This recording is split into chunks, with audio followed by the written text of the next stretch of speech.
Monday through Friday, 6 to 7 p.m. Join us.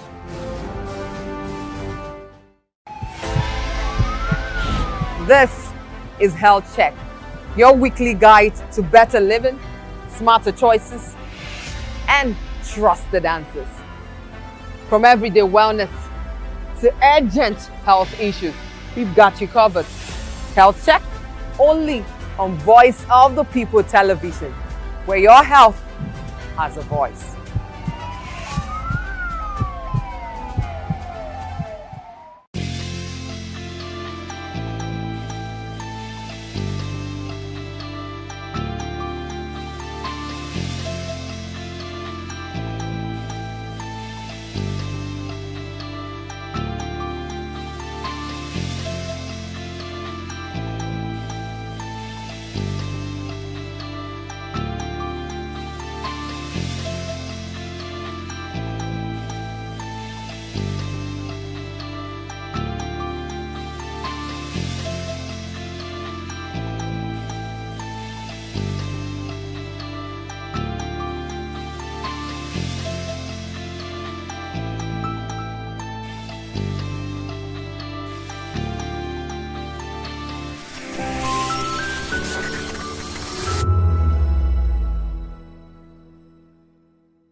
Nigerians, your voice matters, and in 2027 it starts with your permanent voters card, your PVC.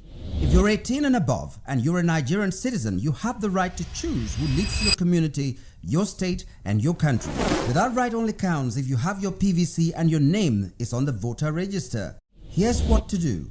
First, check if you're registered. If you're not, or if you've moved, lost your card, or turned 18 since the last election, go to the nearest INEC office or an INEC registration center. Second, it's free. Don't pay anyone for any registration or collection. Third, collect your PVC early. Don't wait until the week before elections. INEC will announce dates. Listen to radio, TV, and follow INEC's official pages. Your PVC is more than plastic. It's your power to hold leaders accountable. It's how you decide on roads, schools, hospitals, and jobs for your community. When you vote, you decide the future of your children. Get registered. Get your PVC. Vote in 2027. For Nigeria to work, you must be a part of it. Your vote, your future, your responsibility. This message is brought to you by Voice of the People, VOP Media. In a world where truth is the ultimate power and opinions scream the loudest, it's time to wade through the noise. Hunger no get tribe! Hunger no get religion! And scan the human interest and trending topics that matter. Stay tuned to The Issues, your plug to the stories making the buzz, from politics to science and technology, social justice, and more. Let's tackle the tough questions and expose the truth. The Issues, on Voice of the People television, Mondays to Fridays, 8 to 9 p.m. The Issues. Don't just react, understand. In a world where power shapes with every headline, In a nation full of questions, in a world filled with noise, the truth needs a voice. the policies that shapes our world, and the economy that determines our future. Every hour, every day, the grapevine keeps buzzing. And together, we are committed to telling the stories that shape our world, because your voice is our focus. don't forget, our voice matters the most. Let us come together and share our concerns.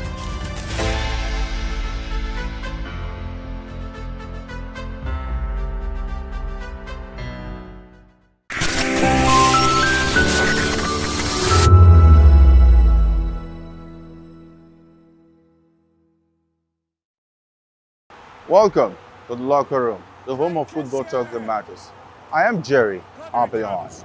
Join us every weekday, Monday to Friday at 5 p.m. Nigerian time, as we share the hot takes and hot debates in the exciting world of football. And joining me are the usual suspects, Ikechukwu and Mayowa, as we break down all the hot takes and everything that's happening in the football. Don't just watch football, Leave it with us. Catch us on the Locker Room and Voice of the People television at 5 p.m. Nigerian time. And like I always say, if not 20 minutes off, please discuss. And it's Hakim Ziyech who puts the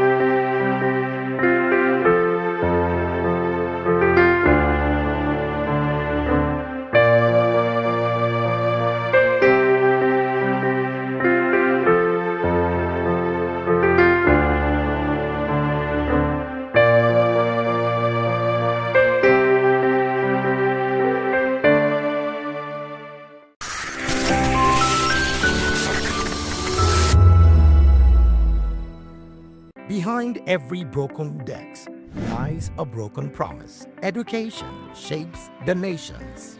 But who is asking the right questions? Introducing Edu Dialogue, the show that goes beyond the surface, exposes the cracks, the corruption, and the silence in Nigeria's education system.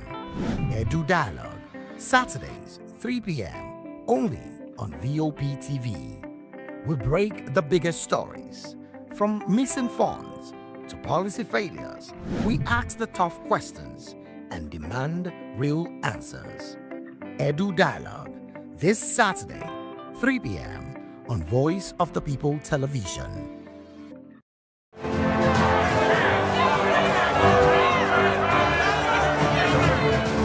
Do you want your voice to be heard? Do you know that you matter in the scheme of things?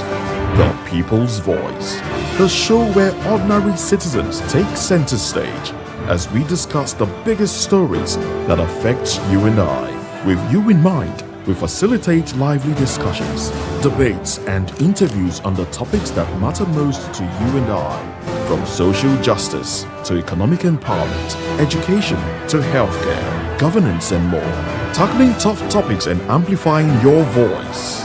Join the conversation and make your voice count. The People's Voice. Make your voice count. The red carpets, awards, the razzmatazz, music, fashion, interviews, and more. Spotlight on Voice of the People television. Let's feed you with all the juicy stories in the global entertainment space, bringing you the glitz and glamour as they hot. Stay tuned to Spotlight, 1 p.m. Monday to Friday. Spotlight on Voptv. Entertainment like never before.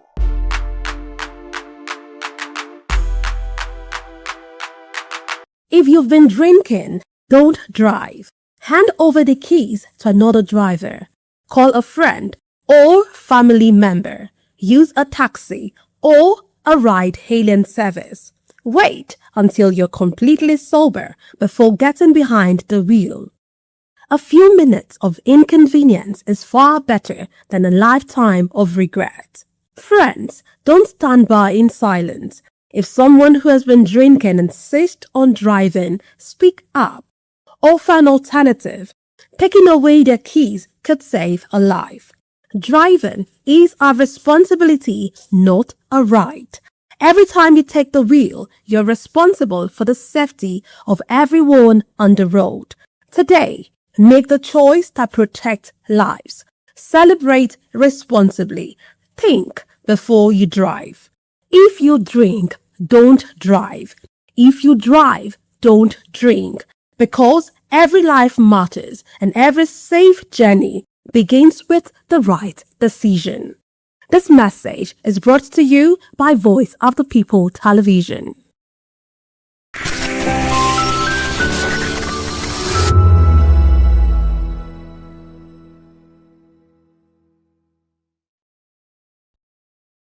Journalists from various media outlets gathered for a specialized training aimed at strengthening business and economic reporting, facilitated by the Media Career Development Network (MCDN) in collaboration with the United States Consulate General.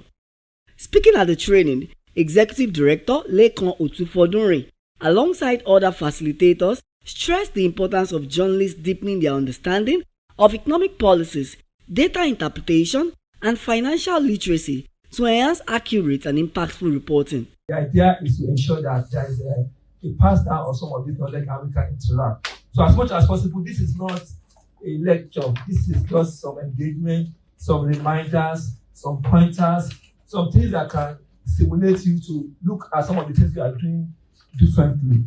Today's session on business and economics reporting is especially timely.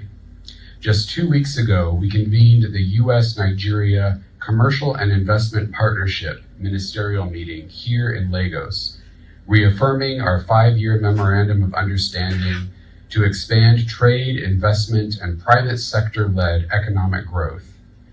The U.S. Deputy Assistant Secretary Bradley McKinney and Nigeria's Minister of Industry, Trade, and Investment, Dr. Jumoke Odowole, co-chaired discussions at the event on how to deliver tangible, long-term improvements to the business environment and remove barriers to trade and investment in 3 priority areas, which are agriculture, digital economy, and infrastructure. Here at the U.S. Consulate and the U.S. Mission in Nigeria, it's really important for us to provide support to journalists. Freedom of speech is one of the things that the United States is founded on. I'm not sure if many of you know, but this is the 250th anniversary of the United States of America. So we are, throughout the year, celebrating all of these things in our foundings that really made the United States what it is today. And one of them is freedom of speech that continues to be upheld by journalists. The essence of a training like this is to enable us to understand some of the things that should be in our stories. So money, we follow the money, well, that's what we do. That's the summary of what we do. We follow the money. So anytime the deal is struck, you hear that Julius Berger is building a road over there. If I were you, I would go there and find out exactly how much the contract is worth. Participants at the clinic expressed appreciation for the hands-on sessions, describing the training as timely and practical, especially in helping journalists navigate complex economic issues and simplify them for public understanding. When business journalists actually do well in their job and armed with enough data and this used to actually process the information, then we can do better and more impactful reporting that even benefits the society and everyday people in the country. Interplays of everything that happens in the economy, affect every household, affect every Nigerian. That's why we have to begin to hold our job in high esteem and take every data, scrutinize it, follow up, and understand these things and speak to analysts if we do not really understand. I think it's very important that some of the things that we learn today were taught to people who are on the front line of journalism. So today, basically one of the key takeaway is that facts are very, very important, and journalists generally play a huge role in how much development comes to Nigeria in the economic sector. Following the training, journalists say they are better equipped to deliver insightful, data-driven and solution-focused business and economic reports that can contribute meaningfully to national development. Matthew Ogunswada, reporting for Voice of the People Television.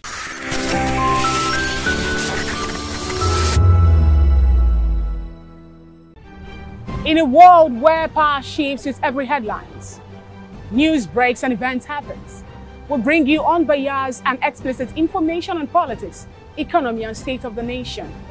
We break down the chaos. Facts, not fluff. Truth, not spin.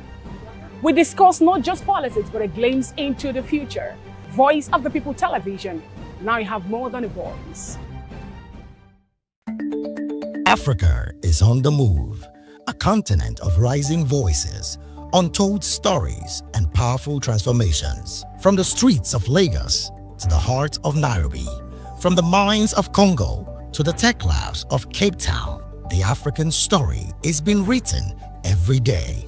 Bold, dynamic, unstoppable. This is African News on Voice of the People Television. We don't just bring you the news. We analyze and bring you Africa's heartbeat, the politics that shapes our nations, the economies that drives our future, The cultures that defines who we are. The voice that must be heard. Africa News. Africa's voice. Africa's future. Where Africa speaks, the world listens.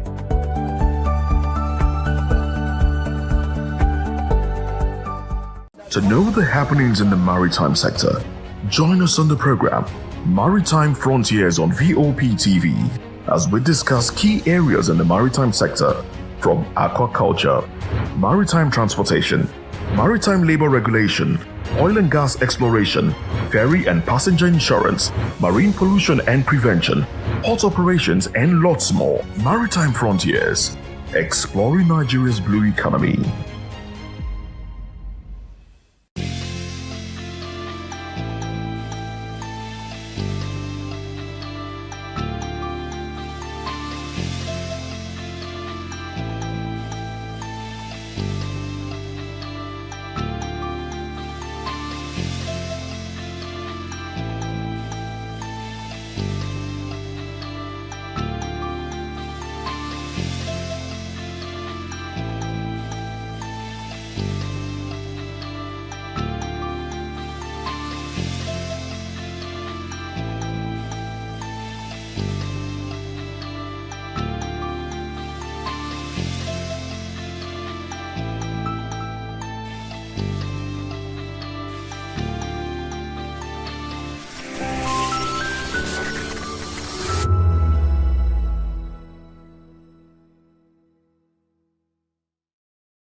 Voptv.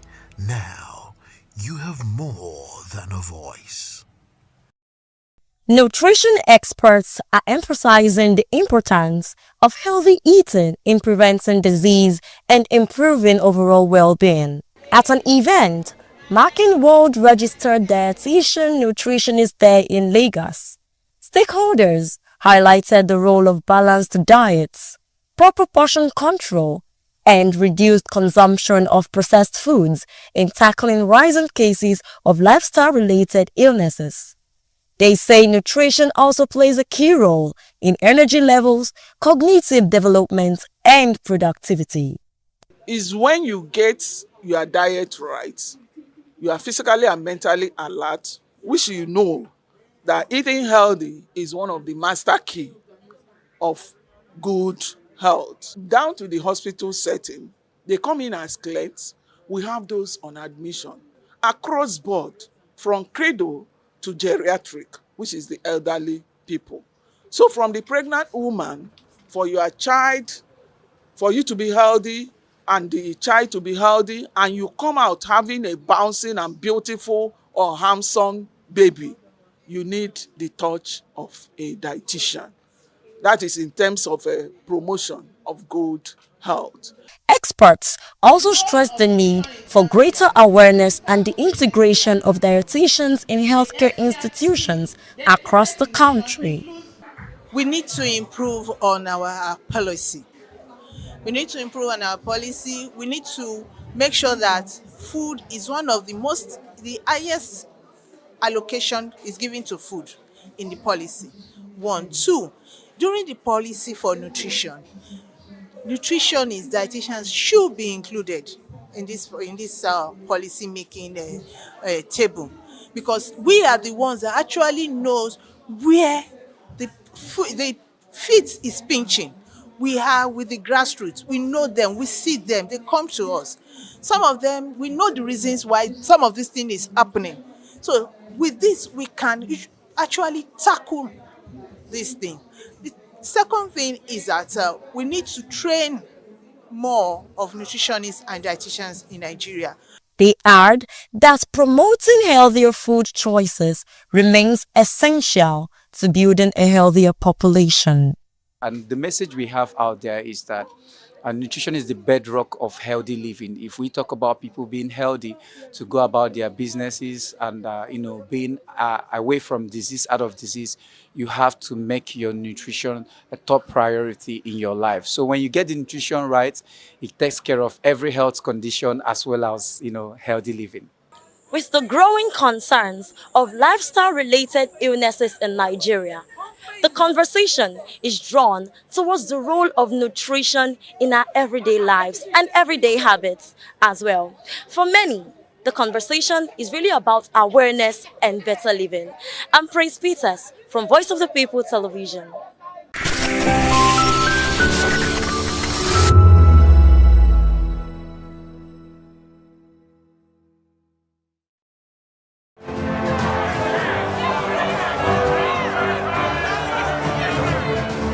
Do you want your voice to be heard?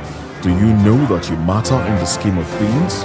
The People's Voice, the show where ordinary citizens take center stage as we discuss the biggest stories that affect you and I. With you in mind, we facilitate lively discussions, debates, and interviews on the topics that matter most to you and I, from social justice,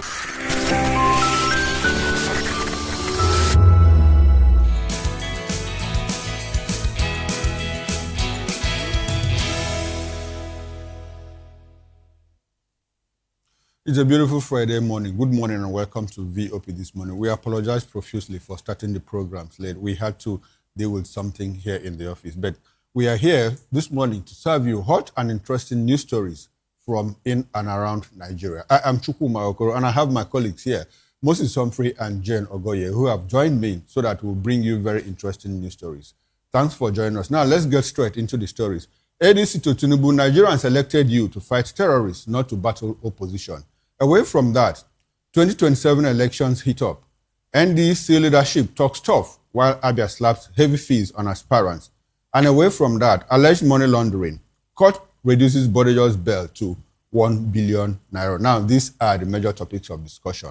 Come along with us as we take you into all of this. And we'll begin with the African Democratic Congress that had said that asked President Bola Tinubu to focus on addressing Nigeria's worsening insecurity instead of preparing for the 2027 general election.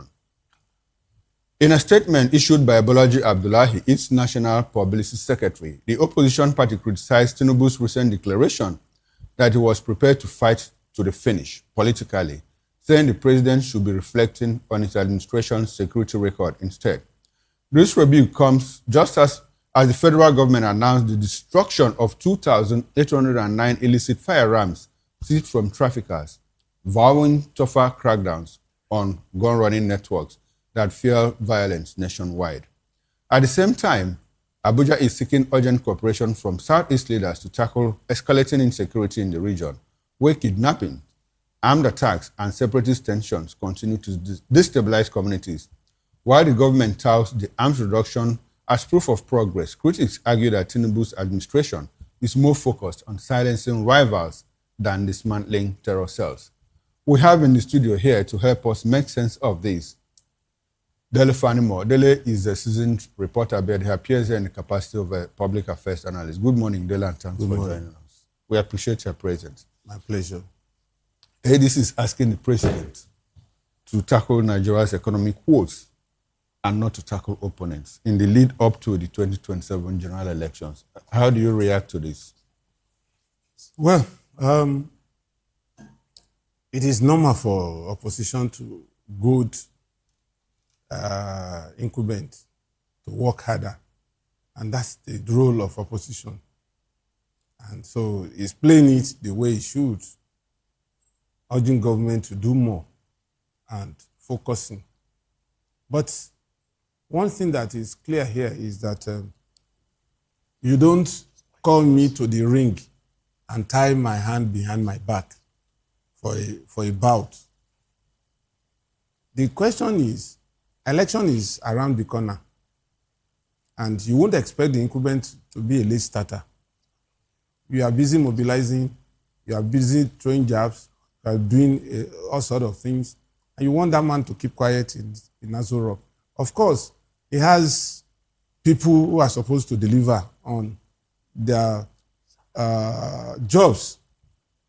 For instance, the Chief of Army Staff, the Chief of Air Staff, the Chief of Defense Staff, the Chief of Defense Intelligence, the Inspector General of Police, the CDS, National Security Advisor. These are layers that are supposed to take care of security. All he has to do is just to supervise. He has never been in the military, so he cannot do the day-to-day working. That's why he appointed those people. And so all he needs to do is to coordinate and then give the necessary support and financial backup for the people to deliver on their mandate. And so that will not detract from the fact that if there is politics to be played, of course he will play. And I stand to be corrected. I doubt if anybody amongst these contenders, particularly Atiku, if he were to be in government, he would do otherwise and just ignore the political side of it and then concentrate solely on issues of security. But that is not to say that the president must neglect his role as the commander-in-chief of the armed forces and ensure that, and of course, we have been seeing some positive results in the last couple of months compared to previous administration and previous months. So, for me, I will not just thumb down on government, on security issues. Government is trying, we can only encourage them to do more. And these people are not, it's just like an armed robber. An armed robber devises ways of cornering you, and you also have to devise ways of making sure you're on top of your game. So it's still work in progress. Okay, still work in progress. Then you seem to be making excuses for the president. You know why I say this? You say because the president has appointed chief of army staff, chief of navy staff, chief of security agencies, and all of that. And so he shouldn't take responsibility for what's going on. That is not what I said. No, that's your position. Look, this is the president. Excuse me, sir. No. This is the same president that in 2014, told a sitting president, the buck stops at your table. If you cannot solve the problem, just step aside. At that time, didn't Jonathan have chief of army staff? Didn't he have security men all around him? Now, the opposition party is saying, let your good work speak for you because Nigerians are hungry, Nigerians are dying. Let that be the campaign that you are making and not to attack the opposition. That's practically what the opposition people are saying. They are not denying the fact that there are security men or ministers appointed by the president. Their position is, Mr. President, secure the lives of Nigerians. You are the person that we elected, not the ministers and the chief of army staff. What I have said, and if you had listened to me carefully, is that I said I think I listened to you carefully. He has all these people that are supposed to man this. And I also said that as commander-in-chief of the armed forces, he has the overall supervisory role to make sure that these people work by supporting them and by making sure that funds are made available to the extent that it will, if money is not made available, it will hamper their job. And so that has included him in the whole mix. I didn't isolate him that I'm giving that's not giving an excuse. If I tell you that he's the commander-in-chief of the armed forces and he has the responsibility to annex all these people that he has appointed to make sure that things work well. So I'm not saying that it is not right for the opposition to come up. All right, then, thank you very much, with the Delefanimo. We will come back to you in the course of the program. Now, let's quickly run to Benin City, where we've been joined by Williams Edaya. Williams is a political scientist, advisory board member of the Obedient Movement, Edo State, public and political affairs analyst who has joined us virtually. Good morning, Williams, and thanks for being part of the show. We appreciate your presence.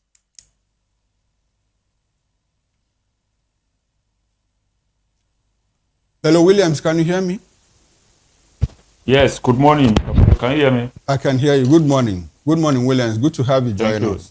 I'm sure that you have followed the conversation. Now, Atiku Abubakar, ADC, Bolaji Abdullahi, they are asking the president, attack Nigeria's problems. Stop attacking your opponents. This is not the time to play politics.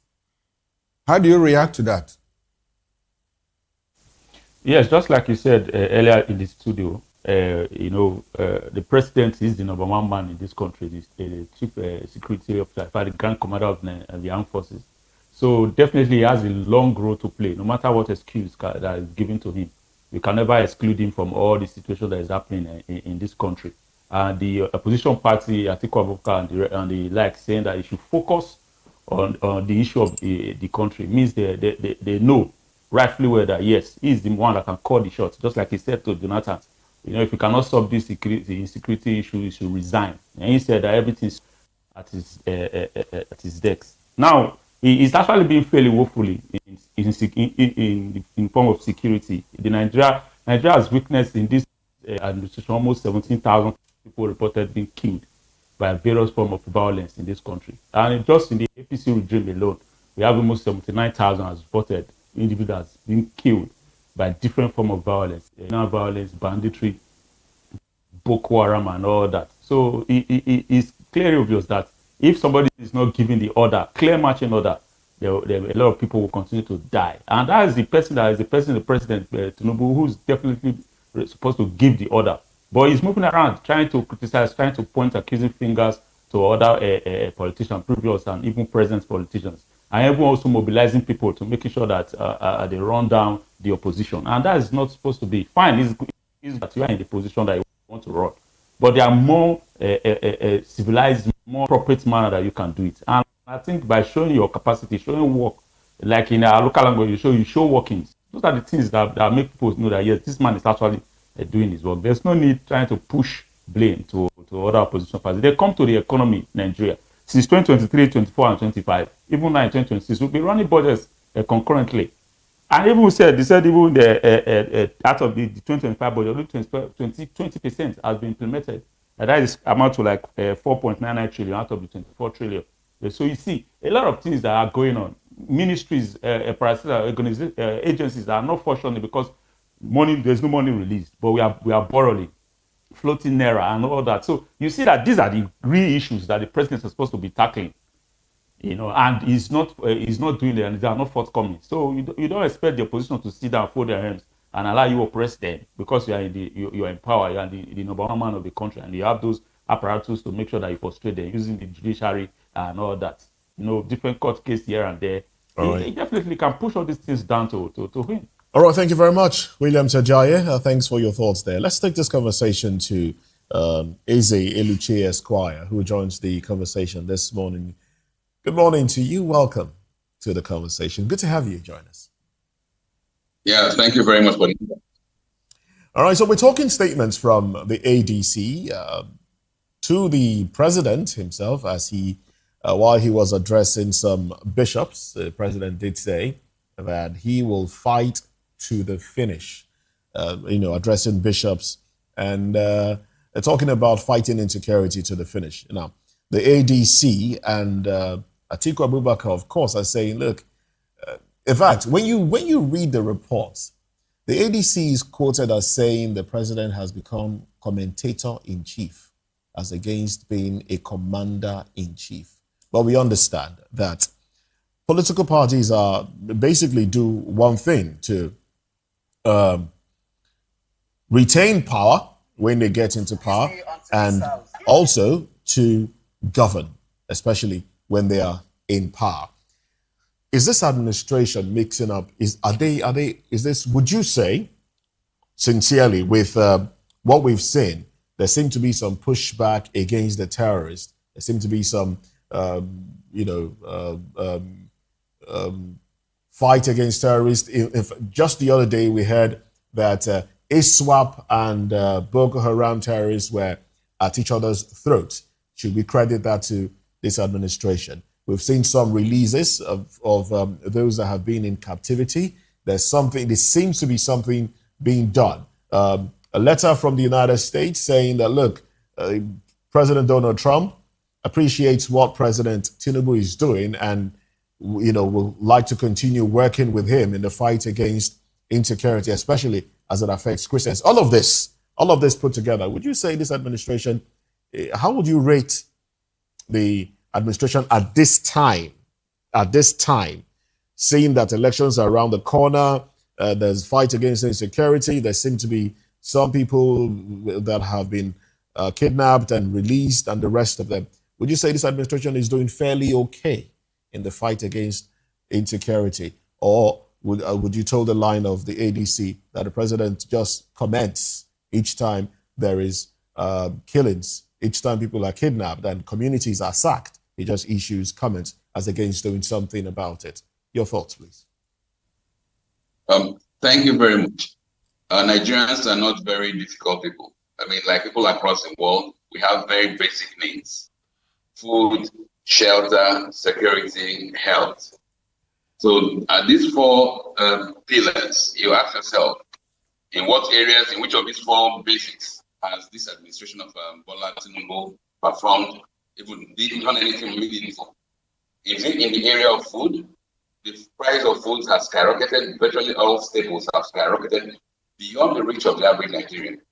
Is it in the area of health? There has been no health infrastructure, no new hospitals, no proper equipment. Most of the professionals in the healthcare sector are being pushed out of the country. Is it in the area of power, electricity? I mean, the price of the promise of Mr. President that if he does not deliver 24-hour power supply and direct billing, not estimated billing, we should not vote for him. So you look at all the indices of governance, basic, I'm not trying to be political now, basic indices of governance. And then you ask yourself, has this administration done anything meaningful to add value to the lives of Nigerians in these four areas? And if the answer is no, then it's obvious. And then when you hear the Mr. President always dabbling into politics from day one, he even started it from day one. I've always wondered that the whole essence pushed into politics was to make Nigerians not focus on governance. When he was sworn in, the issue of politics should have been put to the backbone, and then governance should have been the focus. But the moment Mr. Tinubu came into power, the push was on destroying the Labour Party. It was then felt as the main opposition. When they had done enough with the Labour Party, they focused on the PDP, which was also felt to be another channel which politicians can come and oppose its government. When they had done with the PDP, they focused on the ADC and now the LDC. You realize that in real terms, the government or the regime of Bola Tinubu has been politicking all these past 3+ years and has not dwelt on governance. In what still is in the area of security? You mentioned some releases here and there, people were rescued and all that stuff, but the real proof of security is how is the ordinary soldier or the ordinary policeman on the streets living? If you have the soldiers on the streets, on the checkpoint, collecting bribes, that is brazenly collecting bribes, same with the policemen, you cannot talk of security. Because even if the worst terrorist comes to that checkpoint, all he needs to do is give them a simple bribe. I was on the road in Imo State where I am now. I was on the road to Olu Road yesterday. At Moriubi, there was a kilometer-long roadblock caused by soldiers who were collecting bribes from the road users. How can any measure of security be attributed if the ones we are seeing, the soldiers on the street, are collecting bribes? This was not the case before. So all this, whether it is rescue or it's release, because most of them are actually either they are released after payment of humongous sums as ransom. That is what this government calls success in. But it is not, because the one Nigerians feel, all Nigerians, is how do the policemen and the security men relate with you? How are you seeing them? Are you seeing them as corrupt? And if they are corrupt, that means the entire system is corrupt. Why do I say this? The roadblock that I told you of God at war, and it's not an isolated event. It was over almost 1 kilometer long. These soldiers there did not care if it was the state governor or the chief of army staff on the review. They were focused on collecting their bribes. If that is the case, how can you tell me that the chief of army staff or the chief of defense staff is making any progress when the soldiers on the streets are collecting bribes? If we're the ones who are seen in the streets are collecting bribes, what do we think of the ones in the bush where you and I will not see them? What do we talk of the stories about several checkpoints on the way to go and pay ransom, where you must drop and settle the policemen and militiamen on the street before you get to the place where you have the terrorists. So the reality is this government has tried to fool itself about security and whatever, but the world knows it's not securing any Nigerians. My dear brother, you mentioned the issue of a letter from the US president congratulating.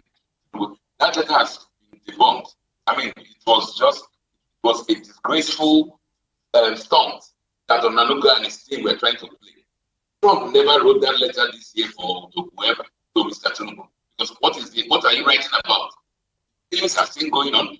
The Christian genocide is still going on unabated. The destruction, the rape, the murder of thousands of Nigerians by extremists, terrorists is still going on. So what do you think will make Mr. Trump write any such letter now? There was no such letter raised. That is the basic truth. So in a very nutshell, Mr. Bola Tinubu knows he's failed in governance. He's deployed propaganda to bring the masses. If he can be brought back into office, and if he had done well, like the man in Abia State, for instance, you don't need to campaign. Once you've done well in government, you don't need to campaign. Talking of running against OT in Abia State, all the opposition parties have even said, okay, continue. So likewise, if Mr. Tinubu had done well, because all of us, we want good governance in Nigeria. All right, then. Irrespective of side or whatever. All right, thank you very much. Thank you. All right, then. Thank you very much, Mr. Ezeliche. We have Asim Adams join the conversation. Let's quickly go to Port Harcourt, where Asim Adams joins us from. Asim Adams is a lawyer and civil rights activist as well. Good morning to you. Welcome to the conversation. We'd like to establish communication with you. So I would like for you to unmute your device so I can get your audio feed.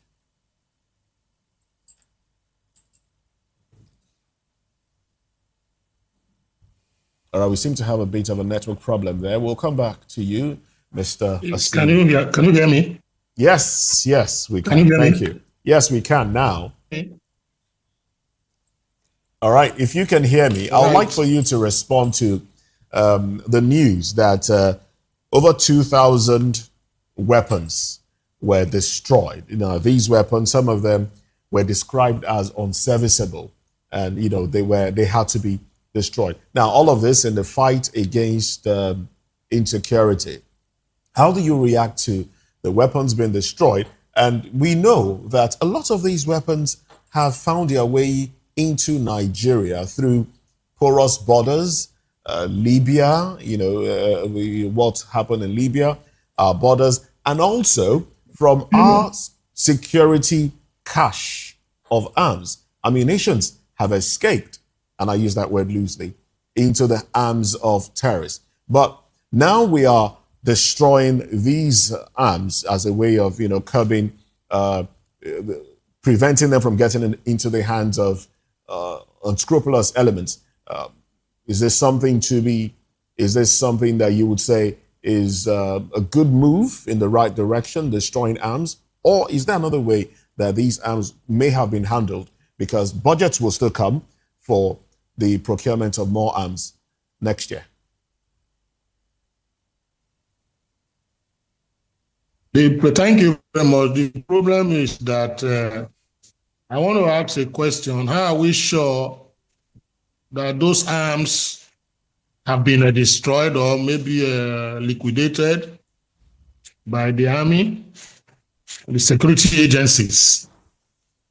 Because the reason why I'm asking this, are you sure that the so-called arms that they said they want to destroy has not gotten back to the hands of, you know, terrorists, armed robbers, and some other people who are troubling the security of Nigeria? So is there an audit report that showed that these arms were destroyed? And in the first instance, how many of the arms were destroyed? 2,000 or thereabout? Are you sure it's not more than 2,000 arms that were taken out and resold to criminals in the society for them to maybe go and reinvent and bring back to haunt us? These are questions that we need to know. You know, when you do things in an opaque manner, it becomes a problem for us to now begin to, say it's credible exercise. That is number one. Number two is that these arms, we all know how they got into Nigeria through our porous borders, Niger, Cameroon borders, as the case may be, TC. Can you hear me? Yes, yes. Good. Yes, please, go ahead. And those porous borders, as the case may be. So these are questions that are bothering my mind. Destruction of arms that are old, etc. They are done somewhere else, and we see the picture of what how those arms were destroyed, and finally terminated, and we know exactly how many they are, and we know they will not go back to the system through illegal means. But in Nigeria here, I doubt that process of destruction of those arms, in my own opinion. All right, and thank you very much, Barrister Asim Adams. I want us to return to Barrister Eze Eluchie, who is in the Southeast. Barrister Eze, are you still with us? Can you hear me, sir? I'm hearing you very much. Okay, beautiful, beautiful. I'd like for us to talk about the Southeast because, well, the federal government is seeking for cooperation between itself and the Southeast leaders, probably talking about the governors, talking about Ohaneze and all of that. And I want to ask you, can you tell us the feel, or what is the feel of security? What's the security situation in the Southeast? When you drive through the streets of Owerri, or probably if you are in Onitsha, or in any part of the Southeast, how secure do you feel? If you know the Southeast, the communities are very homogeneous, they're very close-knit. They're very close to each other. It's not like maybe the North, where you have a very large area between communities. So in the Southeast, we are very secure, we feel very secure, there is no issue. And the Southeast is one area where the people contribute more to security than any other part of Nigeria. Like in Imo State, most police divisional heads and divisional commands were built and donated by communities. Built and donated by communities. You don't have it elsewhere. So the Southeast is very much ready for security, but unfortunately for us here, there appears to be even manipulation from the center to make the Southeast insecure. And then I'll give you one example, which was the lead cause of most of the insecurity we have in the Southeast. And that is the Owerri jailbreak, when over 1,800 prisoners were released, because there was no jailbreak. They were released by the government that was under the Buhari regime. Why do I say this? In the Southeast, in Owerri, where this prison is located, it is next to the state police command headquarters, and next to the government house. My brother, 1,800 prisoners were allowed to walk out. There was no shooting. None of them was shot.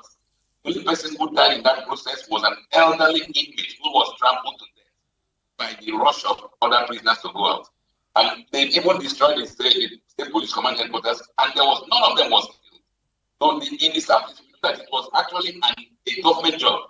It was, because then the then Minister of Interior made all the noise that they knew who did it. But that was the onset of insecurity in the Southeast, coupled with the use of Asari Dokubo's men to create tension all over the place. In the Southeast, it's a very secure place. It still remains very peaceful. But the problem we have is that once in a while to create insecurity, to dampen the electoral strength of the Southeast, to dampen the votes, insecurity is foisted on the Southeast. It won't be Sanamu Kano, for whom they created so much noise, and he didn't have arms. So it was only more of talking through the radio and all that stuff. So in the Southeast, there is much security, but the problem is that the government itself, the federal government, which controls the military and the police, are the ones who engineer insecurity right out for political purposes. Thank you very much. All right, and thank you very much, Barrister Eze. I'd like to stay with you a little longer. Now, we hear that there are some states that will adopt their state security outfits as state police when the bill is assented to by the president. I wouldn't know if, I'm not sure Southeast is one of them, because if you look at the Southeast, I think it's only one state that has a security outfit proper. That is talking about the Agune Chamber in Anambra State. If you come to the Southwest, they have a regional security arrangement called Amotekun. And so it wouldn't be surprising if they just transform or transit to the state police. Now, why is it difficult for the Southeast governors to have that kind of arrangement where you have a regional security outfit? Because we don't seem to have one. When we had a Bubago, it was Balkanized. Hope was doing his thing. Dave Umahi was doing his thing up until the time it got dissolved. Now I don't even hear about a Bubago again. Why do they have problems in the Southeast having that kind of coordination that you have in the Southwest? In the North, the northern state governors have agreed to a security funding. We don't see any of such in the Southeast. Why so? And thank you very much. It's a very good question. The reality is this. In the Southeast, the colonial principle of divide and rule still operates. And you have a lot of governors who are in positions, who are imposed on the people, and they know it. I mean, like in Imo State where I stay now, the governor himself calls himself that he came into the Ben Johnson way, and that whatever he does, he doesn't give a damn. He knows he doesn't owe allegiance to the people. And likewise, some of the other governors across, rather put on to external influences or external pressure. So that's why in the Southeast it's almost impossible for a regional security outfit to be created, because most of the governors have, they don't owe allegiance to the people who they are supposed to be governing over. And that is the sad part. In Imo State, it's called, I can't remember what the Hope was calling it on, but they were more of anti-people. When you see what they were doing in the state, it was incredible. It was like a Scotch egg policy. Entire communities were burnt down by supposedly state security outfits. So such people cannot secure their state because they don't have people at heart. The Southeast is one area in Nigeria where democracy has not really taken root, in the sense that there's a few mistakes. One of which is the Abia example where OT came in, and then from the people's votes, most of the other governors have been imprisoned and positioned by forces outside the Southeast. So with such allegiance to non-Southeast elements, so for the regional security outfit to be created, I will be very, very anxious if in Imo State, for instance, the governor should have a state police, because we know what he can do. You know, this was a governor who was going about defending the killings of people in the East. A critical example was when about 14 youths in our mama were killed. Our mama is Noru East. It was the governor who was now defending the DSS, that they were IPOB members, when all the evidence on ground was that these guys went for a marriage event. So having this kind of governor, having a security outfit is worrisome and so sad. All right. That's just how it is in the South. All right, Mr. Iluche, I want to take you up on this, please. Of what benefits would it be to the powers that be if the insecurity situation persists in the Southeast, saying that APC has gained a lot of inroads in the Southeast because a lot of the governors in the Southeast, have are now with the APC? I'm sure even Mr. Barton knows that the governors being in APC does not mean people are in APC. He knows. The security reports will get to me. The governors are there, for whatever purpose, but people have not moved into the APC. People are still where they are for good governance. APC had given good governance, perhaps people would have been for. So, what would be center benefit from creating security? Simple. They now have a free will to manipulate the votes, write whatever reports, like happened in the last governorship elections in Imo State. The reports were just written, there was no votes. Go across the state, most people did not even see the ballot papers, but millions of voters recorded for the current government. So insecurity creates an opportunity to read without ease, with ease. That is what is benefits creating insecurity in the Southeast. If there was security, if there was no violence, if everything was running well, then Mr. President himself, even the security report will tell him, if he scored 5% in the last elections, he will be dreaming to score 2% come the next elections in the Southeast. Thank you very much. All right, thank you. Let's take this conversation back to Mr. Asims. Mr. Asims, there's a lot of trust deficits between the Southeast and and Abuja center of power. How can this be resolved, and how can this trust deficit be bridged, especially now that Abuja, the presidency is asking for cooperation? Thank you so very much. You see, there was something I was discussing. Said, 1960, the Igbo man has not become a president, apart from General Nnamdi Azikiwe, and that we have had it so bad. The government or the governance in Nigeria for the past 50, 60 years has been in the comatose. Nothing has really happened. Therefore, why don't we give an Igbo man a chance this time around to see whether he can make a difference? Because you will agree with me that from 1960, you had Yoruba, Hausas, then you had the South.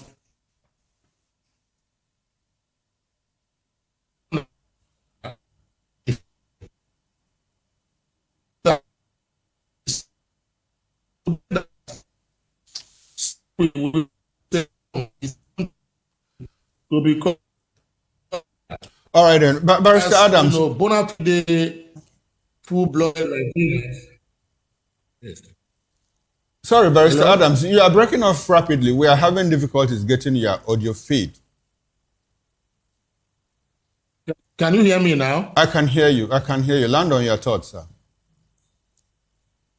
I said that the Igbos should be given a chance to rule this country as president, to see whether things will change. That is number one. That narrative has to be there. If the opportunity is given to them, I believe that the relationship between the Southeast and the federal will be cordial too. There are lack of federal presence and infrastructure in the Southeast. I passed through there. The railway is not there. There is no port, no federal presence. What is exactly the presence of federal government apart from the Onitsha-Owerri Road, etc. that we have in the Southeast? In the appointment right now in the Tinubu's administration, the Southeast is being shortchanged. I don't know how many Igbo origin ministers or SAs are in the cabinet of Tinubu, as the case may be. The education. If you look at what has happened, Nigerian government pour billions of naira trying to curtail desert encroachment. The Agulu, gully erosion site in Anambra State has been there. We read it in history when I was in secondary school. And up till now, I've not heard any remediation plan by the federal government of Nigeria, to tackle that particular issue that has been in existence since I was born. But we are trying to reclaim desert or maybe reseed or whatever desertification, or planting trees. What has happened in the ecological and environmental sector in the Southeast? The other one I ask is this.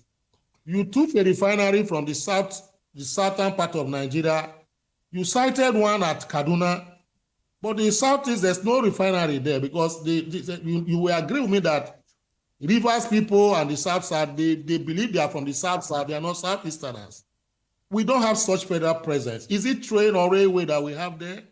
So these are things that make that difference and that gap between the Southeast and the federal government. Even in the military, I cannot remember the last time an Igbo man was the chief of army staff or even chief of defense staff, as the case may be.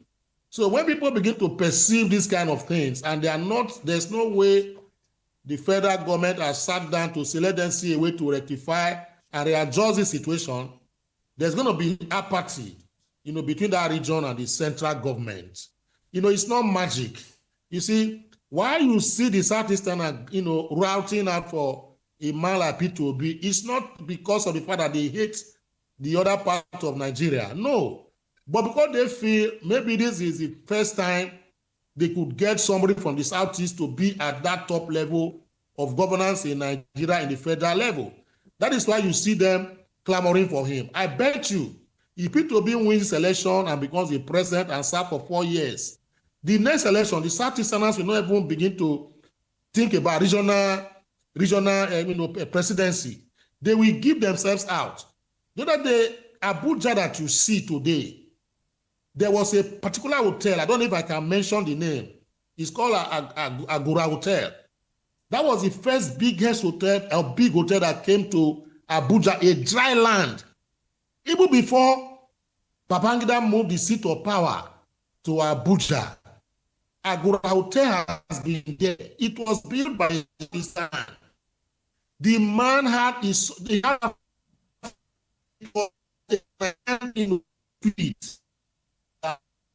They go and build one of the best hotels in that place. How government related, or maybe even you reciprocated that gesture of that man.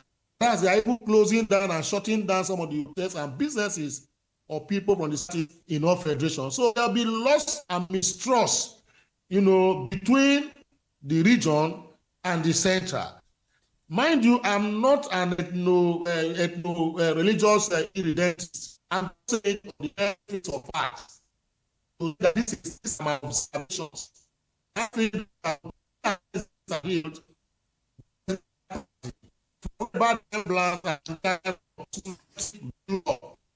the APC governors in Imo, trying to say that the South is Tinubu. Inside of their heart, they know that the South has been shortchanged.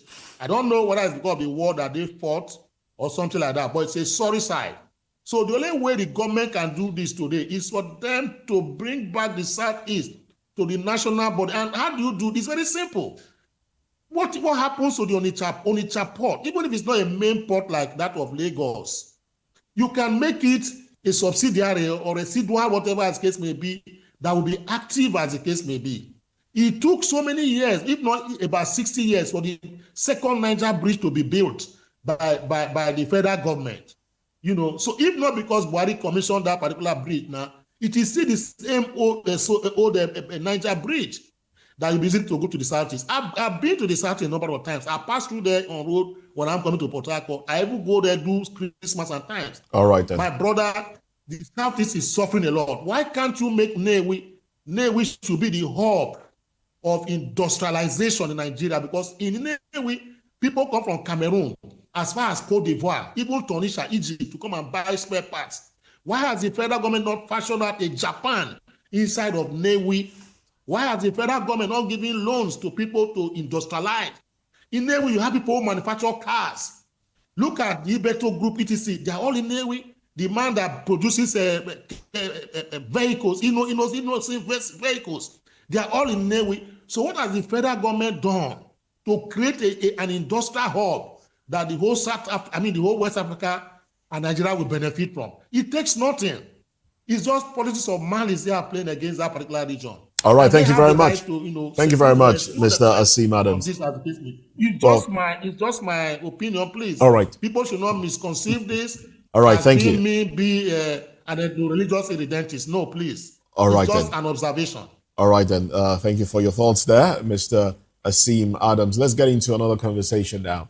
Gentlemen, would like you to stay with us as we get into another conversation. Now, a federal high court in Abuja has reduced the bail of Bello Bodejo, national president of the Miyetti Allah Cattle Breeders Association of Nigeria, MACBAN, from 2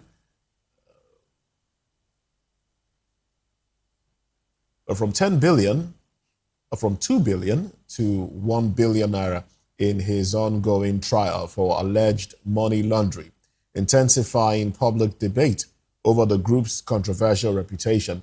Bodejo, who was arrested earlier this year, faces accusations tied to suspicious financial transactions. But his lawyers argue that the charges are politically motivated and designed to weaken Fulani pastoralist leadership. The development comes against the backdrop of MACBAN's recent rejection of the United States designation of the group as a terrorist organization, a label the association insists is unfair and stigmatizing to millions of law-abiding cattle herders across Nigeria. While the court's decision offers bondage or temporary relief, critics say the reduced bail highlights Nigeria's uneven justice system, where powerful figures often secure leniency despite grave allegations. Well, I would like to, because this has to do with the law, I would like to start off with one of the gentlemen with us that is, knowledgeable in things of the law. So, Mr. Eze Luche, who is a lawyer, of course, I'd like your thoughts on this one before I go to Williams Ediaye, who's standing by. So, your broad reaction to this bill reduction, and then also we understand that the shorties, the requirements for the shorties also were reduced, and some are saying at this time, is this leniency needed at this time? Well, thank you very much. For starters, it is preposterous that the court will want to give somebody bail and talk of 2 billion, 1 billion, 500 million. It's a joke. The court should have severally been urged, like us by the court. If you want to give somebody, want to admit somebody to bail, you have to be realistic. What does the court mean by a billion? Where does that come from? That is how corruption is promoted in society. When you make such incredible sums, it would be better if it had not been granted bail at all. But the major issue in this case is this: why charge a man who should be facing terror charges for such lenient issues as money laundering? The Meiji ally is identified by the US and some other foreign governments as a terrorist group. And it's not just they didn't just decide one day to declare a terrorist. On several instances, Meiji ally had given reasons why its members embarked on mass killings on this same recent genocide issue. And in some instances, they would say their cows were killed. That is why they are now coming back to retaliate by sacking entire communities and so many. They make such comments. So they announce themselves as a terrorist group.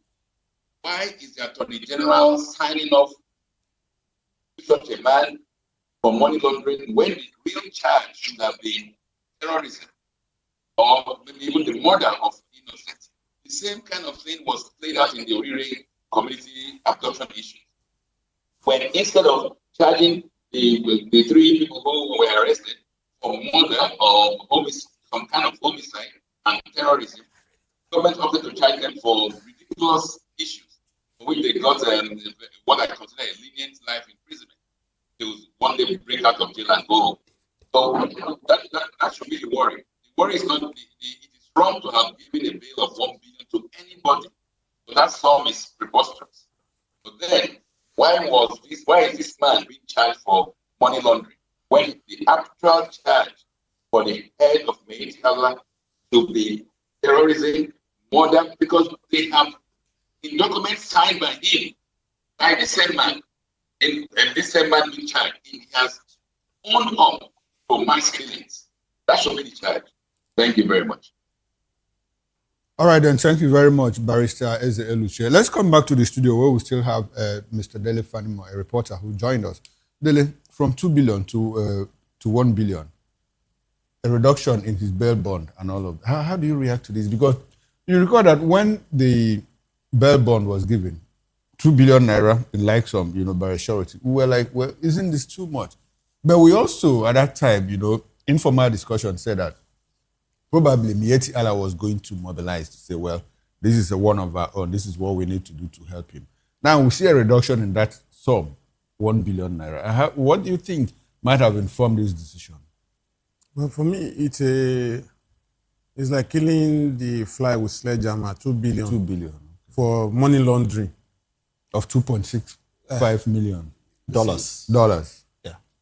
What I'm saying is, surety and bail money is not meant to cover the crime or to also ensure against the actual money that is in contention. It's just to make sure that this person, the surety is able to secure and produce him anytime he is needed in the court. And so for me, I consider the 2 billion too much for such an offense of money laundering. And it's still in the realm of accusation, no conviction yet. And it is still within the court, and this man has not absconded from showing up in court anytime there is a date in court. So for me, I feel that even 1 billion to me is too much. It's not as if when you say you are bonding somebody to stand in for somebody, that person pays that money immediately. You know, it's just when it is time for him to show up in court and he decides to flee, then the court will now have to contend with somebody who stood for him. But for me, because don't forget that this group also have some political leaning, so to say, because we all know that they are not just amorphous group. But if you want to say that they've been pampered, because the group has made incendiary statements in the past, calling for bloodshed and all that. And they have been brazen in their acts. But then, this particular one, I think perhaps 1 billion, I still consider too high. Too high. Okay. Now, the issue is this. This is an offense of money laundering. It has nothing to do with the activities of Miyetti Allah. Now, let us even interrogate the activities of the Miyetti Allah. Why is it difficult for a government? You know what they represent, cattle headers and all of that. And there is this much issue, more than that. There is this issue of header-farmer clash. And people are saying that narrative, is it actually a header-farmer clash? Because when somebody that is wielding an AK-47 assault rifle, goes into someone's farm who is probably working with a hoe, is that a clash? That's not a clash. And so why is it difficult for the government to properly designate this group?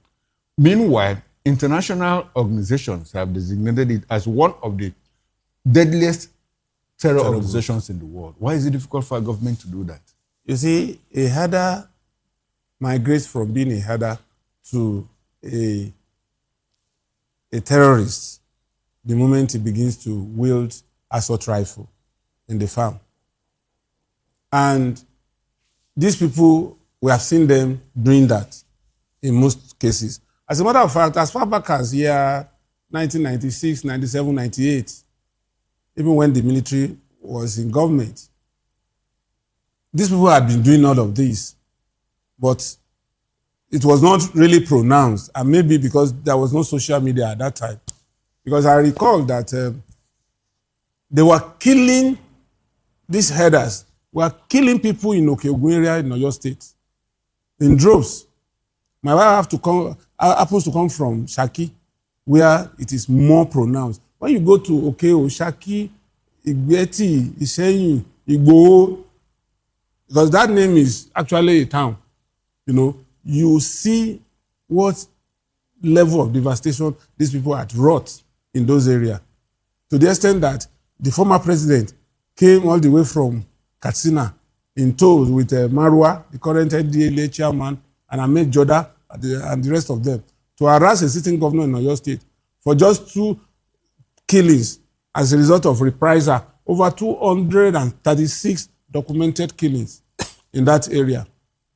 So, if somebody comes to you brazenly, we see the videos, comes to you in your farm, brazenly attack you and uproot your cassava to feed cows that he is supposed to breed using his money, because at the end of the day, he's going to sell that cow to make profit, then that kind of person cannot be a herder. He's a terrorist. But unfortunately, when it comes down south, OPC was labeled terrorist organization, even when the president was Yoruba. Come to the southeast, ESN was labeled terrorist organization. IPOD was named terrorist organization. Yet, these people that are bent and intent on killing, they are running away from labeling them as a terrorist organization. To me, I consider them as terrorists because the elder we used to know when we were young were only wielding sticks to head their cow. But the moment they transform from wielding stick to wielding AK-47, then you can't say they're herders anymore. But they have also argued that there's been infiltration because, I mean, just like you said, growing up, the Fulani headsmen, the herders we knew about, they just did their business, innocently. But even the Miati Allah have talked, they've raised an alarm and they've said that there's been an infiltration by some of these insurgents. So how do we, You see, before you can talk about infiltration, then there's some level of reception given to this man that is coming to infiltrate your ranks. They know themselves.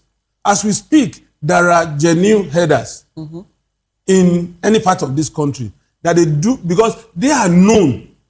You can relate to them. They live in the communities. But these migrants, so-called terrorists who call themselves headers, what they do is they have a camp somewhere. And then if there is anything, they are the militia arm of these people. Once there is any pushback from a community, they just call them, they come in and rout everybody and go back to base. So that is to explain to you what they meant by infiltration. Okay. Why did you invite them? If you knew that you are not up to something bad, why did you have to invite a stranger to come and infiltrate your rank, to fight your battle, and then kill as many as possible, then retreat back to base? So, if anybody is saying that infiltration, my community is my community. If anybody comes to my community that is a stranger, I ought to know. The people around the place should also know. So, up to today, in Okegun, as we speak, there are headers that mingle with the community. They do business with the community. They accept them. Nobody attacks them. But these people, they are nomadic terrorists who mingle like a wolf in the midst of sheep to attack people. Okay, all right. Thank you very much. When you talk about nomadic terrorists, my mind quickly goes to Benue Plateau. What is happening in Benue Plateau? Let's take this conversation to Williams Edei, who joined us from Benin City. Williams, we have an issue here. We are trying to understand the exact role that Mieti Allah plays within the insecurity context here in Nigeria. There are headers, who head their cows from one end of the country to the other. Unfortunately, in the midst of this, they cause havoc. They destroy communities. In the Middle Belt region, thousands have been displaced from their communities, all thanks to probably these headers. And we hear that it's a header farmer clash. In the meantime, we have a national security advisor who tells us that, well, most of the arms in the hands of these terrorists are from the Nigerian armory. How do you react to that, especially knowing that the government is unable to? In some communities in the Middle Belt, they have been chased out of their native lands, ancestral home and all of that, and people are living in IDP camps. Meanwhile, the people that displaced them are living in their communities. Yet to have a government that talks tough, fighting insecurity, they are unable to say, these people leave this place, it doesn't belong to you, go back to where you are coming from, and now return the internally displaced people to their ancestral homes. Rather, what they do is go to these IDP camps, drop 1 billion naira for them and say, well, we are trying to sort your problem. What is the role of government in all of this? Yes, it's quite unfortunate that this is another serious form of terrorism. And it's very, very dicey and confusing most times because they will give you an excuse that these are headers. What is the excuse? That they are moving from bush to bush, forest to forest, trying to make sure that they feed the cattle, the cows. And that is another point. But the issue is this, that the purpose that they are carrying, brandishing sophisticated weapons. The last time they were caught on camera in Edo State, you will see a very clean AK-47 rifle, then you bet to wonder, is this just a loan for cows? Who is in the forest that is going to wrestle with you to make sure that they seize or they steal your cow? Just a few days ago, I saw on Twitter, X, where these people were destroying a very large acres of maize, destroying it just for the purpose of making it convenient for the cows to feed. And when you get a reaction from the farmers, they kill them. You see people coming from farm with their farm produce, and then you command them to release it to their cows. And when they refuse, their fingers, their legs are being chopped up. They get raped, a lot of things, inhuman treatment being unleashed on innocent farmers.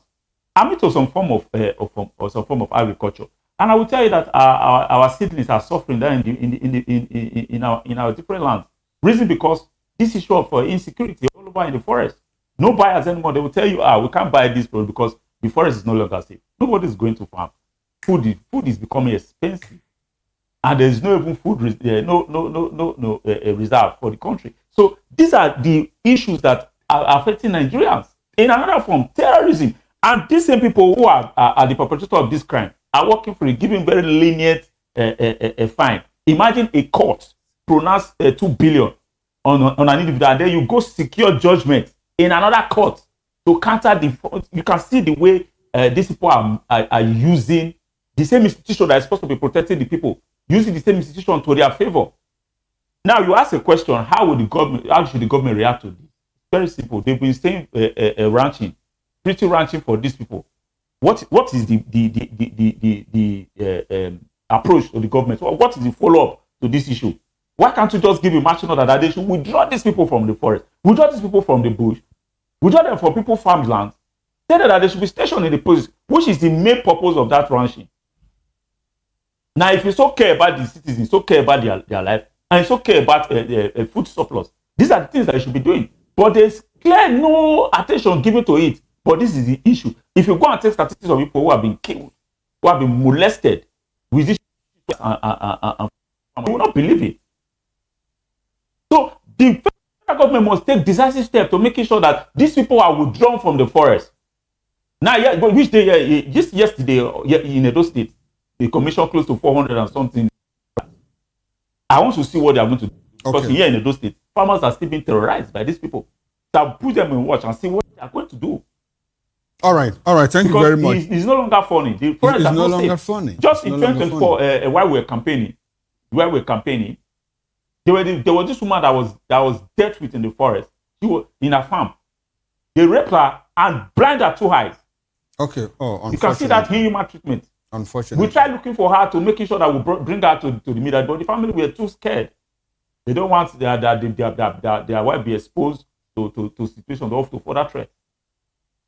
So all right then. Okay. So I want to see what they are going to do. Let's see what the government is going to do about all of this. Insecurity. Okay. Then we should be seeing decisive steps. Decisive steps taken by the government. All right then. Thank you very much. Of terrorism, and the federal government must tackle another form of terrorism which the federal government needs to tackle. Thank you very much, William Sedea. Now let's take this conversation to Barrister Asim Adams. Barrister Adams, during the Orire kidnap incident in Oyo State, Sondo Iboho and a group of other people discovered, or I think it was the military or what, that discovered that inside the forest, there were thriving communities inside the forest. Not by the indigenes, but by outsiders. I'm talking about the Orire kidnap, the Orire incident in Oyo State. Now let's go back to the Middle Belt, Benue Plateau, to be very specific. After the water killing, there was a town hall meeting and the governor was speaking to, no, this was in Plateau State. Governor Caleb Muftwan was speaking to the public. And he said, federal government officials were there. He said, this is not header-farmer clash. This is clear case of genocide because natives are being killed by outsiders. And in all of this, we hear our president wrote a letter to Donald Trump telling him, well, that there's a reduction in the killing of Christians. It's subsided, if not clearly eliminated. And Donald Trump had to reply that letter, praising him and thanking him for stopping the killing of Christians in Nigeria. How do you react to all of this? When we talk about, when you hear Miyetti Allah, what readily comes to your mind? Farmer-header clash, ethnic cleansing, or genocide by one people against another?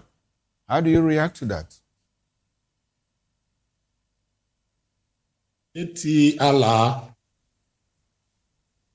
a regional terrorist organization. You see, there is no need to cover this or sweep it under the cap. Look at what is going on, you will understand that a group that harbors headers, as the case may be, and some of the terrorist activities have been linked, to headers. What they talk about, headers, farmers clashes. Well, I have a historical perspective on this, why you see that the headers are everywhere. And that is not far from it. I want to ask the question that soon after independence, there is what we call cattle route or cattle route. I don't know the right word to use. Grazing routes. I have questioned that. That why should the federal government allocate cattle route to a particular pastoral, group?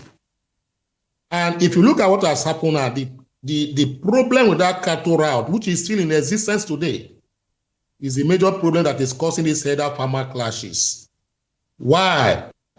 That so-called cattle route, because of population growth, because of modernization and more civilization, people who own those particular lands were now building houses, farming on those particular lands,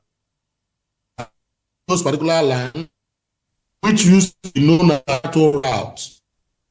And if you look at being owners of that particular land, when these farmers, these herders, could not see where to feed their cattle, they started encroaching and trespassing on people along that cattle route, the owners of those lands. Destroying group herders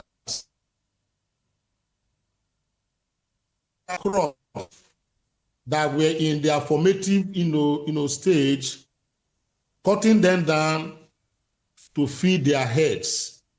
That is one of the causes. The second one is that if you go through all parts of Nigeria today, the Fulani or their headsmen, they have settlements inside deep forests. And those particular settlements, even in my village, if you go deep into the forest, even the Igbo forest, there are areas we used to call the Igbo forest in those days. They just come in there, they don't take permission from anybody, they'll just begin to build their huts and build villages and communities there. They believe that they own that particular land because it was a cattle route before for them. There is no village in Nigeria today that you will not find a Fulani community inside their forest. How did they get there? You will not know. They will tell you a story that they have been there since 1970. I remember in those days, my areas, we were so scared of the Fulanis that they would tell you that you can even kill a Fulani man, but don't touch his cow. If you touch his cow, he's ready to, fight you and even kill a community, as the case may be. So they value their cows more than human lives. So how do you now adjust this kind of realities?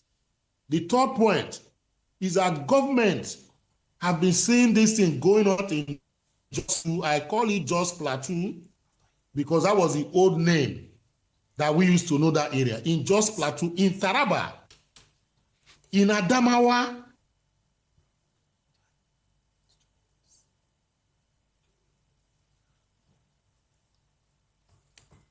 all right, and unfortunately, network is not very friendly. We've lost connection with Barrister Adams. I'll take that as a concluding thought. In the meantime, let's come back to the studio here and get the concluding thoughts of our studio guest, Dele Fanimo. Dele, concluding thoughts, everything that we talked about. Well, I'm going to still talk about this last issue. I want to say that actually, if these Fulani, these herdsmen, if they continue to inhabit the forest without any let on hindrance, then we don't know where we are going in this country. They need to be checked. That's my concluding. All right, then. Thank you very much, Dele Fanimo, who joined us physically in the studio here. Reporter, public affairs analyst. We appreciate your presence. We also heard from Benin City, Mr. William Sedaye, political affairs analyst, who joined us. Thank you very much. And from Imo State, Barrister Eze Eluche, who joined us virtually. We appreciate your presence. From Port Harcourt, River State, Barrister Asim Adams, who joined us virtually. Gentlemen, thanks for being part of this show. We appreciate you and your presence, and I hope that we can do this some other time. Well, on behalf of the Backroom staff, I am Chukwuma Okoro. And I'm Jane Ogoye. Thank you so much for watching. And Moses Humphrey, thank you very much. See you at 10 o'clock for Newspaper Review.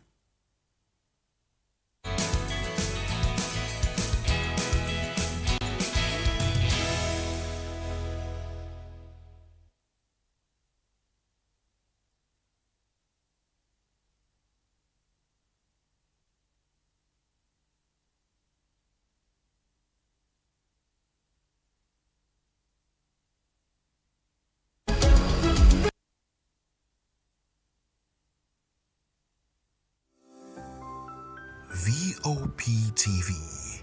Now, you have more than a voice. Nutrition experts are emphasizing the importance of healthy eating in preventing disease and improving overall well-being. At an event marking World Registered Dietitian Nutritionist Day in Lagos, stakeholders highlighted the role of balanced diets, proper portion control, and reduced consumption of processed foods in tackling rising cases of lifestyle-related illnesses. They say nutrition also plays a key role in energy levels, cognitive development, and productivity. Is when you get your diet right, you are physically and mentally alert, which you know that eating healthy is one of the master key of good health. Down to the hospital setting, they come in as clients. We have those on admission across board, from cradle to geriatric, which is the elderly people. So from the pregnant woman, for your child, for you to be healthy and the child to be healthy, and you come out having a bouncing and beautiful or handsome baby, you need the touch of a dietitian.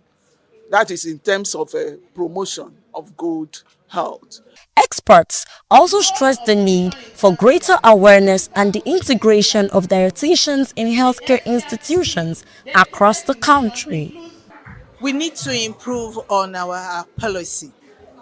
We need to improve on our policy. We need to make sure that food is one of the highest allocation is given to food in the policy.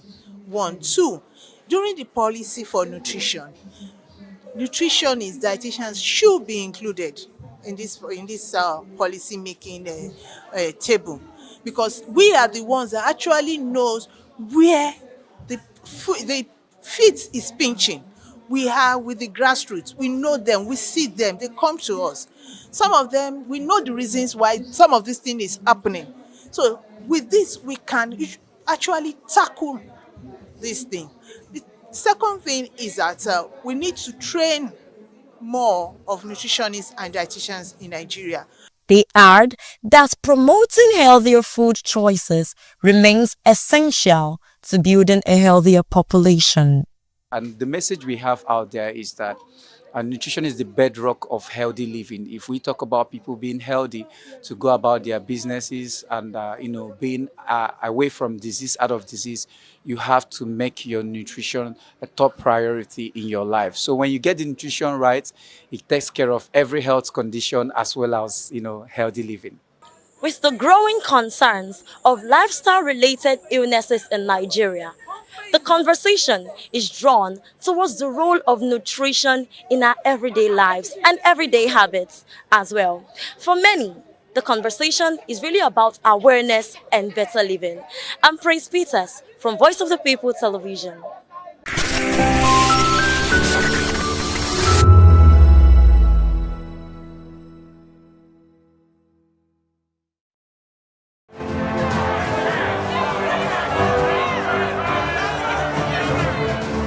Do you want your voice to be heard? Do you know that you matter in the scheme of things? The People's Voice, the show where ordinary citizens take center stage as we discuss the biggest stories that affect you and I. With you in mind, we facilitate lively discussions, debates, and interviews on the topics that matter most to you and I, from social justice to economic empowerment, education to healthcare, governance, and more, tackling tough topics and amplifying your voice. Join the conversation and make your voice count. The People's Voice. Make your voice count. The red carpets, awards, the razzmatazz, music, fashion, interviews, and more. Spotlight on Voice of the People Television. Let's feed you with all the juicy stories in the global entertainment space, bringing you the glitz and glamour as it is hot. Stay tuned to Spotlight, 1 p.m. Monday to Friday. Spotlight on Voptv. Entertainment like never before.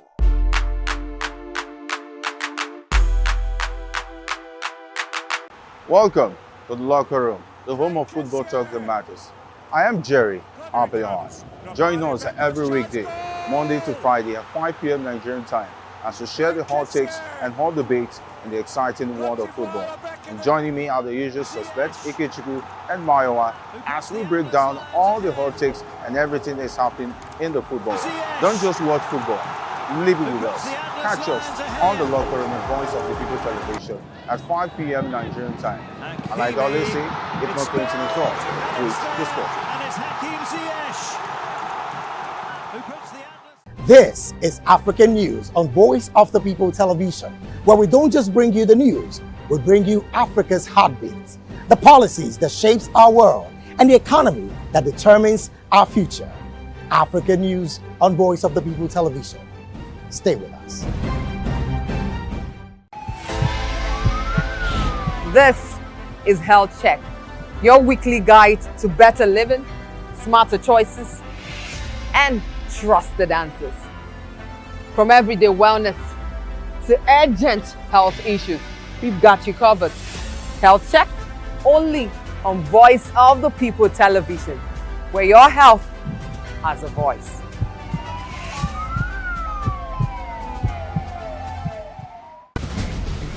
Join us as we drive into the world of politics through insightful interviews with prominent political figures, both serving and former governors, ministers, senators, legislators, party chieftains, activists, and analysts. Get first-hand information into the decision-making processes that affect our daily lives. Highly engaging one-hour program that brings political discourse into focus.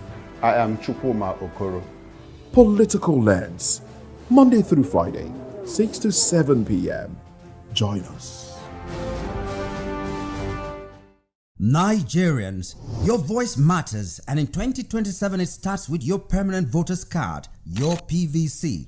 If you're 18 and above and you're a Nigerian citizen, you have the right to choose who leads your community, your state, and your country. But that right only counts if you have your PVC and your name is on the voter register. Here's what to do.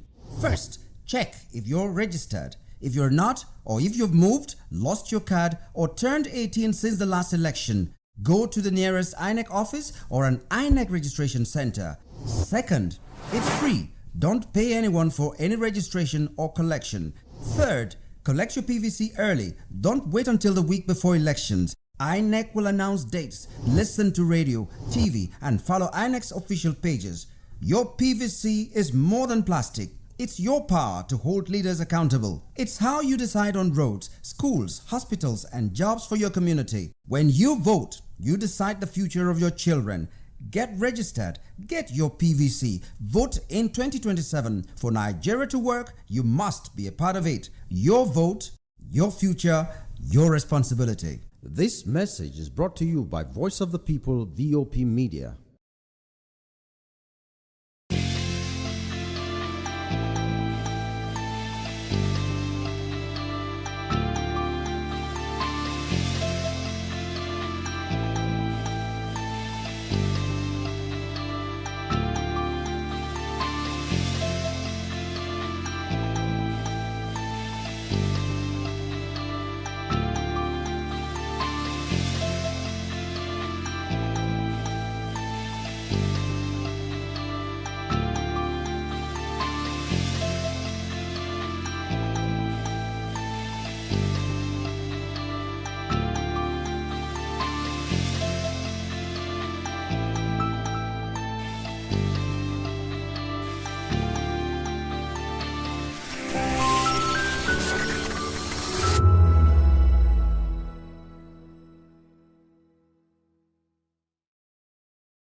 Africa is on the move, a continent of rising voices, untold stories, and powerful transformations. From the streets of Lagos to the heart of Nairobi, from the mines of Congo to the tech labs of Cape Town, the African story is being written every day.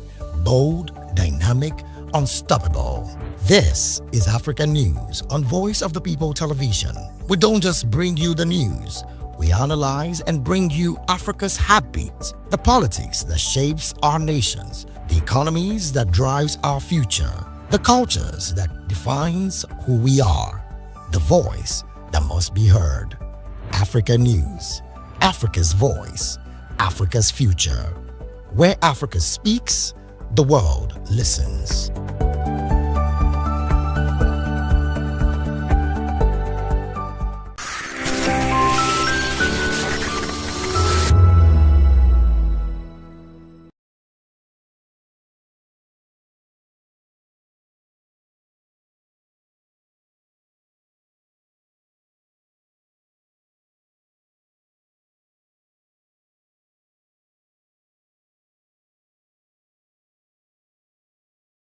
Big news this year. Your favorite Voice of the People television station is now on free to air on Nigecomsat. All you need to do is align your dish using the following: orbit position 40.5 degrees east, 12.685 gigahertz, 30,000 kilobytes per second. Polarized vertical, frequency 2, 12.731 gigahertz, symbol rate 26,250 kilobytes per second. Polarization H. This works on any decoder. Catch up to 100 channels, sports, movies, news, all for free. This is with better quality at no extra cost. Voptv on Free TV. Now you have more than a voice. The rains are here. They bring relief, green fields, and fresh water. But they can also bring danger if we are not careful. Rule 1. Avoid flood waters. Never walk, wade, or drive through moving flood water. Fast-moving water can sweep you off your feet, and that water may hide open drains, sharp objects, or live electric cables. Rule 2. Stay away from weak structures and slopes. Heavy rain can weaken buildings, walls, and hillsides. Avoid sitting on the old buildings, billboards, or trees. If your area is prone to landslides, report cracks or soil movement to emergency agencies immediately. Rule 3. Protect yourself from lightning and accidents. Stay indoors during thunderstorms.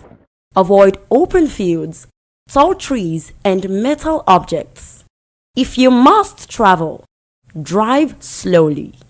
Use your headlights And never use an umbrella near power lines or while riding. And rule 4. Stay healthy. Clear your gutters to stop mosquitoes that causes malaria. Boil or filter your drinking water.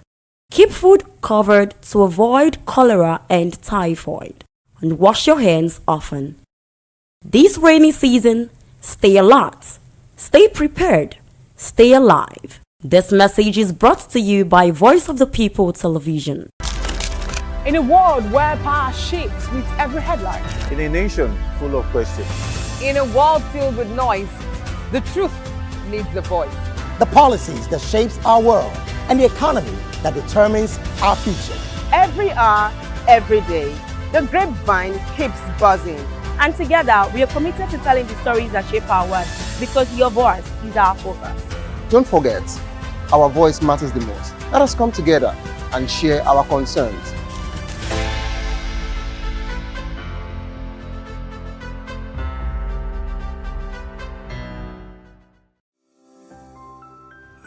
Voptv.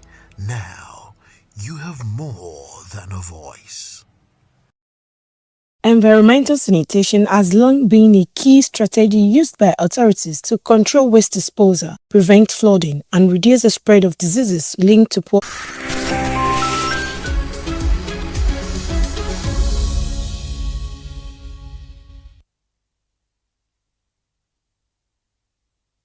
Well, thank you for joining us. If you're just tuning in, this is Newspaper Review on Voptv. I'm Moses Humphrey. And I'm Jane Ogoye. Thank you for joining us. I am Chukwu Makoro. Good to have you join us again. And we have Dele Fanimo as well with us in the studio. He will be analyzing. Well, it's an open conversation, so let's dive into it. And virtually, we'll meet our analysts in the course of the program. Now, let's dive into it. We have these headlines from the Daily Sun. State police, there will be safeguards to prevent abuse. Tinubu denies deals with terrorists for release of Orire abductees. Makinde probes abduction. 2027. Abia slams 200 million naira, 150 million naira signage fee on presidential governorship candidates. INEC rejects military deployments for elections, says Constitution makes police lead agency in poll security. Well, these headlines are coming from the Daily Sun newspaper. And also a few headlines here. APC crisis in Niger worsens. 5 senatorial aspirants reject Governor Bago's reconciliation move. We are not aware of any court case. Party. 2026 budget. Atiku tackles Tinubu over 15.13 billion naira vote for SUVs. Insurers face license loss as NICOM recapitalization deadline expires today. Regulator rules out extension. Mum on recapitalized firms. Otedola acquires over 222 billion naira shares in First Hold Co. Now owns 26.01%. Well, those are the headlines from the Daily Sun newspaper. And let's take headlines from The Guardian now. Huriwa accuses reps panel of prejudging PIFPC probe. That's a big story right there. Dominic warns against politicizing investigation. Gentlemen, let's have your reaction to this headline. Huriwa accuses reps panel of prejudging PIFPC probe. You know, we talked about it yesterday. I said, you can't be a judge in your own case. Absolutely. Vicariously, House of Reps is already a party to this case. Because the DG of the controversial agency couldn't have had his way bypassing House of Reps. Because one, House of Reps committee has oversight function over that particular agency. Two, this man was invited by the same House of Rep committee to appear before it to defend the agency's budget. And at the time he was supposed to have his date with the House of Rep committee, he was in detention elsewhere in a police station. And he said he spent 19 days. So that precluded him from appearing before the committee. And he didn't tell us who appeared on behalf of the agency. Yet, House of Reps passed the budget of that agency. So, how is that committee going to sit and then bring that particular person who is supposed to be a witness against the House of Reps to judgment through that probe? I don't see how it stands. I mean, how it can stand the test of logic. So, House of Reps should even preclude themselves from this probe. That's my position about this current probe by the House of Reps. All right. Otherwise, we might witness another off the mic. Interesting. All right.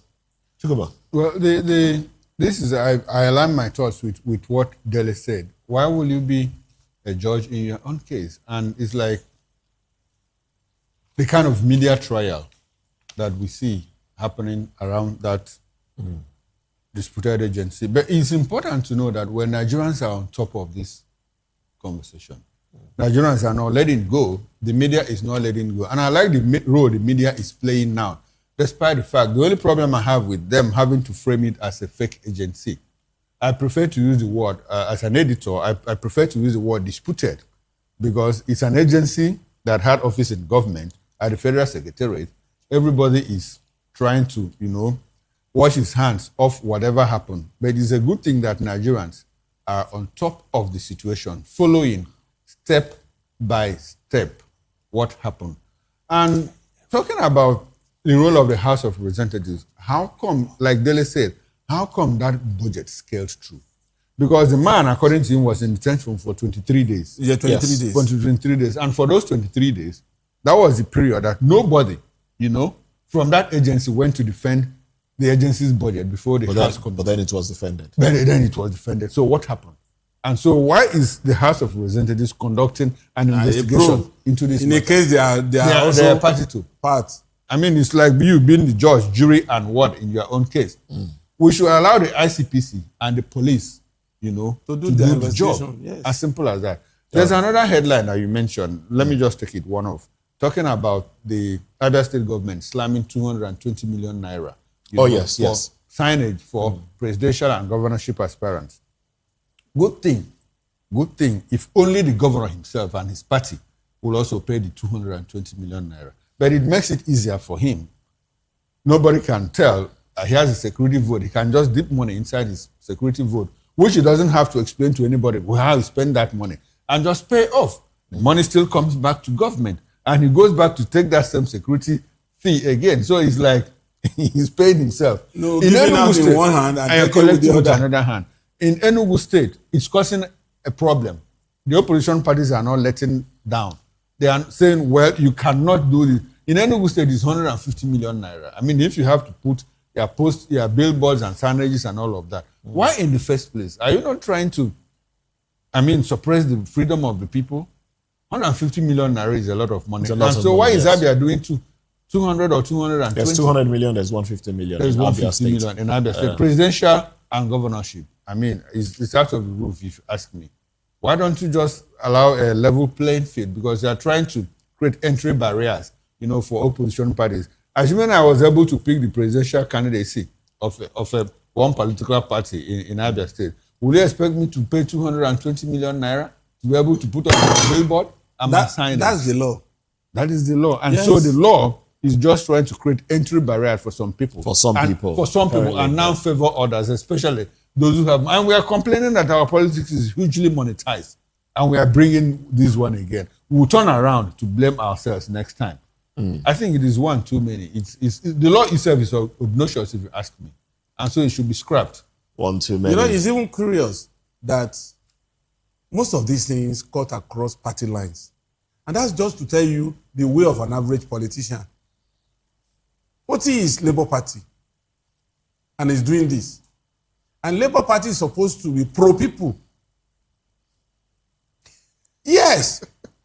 Ideally. Ideally. Yes. It's supposed to be pro-people. This is politics. As you see, now you see my point anytime I talk about these politicians. He's not the first to do it anyway. They do it for selfish right. interest. But it's not right.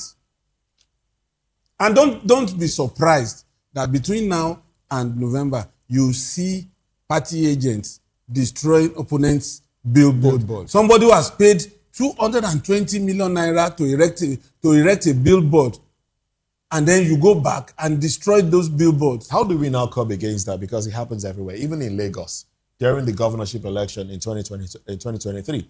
Banky W, who was contesting at that time, was complaining. You know, he contested for one of the yes. He complained that billboards that he spent money to put up were brought down, and it happens everywhere. Everywhere else.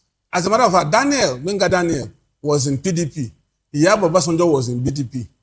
And Wenga Daniel's agents were destroying Iyabo Obasanjo's billboard. And she was not even campaigning to be governor at that time.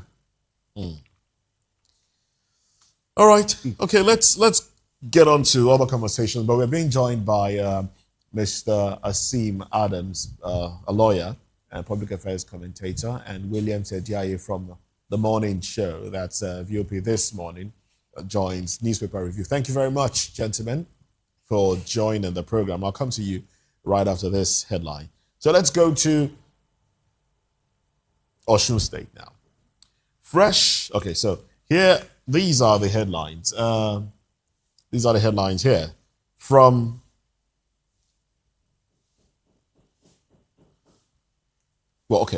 So from Business Day, it says rising violence, killings threaten Osun Guba election. Rising violence, killings threaten Osun Guba election. And Osun 2026, Adeleke Oyebanji signed peace pact as INEC warns troublemakers. That's from the Punch newspaper. Osun 2026, Adeleke Oyebamiji signed peace pact as INEC warns troublemakers. And when you go to The Guardian, it breaks it down even further. It says, fresh claims, counterclaims overshadow Osun Peace Accord. And the riders there, Adeleke alleges police-backed intimidation of Accord supporters. APC demands SSG's sack over arrest. Osun SSG regains freedom after night in police custody. Assembly Speaker alleges plot to arrest him. Peace Committee urges restraint, rejects election violence. Oni warns against vote buying, political violence. INEC says, Osun poll will test readiness for 2027. Mr. C. Adams, please. Your reaction? Well, the one was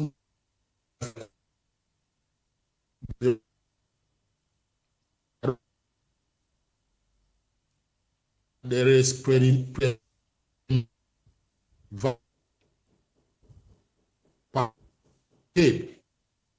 but maybe because of the position of the state,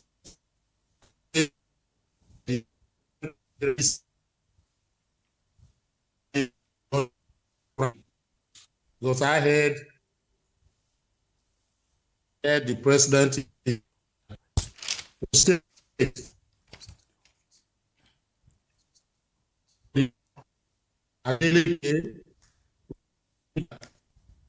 who was in the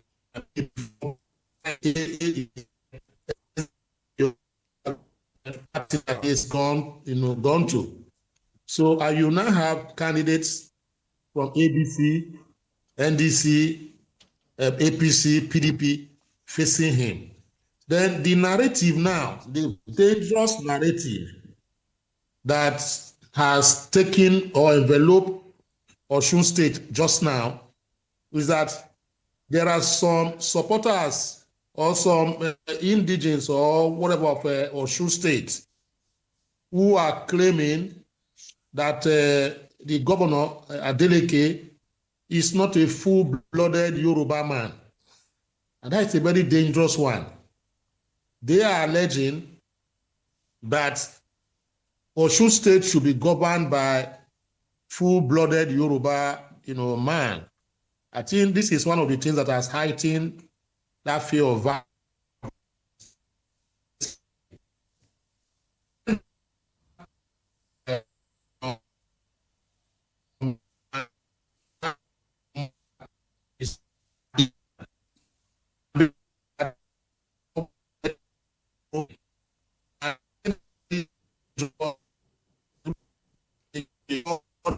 Unfortunately, we have the network isn't making it very easy for us to get your audio feed. It keeps breaking.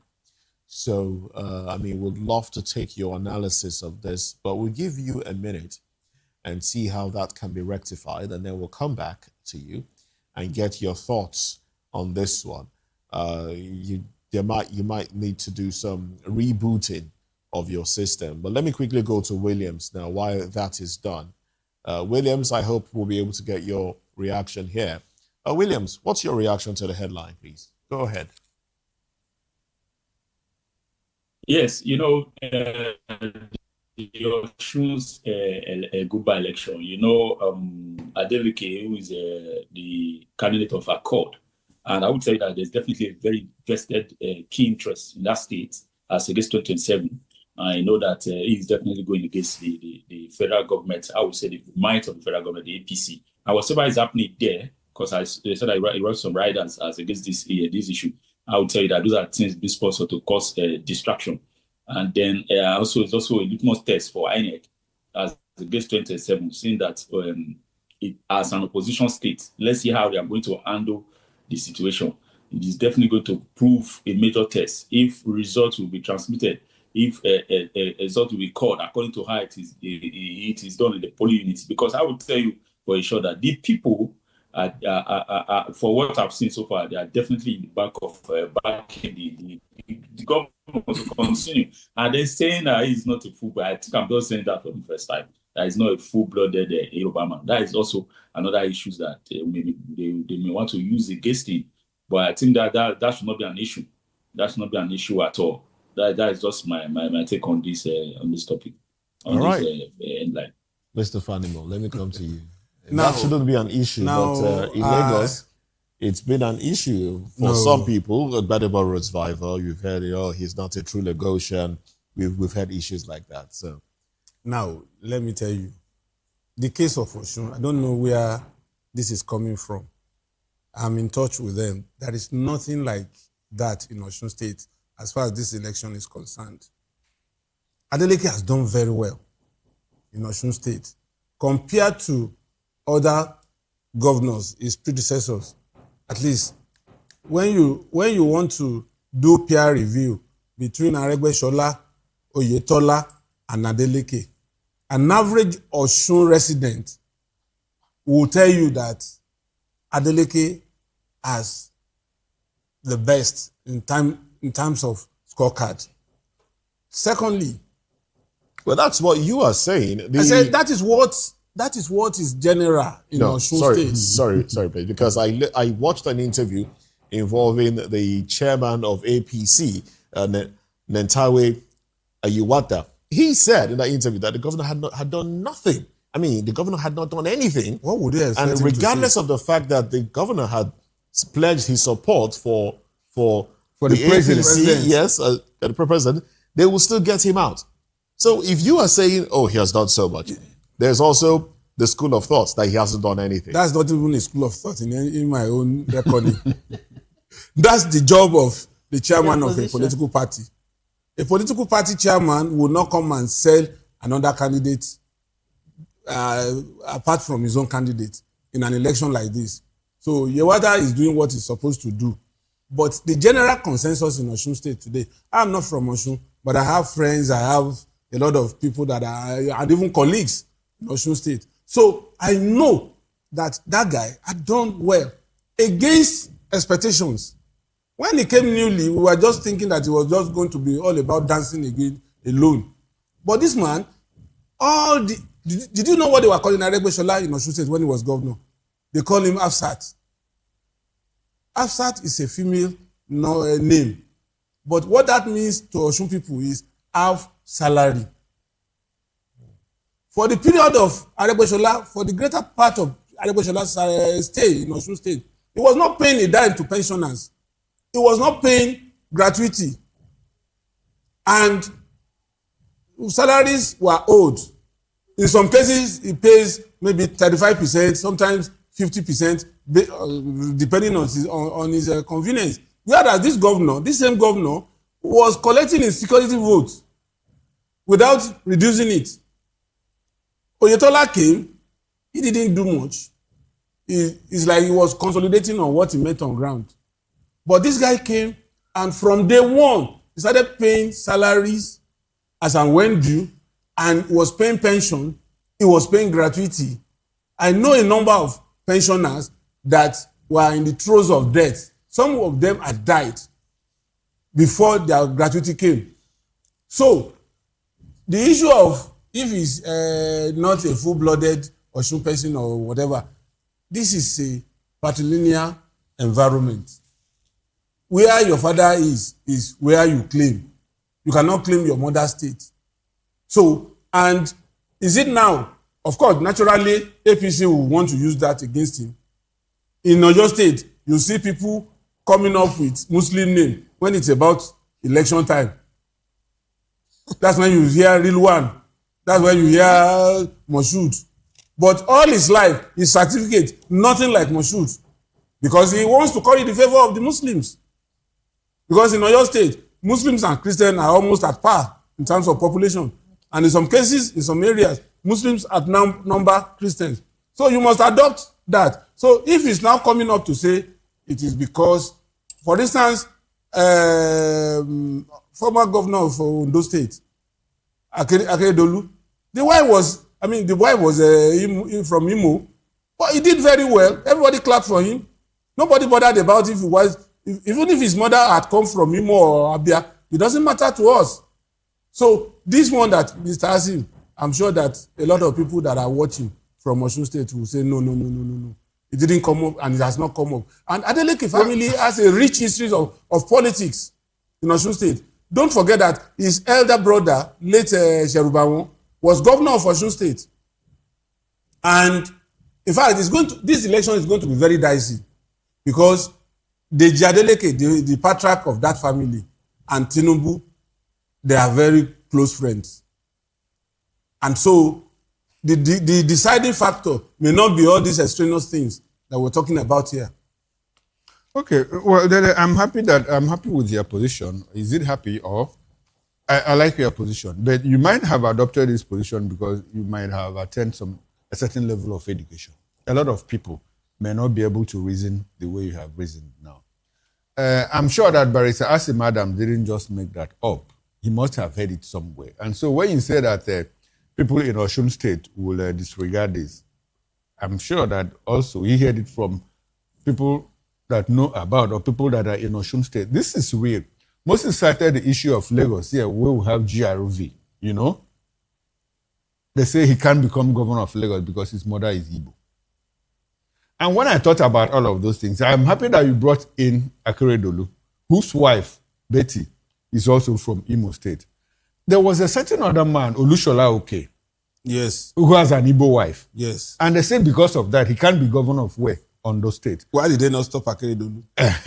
You know, so these things are within the realm of politics. People in Osun State will practically, play this up, to say, well, I mean, he's not. It goes beyond what we are discussing. It speaks to our fault lines in Nigeria. If you go to places like Akwa Ibom, former governor of Akwa Ibom State, his wife is from Enugu State. He didn't count. Lieli Moke, his wife Obioma, is Igbo. But sometimes people just play up these sentiments. How about the First Lady? Where is she from? The First Lady is from Delta State. The First Lady is from Delta State. She's Shakiri. And so why is it that people are, it's all within the realm of politics. People like to play up these sentiments. They don't matter. Where you are from, where your father is from, is where you are from, especially here in Nigeria. And so when people are speaking about, well, his wife is, their mother is Igbo. And so because of that, they are not blue blood Yorubas and all of that. I mean, it's nonsensical. We should have grown beyond this. We see people from Kenya, people that were born in the UK, whose parents were Kenyans, whose original parents were from India, become the Prime Minister of UK. And so we have a Mandami who is Arab now, but he's the mayor of New York. They don't talk about those things. It's only in Africa. It's only in Nigeria here that people begin to. The first mayor of Enugu was a Fulani man from the north and all of that. So we should grow beyond all of these primordial sentiments and just talk about who can deliver the job, who can do the job for us. Dele has spoken glowingly about Adeleke, how he has been able to clear pensions, arrears and salaries, arrears and all of that. And people are happy for it. Shouldn't matter where his wife or where his mother comes from. Now that Davido has married, Chioma is from where? She's Igbo. She's, I think, Imo State. Chioma is from Imo State. Now that Davido has married Chioma, and probably when he wants to become governor of Osun State, they say it's no longer Adeleke. Even Adeleke is one of his ex-wives is American. So, I mean, what are we really saying, really? All right, Barrister Asim Adams, I hope your network is clearer now and we can get, I hope we can get your thoughts. Oh. All right, so I'm just being told that he's not in. So, unfortunately, I would have given him, a right to reply and clarify where he got that statement from. Well, let's take some other headlines here now. Senate expands oil sector probe to agencies, firms over NATI's audit findings. And, well, that particular one, I'd like to take the riders to that headline so we get clarity on it. Reps receive 890 public petitions, blame MDAs for delaying justice. We also have 2027, military reaffirms commitment to democracy. Stockpiling PVCs won't affect free, fair INEC assures. I take that one again. Stockpiling PVCs will not affect free, fair INEC assures. GRIP, that's GRIP, eyes 2027 as INEC conducts final verification for registration. One of the headlines there. Oyedele explains how Nigeria spent FX subsidy removal savings. All right. Says $1 trillion economy by 2030. Not slogan, but target. Here we go. Let me start with the 90th thing.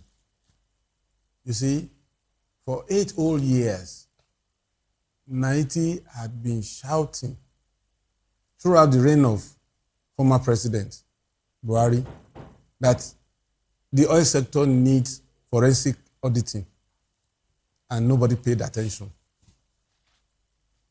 In fact, the move by the Senate is late in coming, very late in coming, because some of the players may have even absconded. Some of them would have even died by the time you conclude this investigation. So who are you going to hold?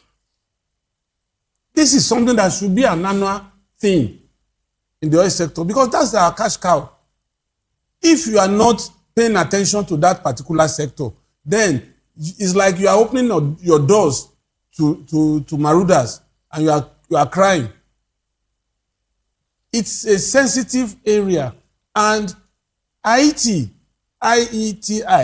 the international agency that we fashioned our 90 after, would do a lot in monitoring this process, even as advisory agency, because there's so much rot in the oil industry. Somebody put up something yesterday that there are over 800 workers in the 3 moribund refineries, and they take 236 billion as salary and emolument every year. Since when have you become Father Christmas in this country? As long as we had money. Right from the Gowon era. That's it. Yes, that was when we became Father Christmas. So how will you keep over 800 workers? These are workers that are pampered. They are not paid the same salary as civil servants. They go for training overseas. They go for training, they go on workshop, seminar. Some are even spurious. Over refineries that are moribund. Not a single drop of liter of petroleum product. After the training, they come back to the offices and tell stories. By they relish, they are the 5-star hotel, they slept, and the food they ate and all that. So now, where is this problem going to start? At what point are we going to get a reprieve from all these things? That's my worry. I share your concern. You know the biggest problem we have in this country? The biggest problem we have in this country is that between all the agencies of government that play within the oil sector and the government itself and the oil companies, nobody can tell us the exact quantity of oil we produce in this country on a daily basis. I make that challenge. They've given us an estimate of about. No, we shouldn't be looking about estimates. Look, Aramco, an actual quantity. If you go to United States of America now, what is the population of America? They will give it to you. We don't even have. We rely on UN World Doma to tell us that Nigeria is probably even at your convenience. You can even award 250 million, depending on what you want. Yes, what you want to achieve at that particular point in time.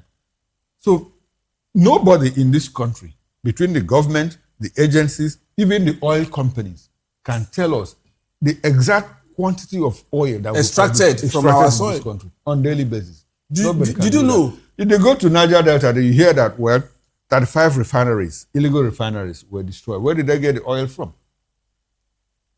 From which wellheads? And all of that. And so, because you are supposed to have 3 parties, at the wellhead, there is someone between the oil company, between the government, and probably, what do they call them again? These independent overseers. On top of my head, I can't recall their name. Who is supposed to sign off? This is how much that flew in from the flow station. This is how much we produce. And this is the aggregate. This is the exact figure. And after that, you are supposed to collate inspection agency. You're supposed to have an inspection agency at that flow station between the oil producing company, between the government person, and then the inspection agent. They're supposed to know exact amount of oil. But nobody does. And so what is NAITI doing? NAITI is also doing a good job, but sometimes they are just hazarding guesses. They should just stop all of this investigation and bring back the money for us. 210 trillion at one point. They are still carrying on investigation. Up until this moment, we don't know. The one that even I can't wrap around my head is the fact that I used 5 billion naira to change the name of NMTC to add an L. How much? How did? Is it because they went to Corporate Affairs Commission to change the what? Memorandum of Understanding, Memorandum of Association. You have to change letterhead. To do what? You have to change letterhead, seal, change signage with 5 billion naira. Yes, this country is a huge. Kupolokun as GMD NNPC was at the top of acquiring technology to monitor our oil fields. Just like Aramco in Saudi Arabia and what is this, a Brazilian oil company? I've forgotten the name now. Petrobras. These 2 oil producing countries, they have technology. There is a situation where if you extract 1 liter of crude anywhere in that littoral territory, it will come up. Kupolokun was at the verge of doing that in Nigeria. They had to take him off. They sacked him. And since then, we are here. And that's why we will never get the exact amount of crude that is extracted from our soil. All right, Williams. Do we still have Williams Ajayi? All right, Williams, please. Let's get your reaction to this. Yes, Moses. This same issue of probing the NNPC, it has been an issue. And the very first time it came up, even when Adam Soshomole tried to on the Senate floor, that they had to tell them that there's no need, that you don't have the right to call us to probe the NNPC. And the way that I heard that, it was very, very alarming. Very, very, very, very alarming, because how will you say they don't have the right to probe, that you don't want to probe our NNPC? And that was the issue when the 210 trillion came up. So there are many, many questions that need to be asked, because this is the center of Nigerian revenue. And you said they should not be probed, that they're not to happen to that organization. It is deep corruption that you are changing the name for 5 billion. And that's just like Dele Fanimo said there, that up to today, we don't even know. I can tell you that since I was born, I understand that, okay, we are tribe on oil. We've just been on 2 million, about being 2 million barrels, 2 million barrels. Okay. There's not been development. It has not reduced 2 million barrels per day. And they are not, and this is the main source of revenue. So it means that there's no progress, but there's a lot of money being misused, misappropriation of funds in that. So the Senate must not, and they will not continue to back these people. They must call for the total probe of that organization, so that they will see where these funds are channeled to. Who are the beneficiaries of these funds? Because like I said the other time when we were doing this same matter, when it came up on this morning show, I said, if they should dig into it, a lot of senators will also go down. A lot of big wins will go down. So the best way to do is to start to up the mic. There's no need, because we continue to prove the contracts. A lot of contracts. Who are the beneficiaries of these contracts? Because like I said, 20 trillion is too big for only one person to move. You need a lot of people. You need a lot of accounts. You need a lot of people to bring in documents and all that. So if they should do it, a lot of people will go down. Just the way we have this issue of the agency, people who are being fingered into it, and they are trying to cover up because they know that people who are involved are too big to mention. So please, I would also focus on this part, that the Nigerian Senate must live up to their task as a venue of accountability. For accountability. All right. Call these people to panel and ask them questions. Sorry, Williams. I understand your position, but the problem we have is that at every turn, the Senate, the House of Reps, conducts an investigation and it ends there. If we are looking for a certain amount of money, why don't you hand over the job to the EFCC so that when they conclude with their investigations, they go to court or ICPC and prosecute? Yeah. Why do you have to dump it on the floor of the Senate? Meanwhile, we have a Senate committee for the petroleum, in fact, different branches of the petroleum sector. Upstream, downstream, midstream, and all of that. So what were they doing? Why don't they do their oversight functions? That's the question Nigerians are asking. And so, after the probe now, what next? Do they hand it over to the EFCC or ICPC or any other agency of government? Or do they just say, well, we have some of these investigations that are ongoing, we don't even know when they start, we don't even know when they end. And so the appropriate thing would be, if you perceive that there is corruption, that there is money missing, why don't you just hand it over to the EFCC and allow them to prosecute? The EFCC basically has reacted in this particular headline, still from The Guardian. It says, contract fraud, most prevalent corruption in public sector. That's coming from the EFCC boss. Yeah, so that's one of the headlines there. You can see it right underneath the big story there. Contract fraud, most prevalent corruption in public sector, says the EFCC boss. Yes, I think it should be true, because contracts more like SPVs, special purpose vehicles. Most of the governors, it's not as if they are interested in building roads for you, because that is where they will part the contract. If you don't push something out, you can't get back. You don't have to push the funds out before you can get some of them that build airports. It's not because they are interested in building airports for the people. It's just that they want to look for an avenue to take money. My governor. At some point, we were talking about 10%. Was it under Omar Ridiko? No, that was under Gowon. 10%. 10%. Okay. And Fela sang about it at that time.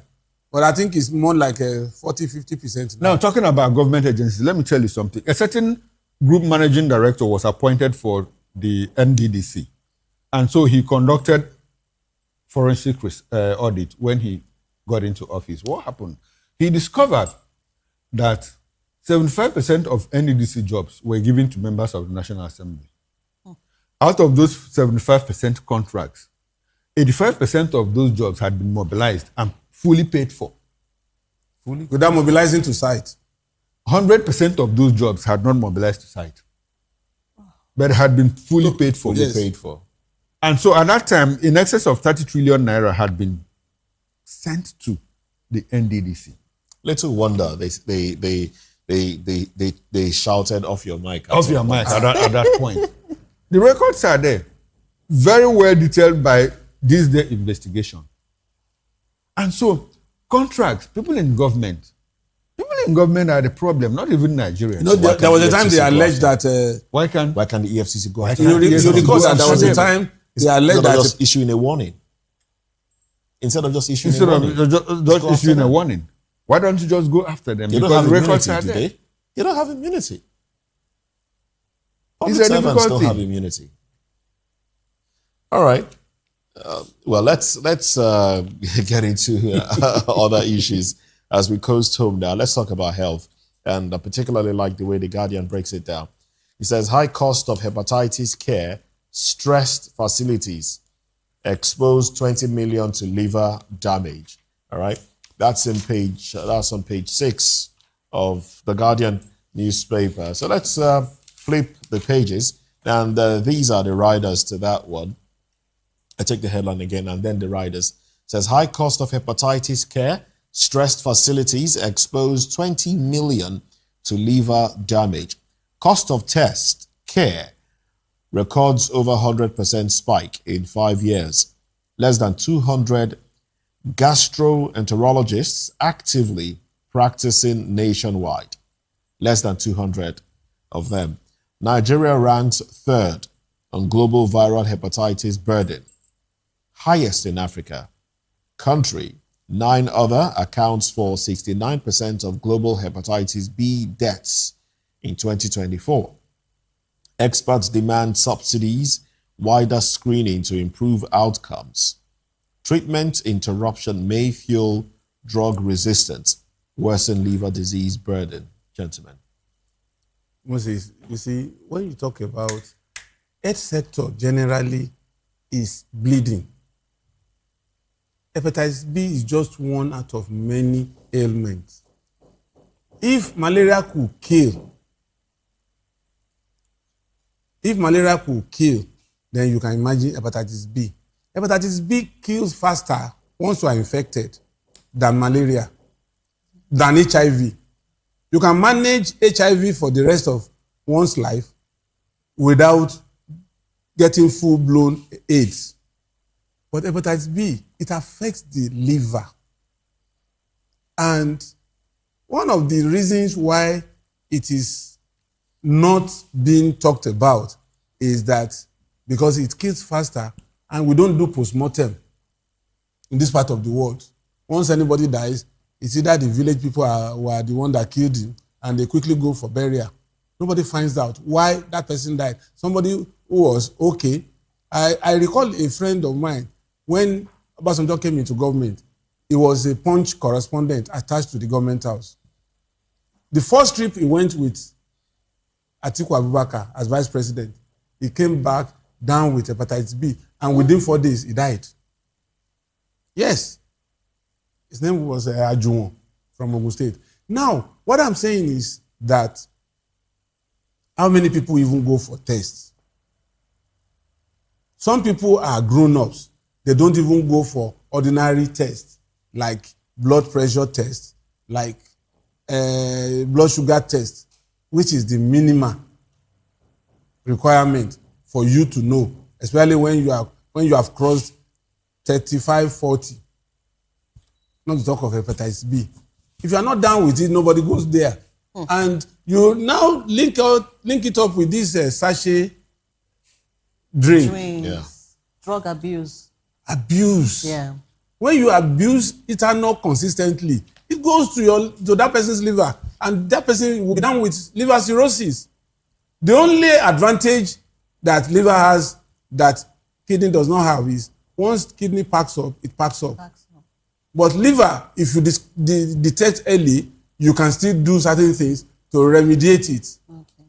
But unfortunately, until the last stage, that's why some people have that notion. I used to have it anyway, that anybody that is taken to tertiary hospital is going there to die. Because those things that should have been taken care of at primary and secondary level, it is only when it is end stage that we rush to teaching hospital. All right. Let's go to Williams. Williams, please. Moses, this issue of hepatitis B, just like Mr. Pandemo said, our health sector is a mess. I will tell you for a fact. That same year, 2024, when I was doing the governorship campaign, I was opportunity to be one of the biggest institutions in Edo State, the Federal University, Federal Teaching Hospital in the and the man was telling me that they were short of gas, oxygen. And as he was telling me, he said the only oxygen functional is for just one VIP, that anybody should not tamper with the oxygen, no matter what. And I asked him a question, so what happened to the remaining people? He said, they are at risk. Anybody who dies and cannot stay until they revive that other VIP that is there, the idea is just a RIP for them. Now, let me tell you, there was this part of the headline, so doctors threatening to go on strike again. Resident doctors. Yes. This will tell you that there is total neglect to the health sector. If you cannot even take care of facilities, how will you take care of the people who are working, the workers there? So it's very sad. There is total neglect on the Nigerian health sector. I think the last time that was 30-something million that was released now, the Federal Ministry of Health. Can you imagine that? So please, the federal government needs to sit down and do a lot, because a lot is happening. The citizens who are coming for that, they should come and vote for you. The places that you know that you can take off their heads is in a very abysmal situation. That when you go to a public health center, you get to wonder. So it's a total neglect, and the federal government needs to do a lot. All right, government needs to do a lot. Invest in the health sector. Absolutely. So that our doctors can sit back. Absolutely. Well, thank you very much, Williams Ajayi. Thank you very much, Asim Adams. I think we lost connection to Asim at some point here, but we do appreciate you for your time on the program. We thank Dele Fanimo as well for coming on the show, public affairs analyst, reporter. And this is where we draw the curtains.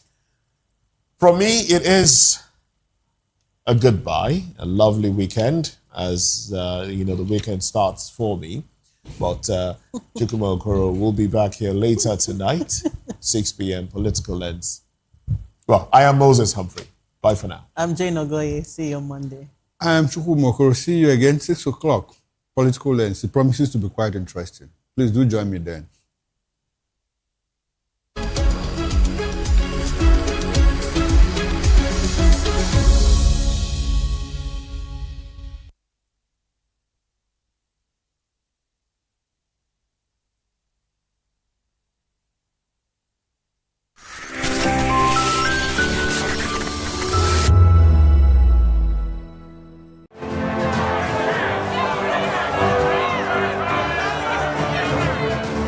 Do you want your voice to be heard? Do you know that you matter in the scheme of things? The People's Voice, the show where ordinary citizens take center stage as we discuss the biggest stories that affect you and I. With you in mind, we facilitate lively discussions, debates, and interviews on the topics that matter most to you and I, from social justice to economic empowerment, education to healthcare, governance, and more. Tackling tough topics and amplifying your voice. Join the conversation and make your voice count. The People's Voice. Make your voice count. To know the happenings in the maritime sector, join us on the program Maritime Frontiers on Voptv as we discuss key areas in the maritime sector, from aquaculture, maritime transportation, maritime labor regulation, oil and gas exploration, ferry and passenger insurance, marine pollution and prevention, port operations, and lots more. Maritime Frontiers, exploring Nigeria's blue economy. This is African News on Voice of the People Television, where we don't just bring you the news, we bring you Africa's heartbeats, the policies that shapes our world, and the economy that determines our future. African News on Voice of the People Television. Stay with us. Behind every broken desk lies a broken promise. Education shapes the nations. But who is asking the right questions? Introducing Edu Dialogue, the show that goes beyond the surface, exposes the cracks, the corruption, and the silence in Nigeria's education system. Edu Dialogue, Saturdays, 3 p.m., only on Voptv. We break the biggest stories, from missing funds to policy failures. We ask the tough questions and demand real answers. Edu Dialogue, this Saturday, 3 p.m. on Voice of the People Television. Big news this year. Your favorite Voice of the People television station is now on free to air on Nigecomsat. All you need to do is align your dish using the following: orbit position 40.5 degrees east, 12.685 GHz, 30,000 kilobytes per second. Polarized vertical, frequency 2, 12.731 GHz, symbol rate 26,250 kilobytes per second. Polarization H. This works on any decoder. Catch up to 100 channels, sports, movies, news, all for free. This is with better quality at no extra cost.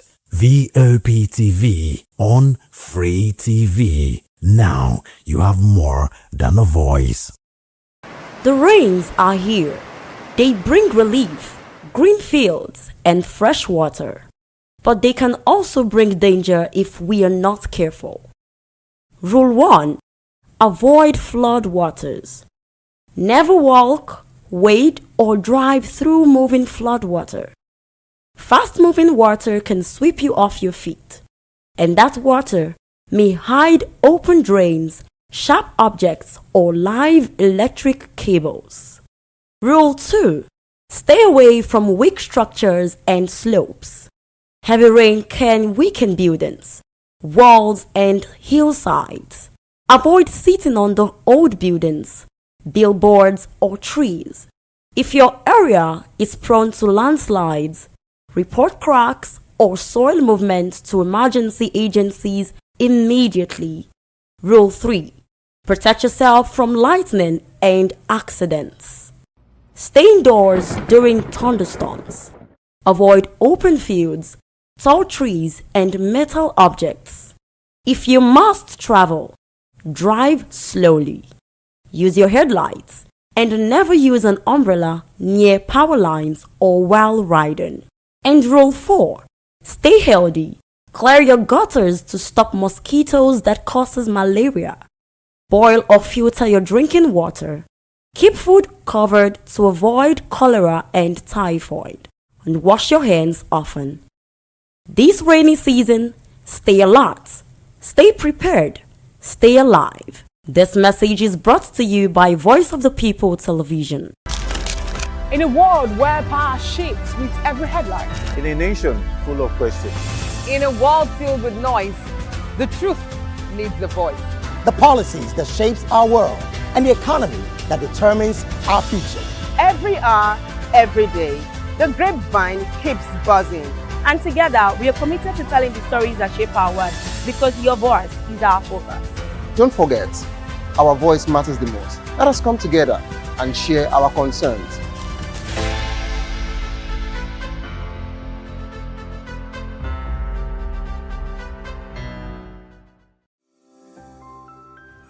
Voptv. Now you have more than a voice. Environmental sanitation has long been a key strategy used by authorities to control waste disposal, prevent flooding, and reduce the spread of diseases linked to poor hygiene. Supporters say the exercise encourages community participation and helps maintain a cleaner environment, especially in densely populated areas. However, others argue the sanitation should be a daily responsibility supported by efficient waste management system rather than a once-a-month activity. We want the environmental to back because our Lagos is too dirty, our road is too dirty. So we want everywhere to be clean. If they catch anybody to throw away dirty or mess the road, let them take the person to where it's supposed to take and go. They should not collect bribe for anybody. They can do, let them do it. So we want Lagos to be clean. Some residents expressed optimism that the exercise would improve environmental conditions if properly enforced, while others raised concerns about possible restrictions of movement and the need for government to provide adequate waste disposal facilities. They also emphasized the importance of public awareness, proper monitoring, and collaboration between authorities, communities for the initiative to succeed. It's good to bring environmental comeback to Lagos because some area of Lagos is dirty. So I like it like that. It's good. Before, then they do this environmental and everything is clean. But some people, because of the time or something like that, that 6:30 to 8:30 is still okay for us. We want the environmental to come back again because Lagos State is too dirty. There's dirty everywhere, even on the road. Express road, there's dirty. So if they should return it back, if their law is stand, it will clean. If their law is not stand, it will not clean. As long as Lagos continues to grapple with waste management and urban challenges, many residents say sustained effort, not just periodic exercise, will determine the long-term impact of the sanitation policy. From the streets of Lagos, Damola Olukuto for Voice of the People TV.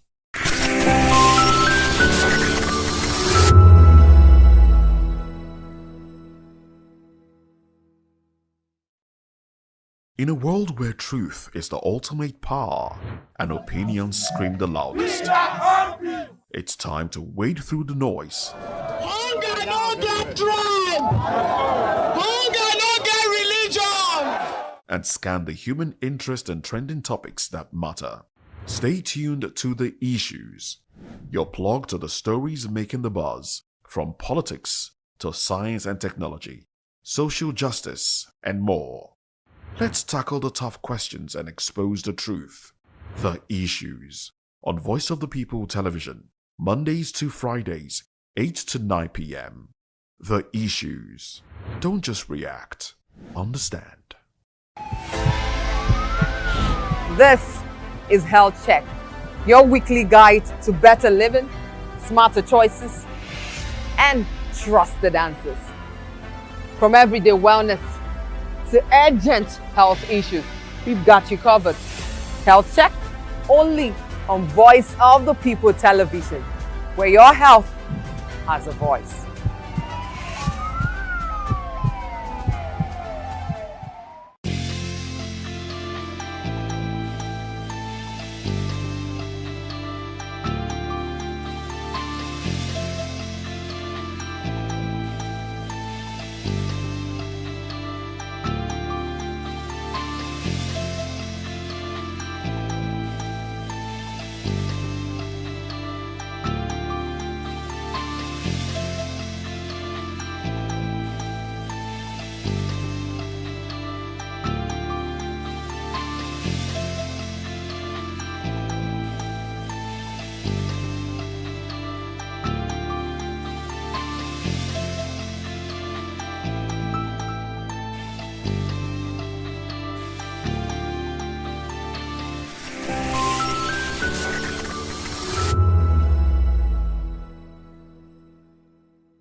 The red carpets, awards, the razzmatazz, music, fashion, interviews, and more. Spotlight on Voice of the People Television. Let's feed you with all the juicy stories in the global entertainment space, bringing you the glitz and glamour as they hot. Stay tuned to Spotlight, 1 p.m. Monday to Friday. Spotlight on Voptv. Entertainment like never before.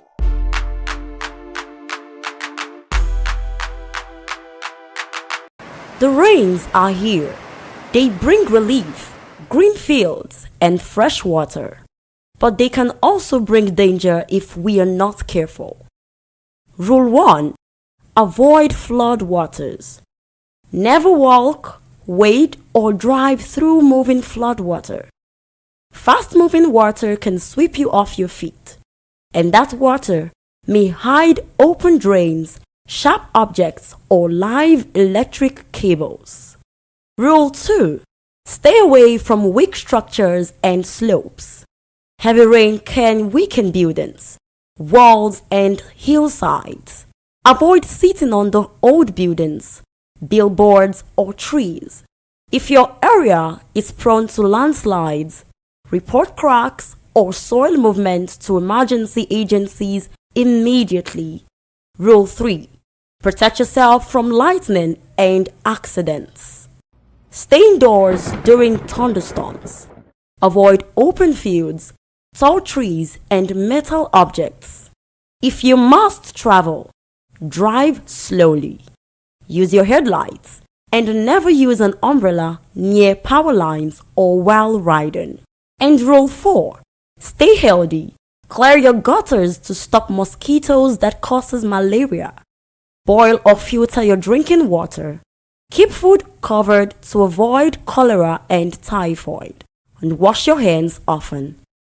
This rainy season, stay alert, stay prepared, stay alive. This message is brought to you by Voice of the People Television.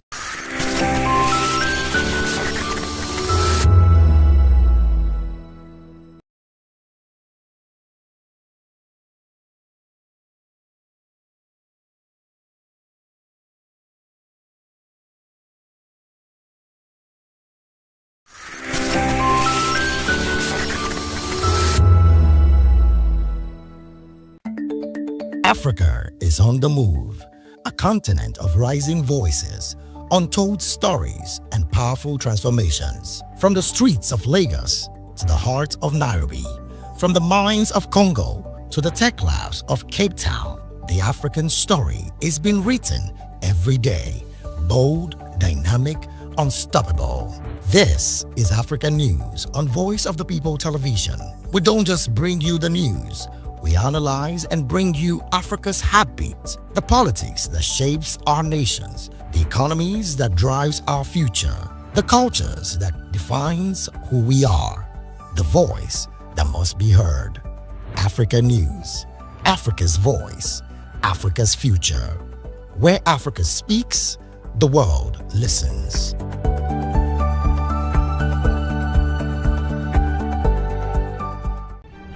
In a world where power shifts with every headlines, news breaks and events happens, we bring you unbiased and explicit information on politics, economy, and state of the nation.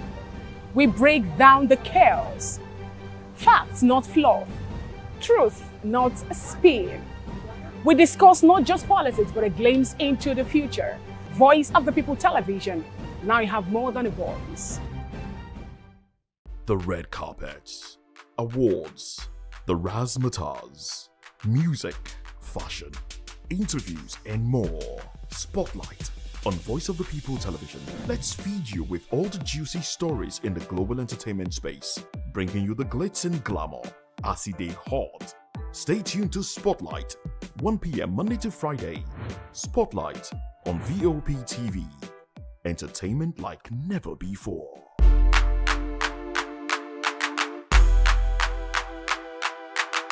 Welcome to the locker room, the home of football talk that matters. I am Jerry Arpillon. Join us every weekday, Monday to Friday at 5 p.m. Nigerian time, as we share the hot takes and hot debates in the exciting world of football. And joining me are the usual suspects, Ikechukwu and Mayowa, as we break down all the hot takes and everything that's happening in the football. Don't just watch football, live it with us. Catch us on the locker room and Voice of the People Television at 5 p.m. Nigerian time. And like I always say, if not 20 minutes off, please discuss. Behind every broken desk lies a broken promise. Education shapes the nations. But who is asking the right questions? Introducing Edu Dialogue, the show that goes beyond the surface, exposes the cracks, the corruption, and the silence in Nigeria's education system. Edu Dialogue, Saturdays, 3 p.m., only on Voptv. We break the biggest stories, from missing funds to policy failures. We ask the tough questions and demand real answers. Edu Dialogue, this Saturday, 3 p.m. on Voice of the People Television. Join us as we drive into the world of politics through insightful interviews with prominent political figures, both serving and former governors, ministers, senators, legislators, party chieftains, activists, and analysts. Get first-hand information into the decision-making processes that affect our daily lives. Highly engaging one-hour program that brings political discourse into focus. I am Chukwuma Okoro. Political Lens, Monday through Friday, 6 to 7 p.m. Join us. In a world where truth is the ultimate power and opinions scream the loudest, it's time to wade through the noise. Hunger no get tribe. Hunger no get religion. And scan the human interest and trending topics that matter. Stay tuned to The Issues, your plug to the stories making the buzz, from politics to science and technology, social justice, and more. Let's tackle the tough questions and expose the truth. The Issues, on Voice of the People Television, Mondays to Fridays, 8 to 9 p.m. The Issues. Don't just react, understand. Big news this year. Your favorite Voice of the People television station is now on free to air on Nigecomsat. All you need to do is align your dish using the following: orbit position 40.5 degrees east, 12.685 gigahertz, 30,000 kilobytes per second. Polarized vertical, frequency 2, 12.731 gigahertz, symbol rate 26,250 kilobytes per second. Polarization H. This works on any decoder. Catch up to 100 channels, sports, movies, news, all for free. This is with better quality at no extra cost. Voptv on Free TV. Now you have more than a voice.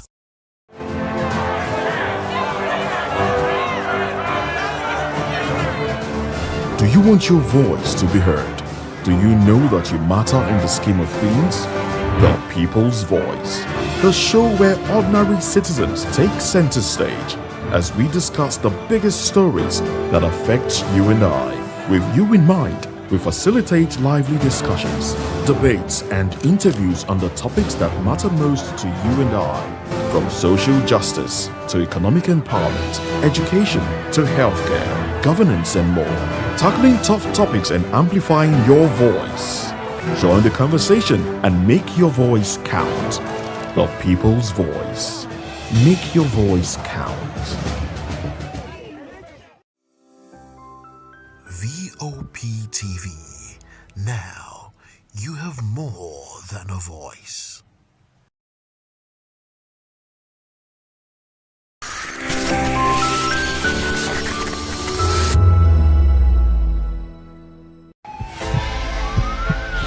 This is Health Check, your weekly guide to better living, smarter choices, and trusted answers. From everyday wellness to urgent health issues, we've got you covered. Health Check, only on Voice of the People Television, where your health has a voice.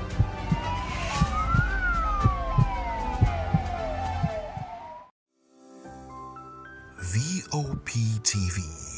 Now you have more than a voice.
Yeah, it's that part you talk about so many things. A lot of people have two-face. They could play the song on and on, two-face, the DBR song. But you have two-face, but you might never meet a DBR. That's what it is. But welcome to the Time to Be Sports Show, Special Public right here on the best place to be, Voice of People Television, Lagos, Nigeria. It's time for us to delve into sports world and let you know everything that transpired in the course of the weekend and also during the week, and then just preview and the reviews, everything just on one point. It is no longer news that the Super Falcons of Nigeria are down the pecking order, and we'll keep it down on the sideline. When we connect with Itoha or Mozokbia, she'll be talking us through that very female football. It's that bad. Everything feels to not be working well in Nigeria at this point. But it's just what it is. Good morning once again. Let's start with the FIFA news, the most trending of them all. A couple of videos we played on the show today, and then letting you know how it's been oftentimes. Gianni Infantino, the US president, a lot of people talking, Borham as well, UEFA electing the Safin, a whole lot of top point on the show today. But let's go to that very face before we connect with Itoha. Let's talk about FIFA. What's really going on? Whose report do you believe? Gianni Infantino is having a backlash and outbursts on this team. And we know FIFA is a non-profitable organization. We know. Now, I don't know where you stand or what you make about this said story, but I feel what needs to be done should be done right. This is more like the second time we've heard about this. The first one was the Super League, and it never played out. UEFA said, no, we have to boycott it.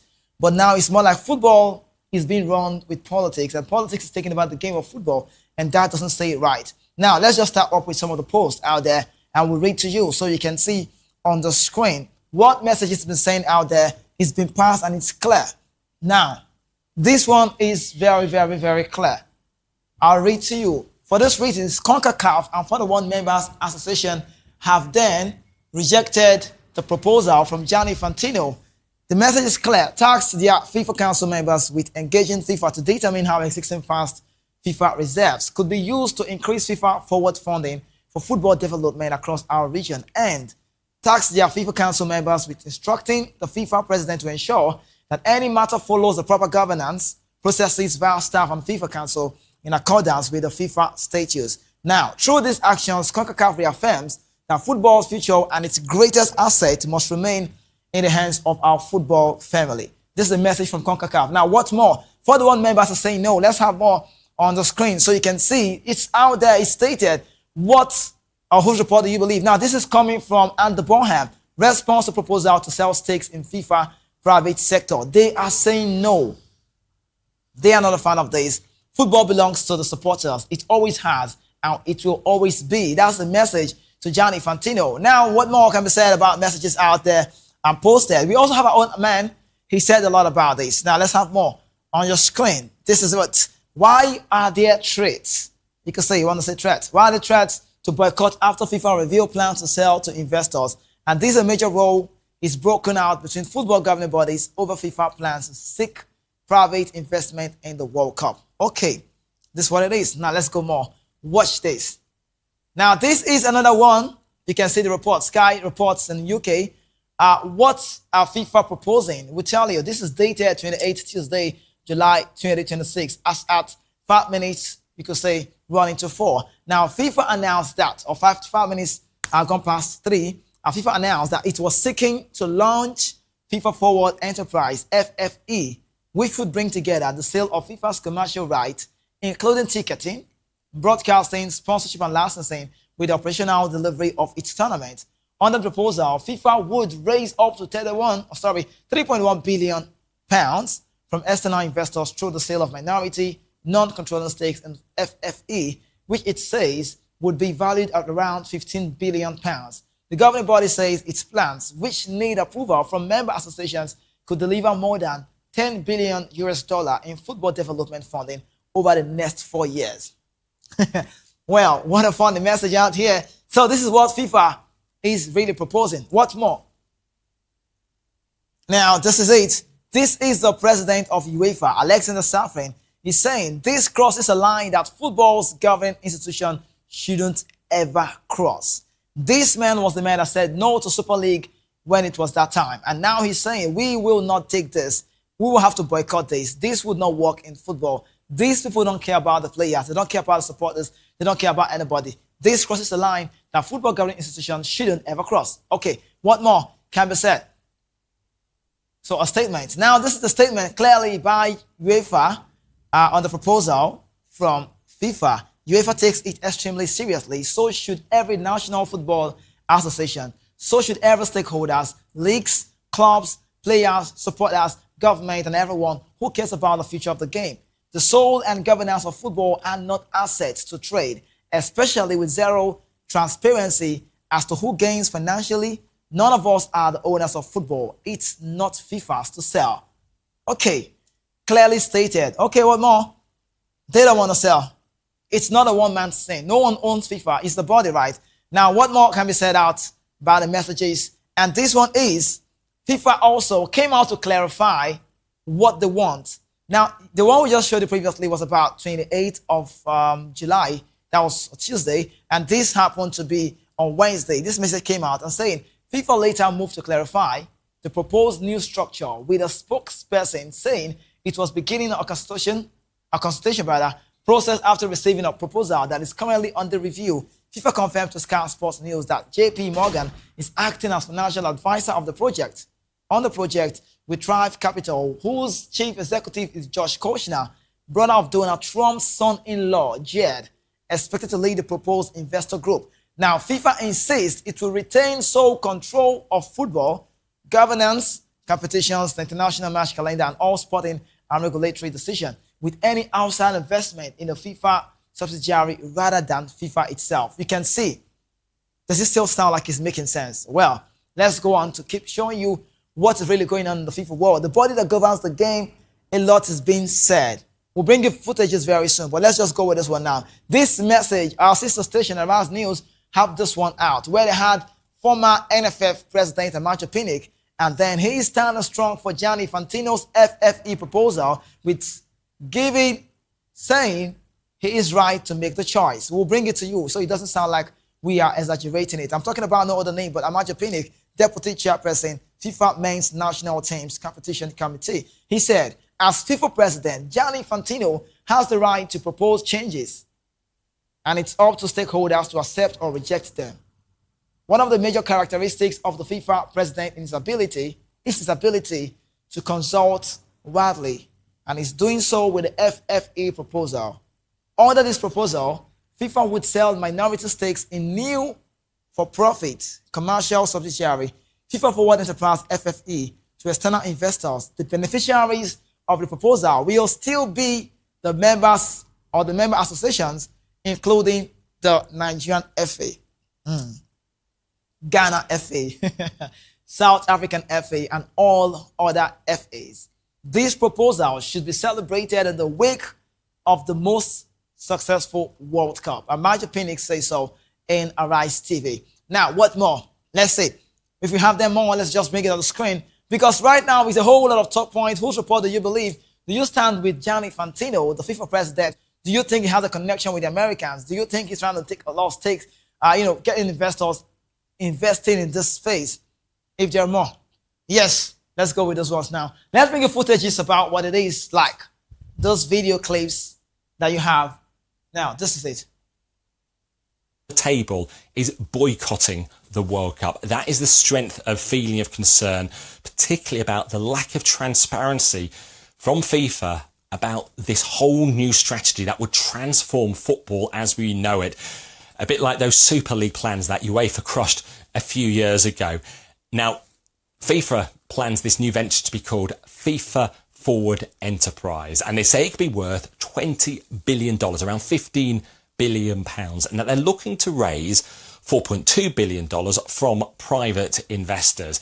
The pitch from them is that football associations around the world would benefit financially from this.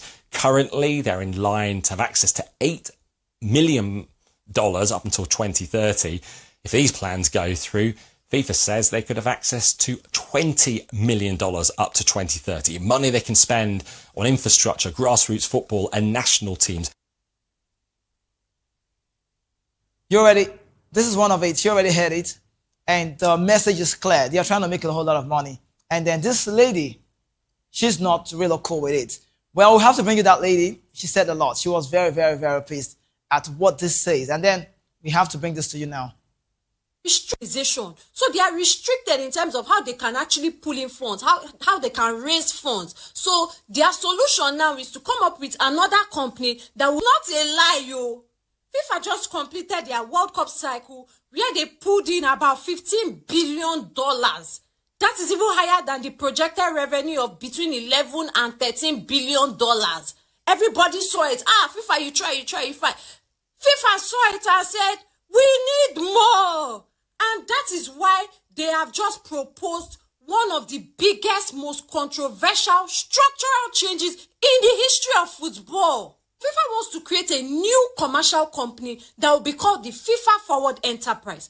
This company now, they are going to hand over all the money matters, everything that has to do with revenue, money making, everything that has to do with money, from broadcast deals to sponsorship, ticketing, licensing, merchandise, everything that has to do with money. This new company is going to handle it. And then they will now offer up to 21% stake in this company to private investors. Why are they doing that? So that they can now collect upfront payment of about $4.2 billion. But then again, why can't they just continue with the normal FIFA? What's the issue? What's all this drama for?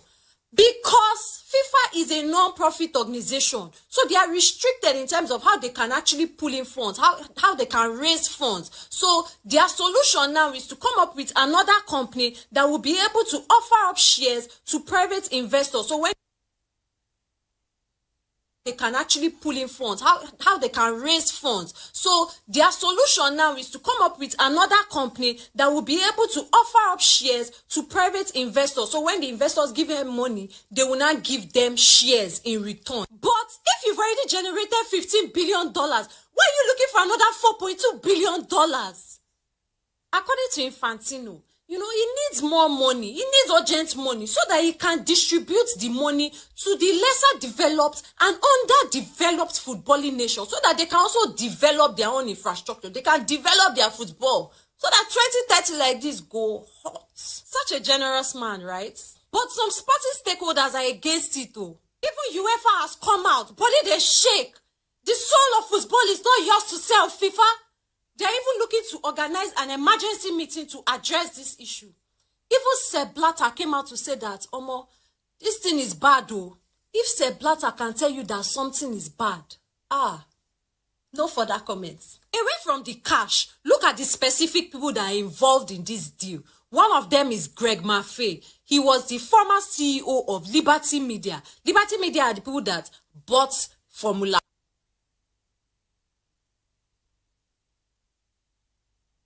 Video is clear. Let's go for the one Nigerian said, Amajo Pinnick. He said in our sister station, he said this.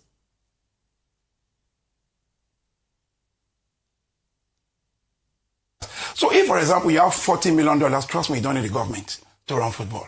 What people should be bothered about is the integrity of the funds, the integrity of the personnel, the people, the consortium, or if you like, the company, and are these companies quoted in stock exchanges all over the world?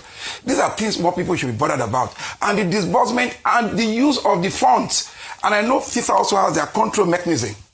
So to me, we shouldn't just sit down. We should celebrate the huge success. You remember I told you, that once this tournament picks up, there will be no controversy. There were a lot of apprehension, there were a lot of fears. But trust me, this has been the most successful World Cup. Okay. So it's not everybody that will be happy with it. All right. So if, for example,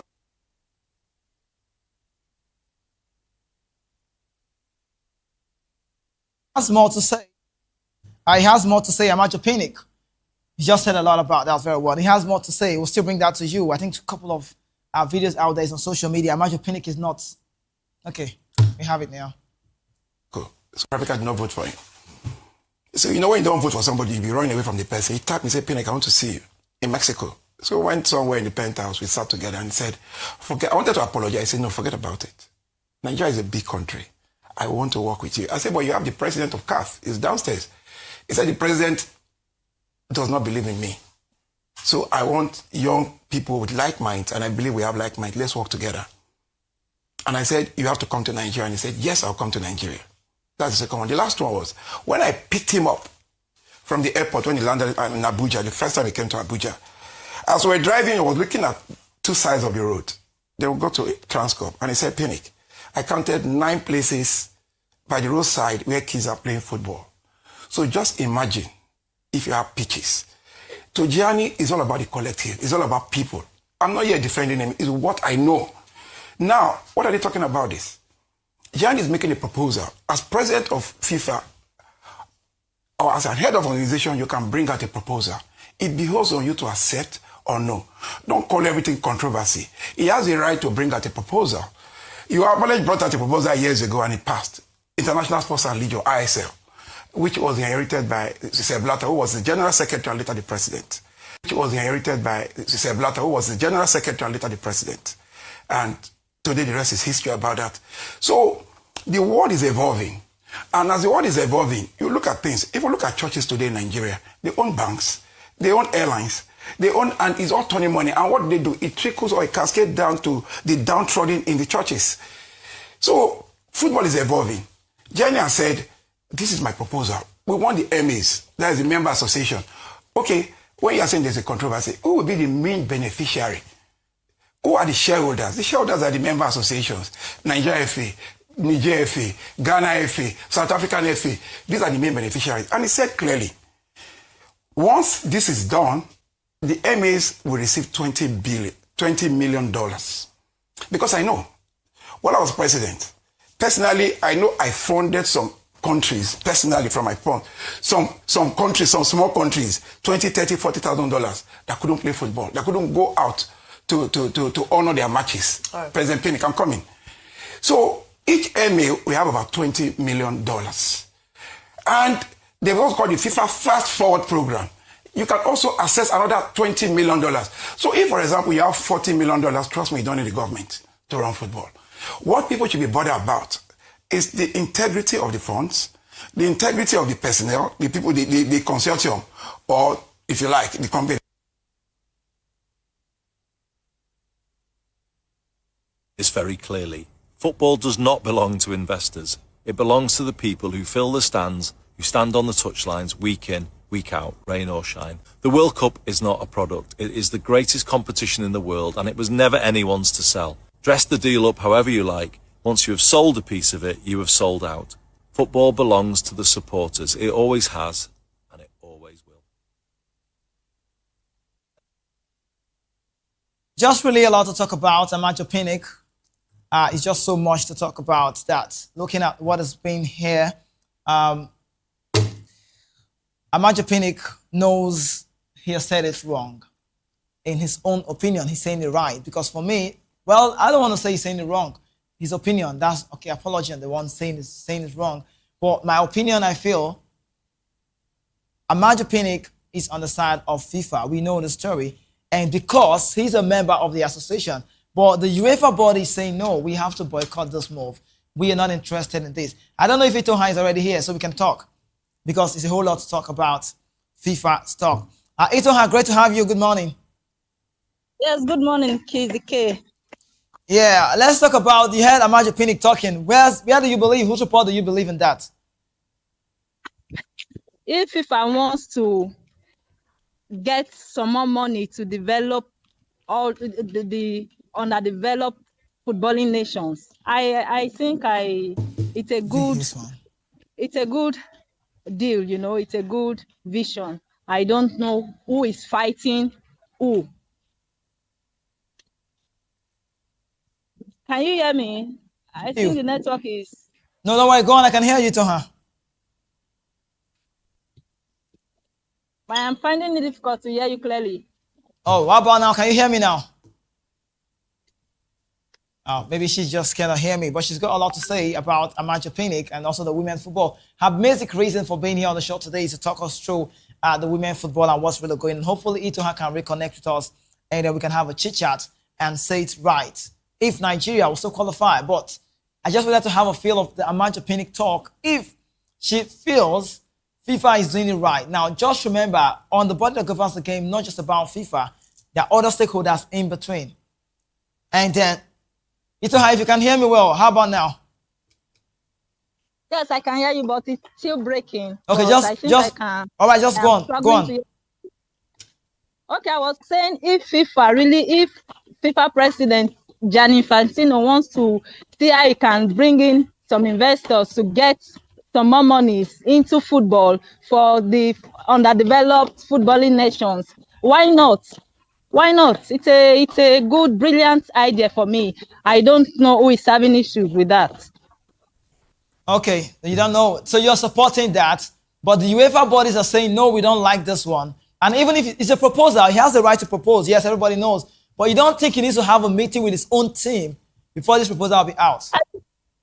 Sure, why not? He needs to have meeting with the full team. So everybody will come together in a round table to look at his idea, his proposal rather, to know if it will favor football in general. You know what I'm saying? Yeah, I know.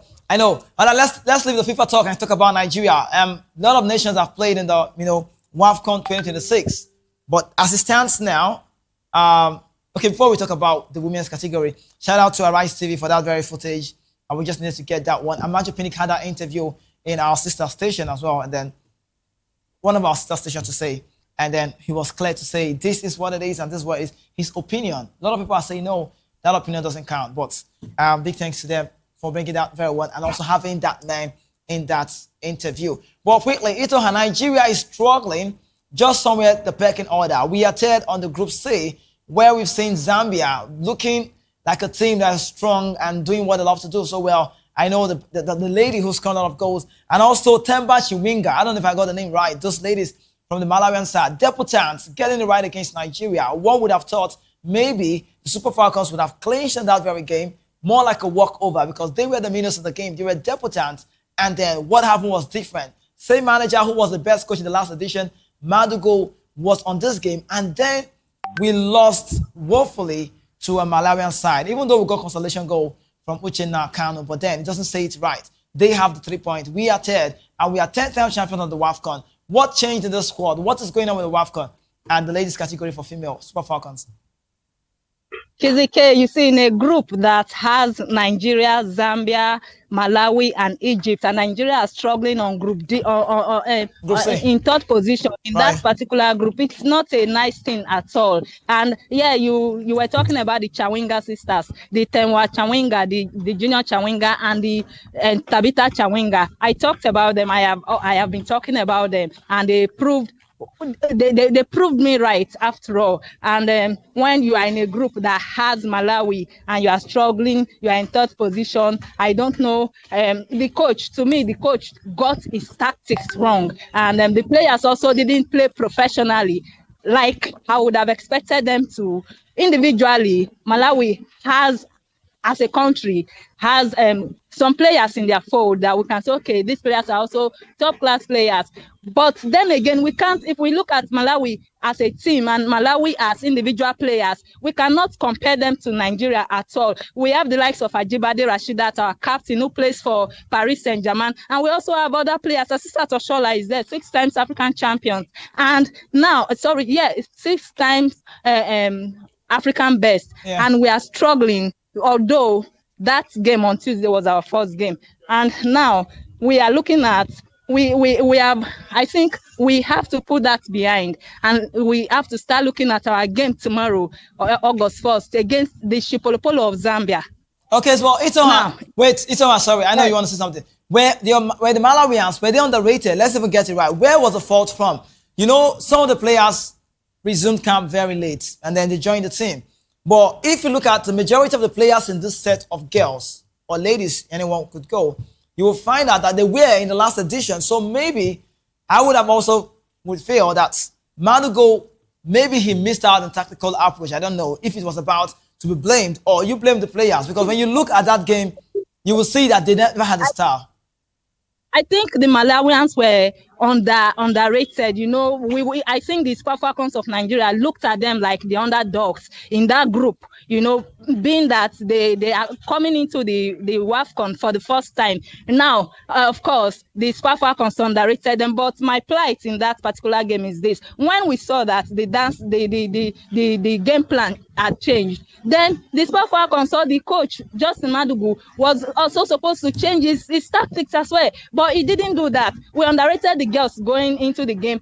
And I remember that Tabitha Chawinga was begging Asisat Oshoala, giving her that respect, telling her not to, that she should please, the team, the Super Falcons should not score so much goal against them. I think she used that to play mind game. They went into the game. They didn't even approach the game like they were the underdogs in that particular fixture. They went into it and they got their game plan right. Got the 3 points. They shocked us. They shocked me. I never expected it. Now the two sisters just played a very fast one on us, getting those 3 goals. And yeah, Ajibade got one from the penalty spot, and Uchenna Kanu got the other one. But it was not, those 2 goals were not enough to give us the 3 points. They got the 3 points at the end of at the end of 90 minutes, and now we are looking at doing everything we have to do to make sure that we beat the Copper Queens of Zambia and remain in the competition. KZK, my fear is this: the World Cup ticket. The World Cup ticket. Let's not forget that. So we can't afford to miss the FIFA Men's World Cup and also miss the FIFA Women's World Cup. It won't really all go well for Nigerians. Claire, now let's state it right. The nation itself is not in a very good state. I don't know where you're seeing it from, but my perspective, if there's anything we love to do here is to just say it the way it is. Everything doesn't seem right in Nigeria. That's the truth. Now, our football every day is going down the pecking order. It doesn't sound right. It's more like we had a very, I don't want to say woefully or bad 2026. The men category, we missed out of the World Cup 2 times consecutively. That's how bad it is. The last time Nigeria was at the World Cup was back in 2018. And if you look at the set of boys in the national team, just 2 of them knows what it looked like to be in a World Cup, and that was in Russia. Wilfred Ndidi, Alex Iwobi. Ekong used to be in the team, but he's no longer with them. He's retired. Now, that being said, we missed out. In Qatar, we missed out in America. This edition, Mexico, Canada, we're off. The Nations Cup, we had a very decent game with Eric Chell. But if we just want to generalize it, you agree with me that we had a poor 2026. That's what it is. Now, if there's anything we look about football, these ladies always bring us joy. I remember I was on the show and I was ranting. The word is ranting because I felt like we own it. I felt like it was our birthright to win the Malawians because there were no team to stop Nigeria. But then, Esther Kronko also wasn't on her really A game. I know these ladies. I respect them a lot.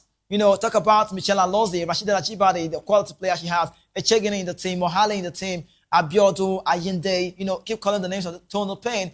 That team have a quality that can win Olabisi as well. They can win any team. They are favorites to win this one. But with this result now, I just want to know, would you say what is going on in the country? Is it affecting them? I'm just saying, just like a social media talk, maybe.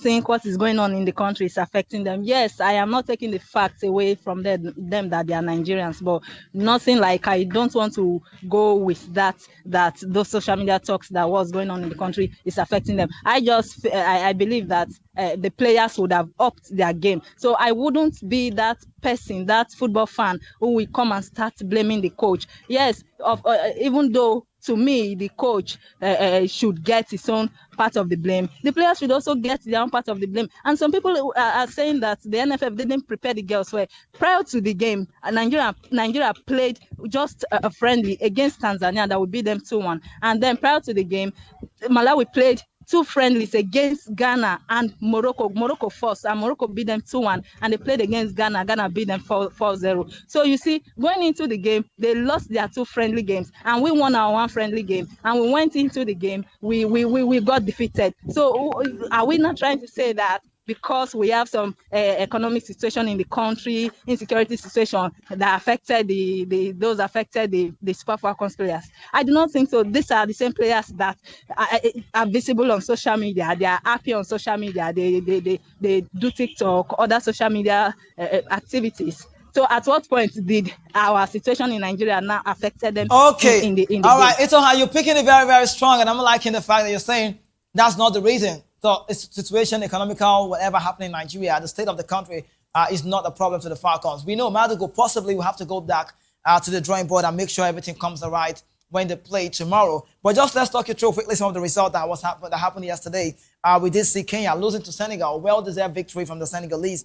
the women category. And then the host nation, Morocco, were just on fire against their counterparts, you could say, North African side, Algeria. 1-0, it ended. And today, again, it continues for the women football, the AFCON, you could say WAFCON, better word, 2026. South Africa will play Ivory Coast, and that time will be 6 p.m. Nigerian time. And later, we'll see Burkina Faso playing against Tanzania, 9 p.m. Now, Ito Hawamakwe is up where. Tell me, I'm sorry, I hope I didn't spoil the name. Yeah, that's the name. Moving forward now, we have Zambia. What is the way? You know Bantra now. You know the lady on top. She's got 4 goals right now, right? I think she's got 4 goals to her name. Now. Right now. Yeah, 4 goals. We know we are a better side to compare to the Zambians, but you cannot rate what has happened in the past and take all of the glory. Can we go past there with high margin? Maybe. What do we need to do to find ourselves on top of the log? And can we do what the Argentines did in 2022, where they got to lose a match to, Saudi Arabia, who were the minnows, and then went on to win the game? Julian Alvarez, Messi, quality, Romero, Lautaro Martinez, the team, Enzo Fernandez, McAllister, Rodrigo de Paul, quality at that point. And this year, again, in the male category, we did see Spain having a draw against Cape Verde, who were the minnows, debutants, and went on to win the World Cup. Can we replicate that kind of situation with the WAFCON ladies football Super Falcons? You have been citing the Argentina, Saudi Arabia 2022. Yeah, I should say that. I should say it. Yeah. So I have been citing that example that the Super Falcons can also do that. But right now, I do not see the Super Falcons beating Zambia 5-0, maybe 6-0. I would say that Barbara Banda is a very deadly striker, very hot striker when it comes to women's football. Like you said, she already has 4 goals to her name. And this is a player who wants to score more so that she will get the golden boot at the end of the competition. Now, what I am proposing is this. The coach Madugu, Justin Madugu, should make sure that his defenders tame Barbara Banda, not forgetting to also tame Rachel Kundanaji, because if the defenders take out Barbara Banda, what about Rachel Kundanaji? And what about the other players? So I wouldn't want a situation whereby they will just focus on Barbara Banda or Rachel and Rachel Kundanaji, then forget about the other players who could take the advantage that, okay, since these players are attacking or targeting Barbara Banda and Kundanaji, let's hit them and let anybody get the goal. And they also have Grace Chanda. Grace Chanda is a good midfielder. Zambia is this team now that has come into the women's football, and they've shown us that they can play, So Nigeria should know how to, the Super Falcons should know how to pocket these players, like we say in football language, pocket these 2 strikers. Then our attackers too have to take their chances. Our midfielders have to also supply the balls to our attackers. The likes of Esther Okoronkwo, we know how good she is. We know what she did in the last WAFCON. These players have to come into the game, have to up their game to make sure that they beat Zambia, even if it is just a solitary goal, 1 goal. Even if they can beat the Chipolopolo by 1 goal, we will be fine by it. The point is, get the 3 points and then wait for Egypt, against Egypt. Now, okay, I'll take that from you. I'm looking at the team. Look at Ijami Lose also. I look at Oladipo, Demenhin, or Harley, Alonzi. Alonzi played the left row. She can play from the right. She can play from the left. It wasn't Ashley Plumcher. You know her story. Now, Ayinde, Ajibade, and as well, Echegene, just at the heart of the midfield. Ijami Lose from the right. Hazel from the left. Then I think we had Esther Okoronkwo up front.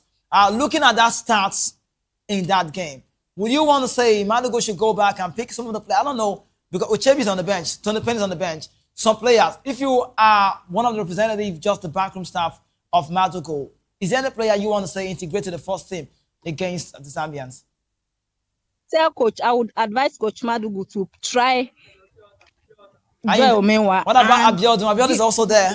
Then Ayinde starts from Haken. Yes, Abiodun is there, Ayinde is there, but I would want to see what Joy Omenwa will do in this WAFCON, as well as Gift Monday.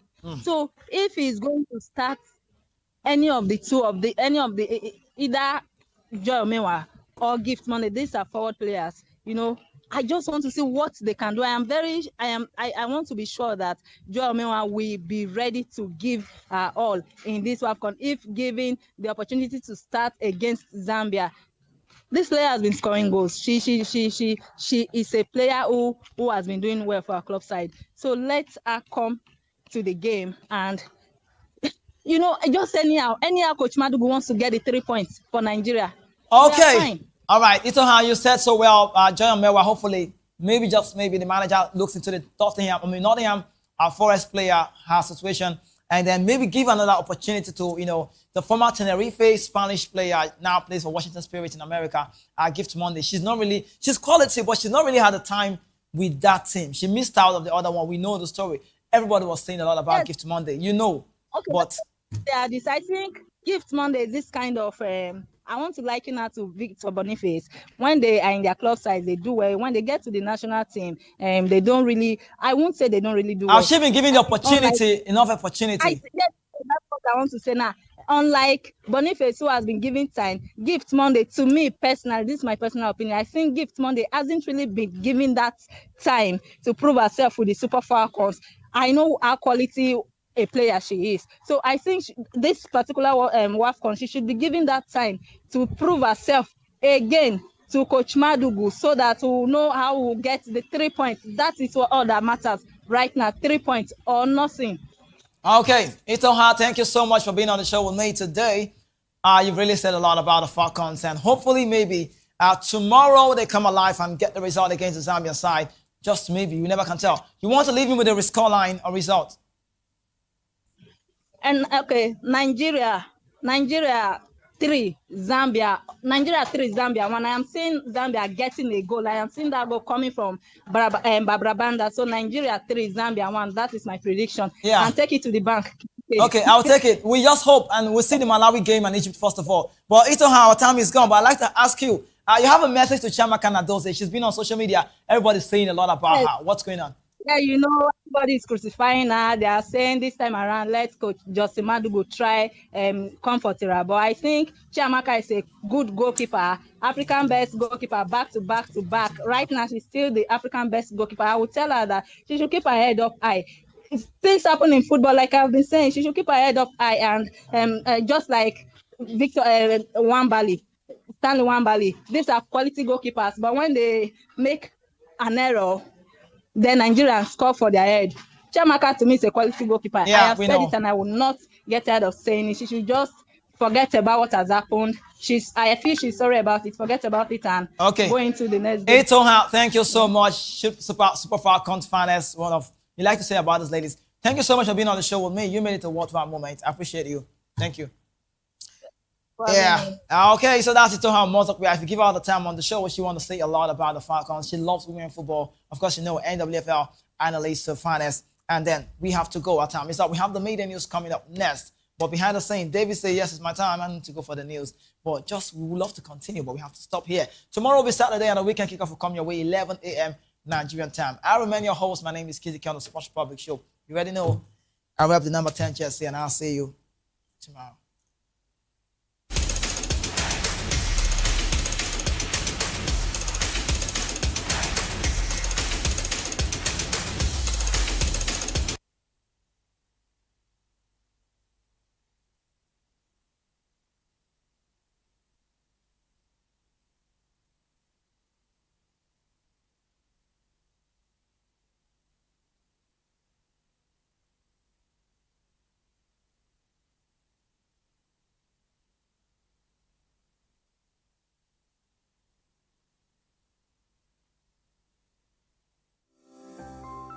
Voptv. Now you have more than a voice.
want your voice to be heard?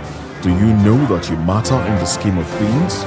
The People's Voice, the show where ordinary citizens take center stage as we discuss the biggest stories that affect you and I. With you in mind, we facilitate lively discussions, debates, and interviews on the topics that matter most to you and I, from social justice to economic empowerment, education to healthcare, governance, and more, tackling tough topics and amplifying your voice. Join the conversation and make your voice count. The People's Voice. Make your voice count. The red carpets, awards, the razzmatazz, music, fashion, interviews, and more. Spotlight on Voice of the People Television. Let's feed you with all the juicy stories in the global entertainment space, bringing you the glitz and glamour as they hot. Stay tuned to Spotlight, 1 p.m. Monday to Friday. Spotlight on Voptv. Entertainment like never before.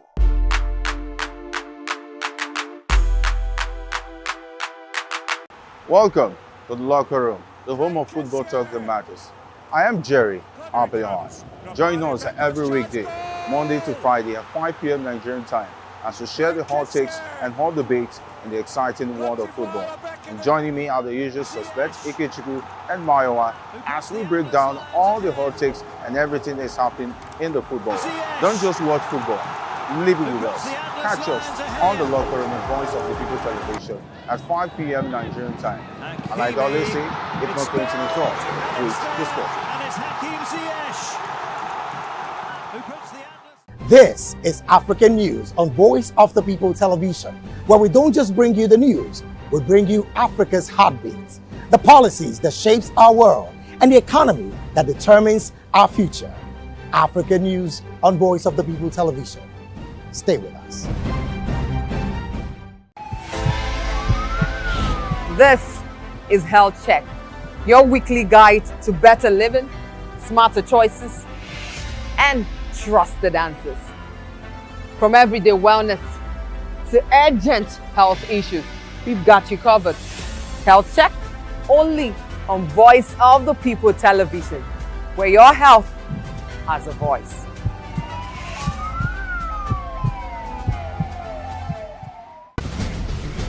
Join us as we drive into the world of politics through insightful interviews with prominent political figures, both serving and former governors, ministers, senators, legislators, party chieftains, activists, and analysts. Get first-hand information into the decision-making processes that affect our daily lives. Highly engaging one-hour program that brings political discourse into focus.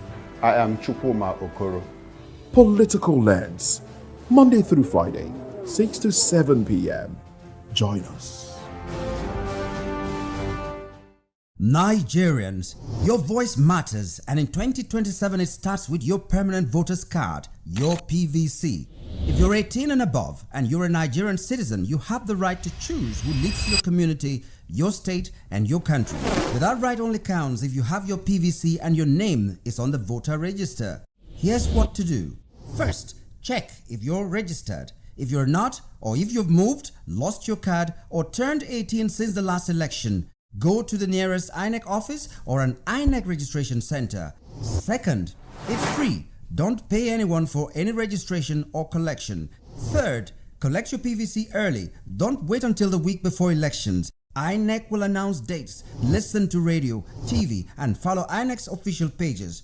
Your PVC is more than plastic. It's your power to hold leaders accountable. It's how you decide on roads, schools, hospitals, and jobs for your community. When you vote, you decide the future of your children. Get registered. Get your PVC. Vote in 2027. For Nigeria to work, you must be a part of it. Your vote, your future, your responsibility. This message is brought to you by Voice of the People, VOP Media.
hello and welcome to the Midday News on Voice of the People Television.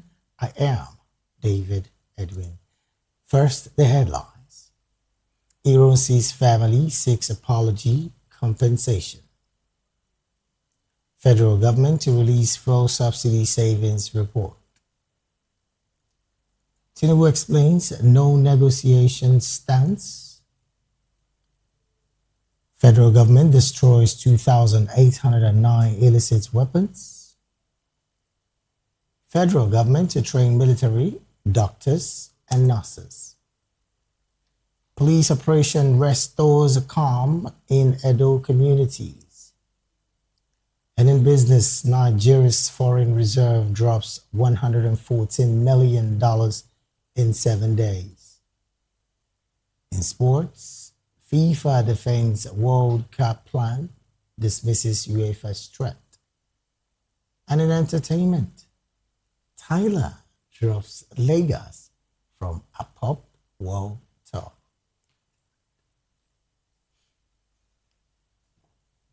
And now the news in full. The family of Nigeria's first military head of state, General Aguiyi Ironsi, has demanded an apology and compensation from the federal government over his assassination. Head of the family, Imo Aguiyi Ironsi, who is the late general's nephew, made the demand during a television program.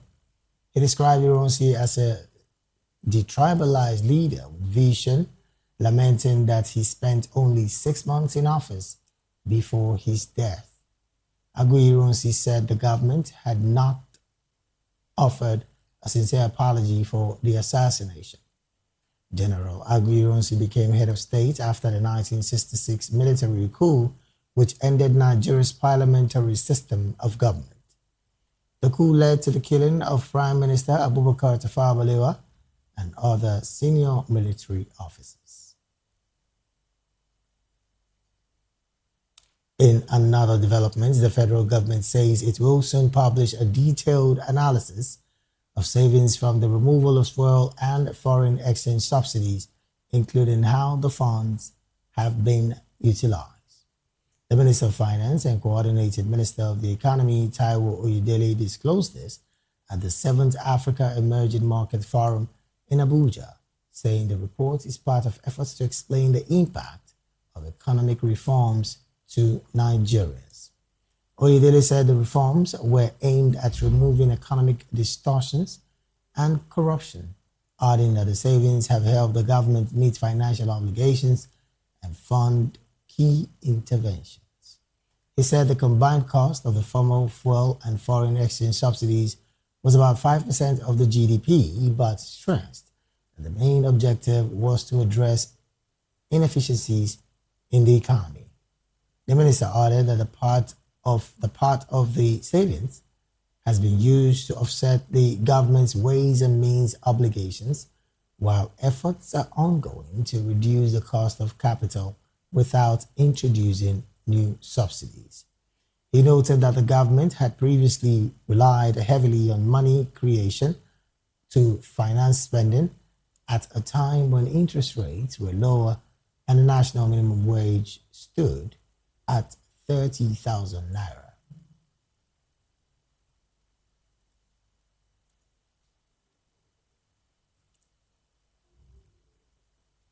Moving on, President Bola Ahmed Tinubu says his administration will not negotiate with kidnappers or terrorists, insisting that security forces will continue to confront criminal groups without paying ransom. The president made the statement while receiving traditional rulers from Oyo State, led by the Olubadan of Ibadan, Oba Rashidi Ladoja, at the presidential villa. Tinubu said the recent rescue of kidnapped victims in the Rire local government area of Oyo State showed the effectiveness of Nigeria's security architecture. He disclosed that the kidnappers demanded the release of detained gang members and ransom payments, but the federal government rejected the conditions, maintaining that it would not negotiate with criminals. To negotiate with criminals, we are not going to negotiate with criminals. They committed murder, and we were ready to finish with their families, members of their own communities. So they grew up somewhere. Some of them that are non-Nigerians. You know, you see the problem of insecurity in Mali, Burkina Faso, Niger Republic is adding more fuel to our challenges. In fact, that is why we must enhance the capacity of the forest guards as well as create this state police. I will be calling the meetings of so many of you traditional leaders to offer to listen to you and offer some suggestions. And throughout the country, I'll do that.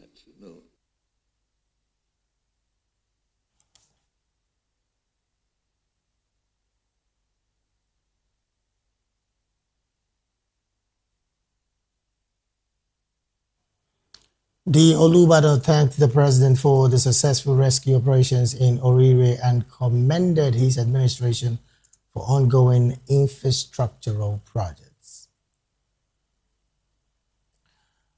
The fact that you did not pay ransom, the fact that you stood your ground, shows that, yes, we now have a government that knows what it's doing. So, Mr. President, we cannot thank you enough for that feat. It was a big feat because the people of Oyo State said, are we going to become another Chibok? Is it going to be a perennial issue? But as I said, it has now brought a turning point in the issue of kidnapping in Nigeria, not only in Oyo State. Because people now know that you now have a president who will not negotiate from the position of weakness with any kidnapper. So thank you very much for the support.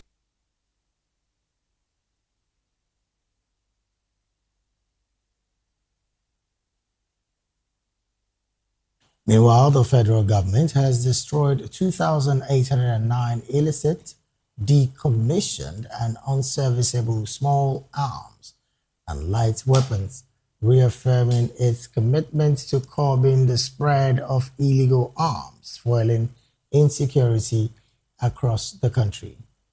The destruction carried out by the National Center for the Control of Small Arms and Light Weapons in Abuja brings the total number of weapons destroyed by the center to about 19,000. Speaking at the event, the National Security Advisor, Nuhu Ribadu, said the exercise reflects the government's commitment to transparency, accountability, and national security. Represented by the administrator of the Presidential Amnesty Program, Dennis Otuaro Ribadu, said terrorism, insurgency, banditry, kidnapping, and communal clashes continue to be driven by the widespread availability of illicit arms. The connection between illicit arms and the violence that has troubled our country is direct and unmistakable. Terrorism, insurgency, banditry, kidnapping, and communal conflicts are all sustained by the ready availability of illegal weapons. Every weapon recovered by our gallant armed forces, police, and other security services, and every weapon that eventually finds its way into an exercise such as this represents a threat permanently neutralized.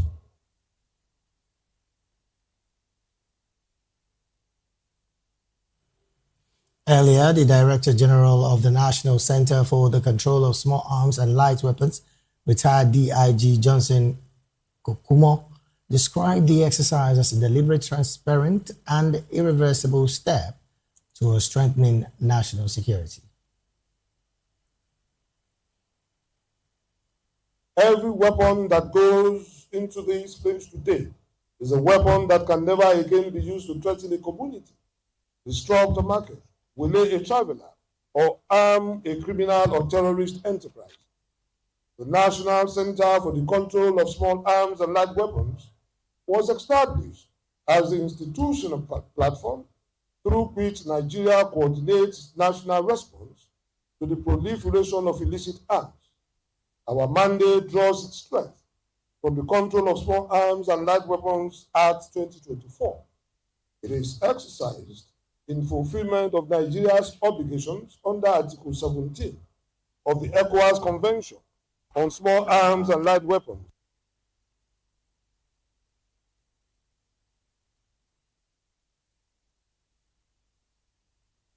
Moving on, the federal government has unveiled plans to begin training doctors, nurses, and other healthcare professionals exclusively for the Nigerian Armed Forces, with the first batch of military medical cadets expected to begin in the 2026 academic session.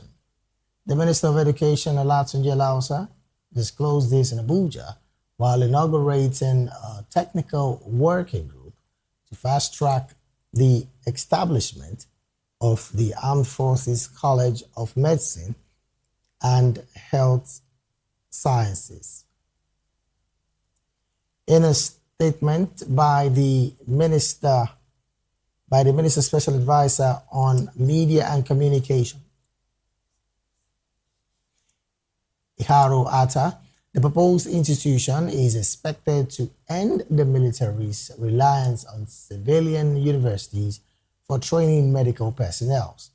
Alausa described the initiative as a strategic investment in national security and human capital development, saying the inauguration of the committee marked the transition from policy approval to implementation.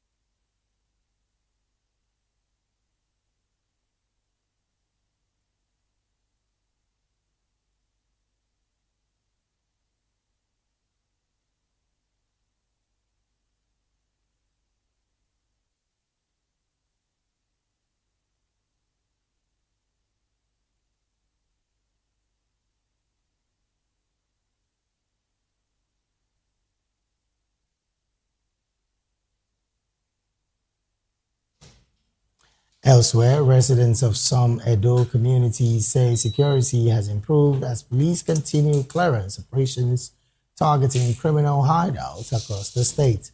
The Assistant Inspector General of Police in charge of Zone 5 says the operation has recorded significant gains, with security teams intensifying efforts to dismantle camps used by kidnappers and other criminal elements.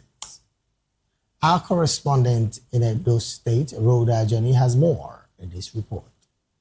Assistant Inspector General of Police in charge of Zone 5 says the ongoing clearance operation across forest and suspected criminal hideouts in Edo State is yielding positive results, with improved security recorded in the affected communities.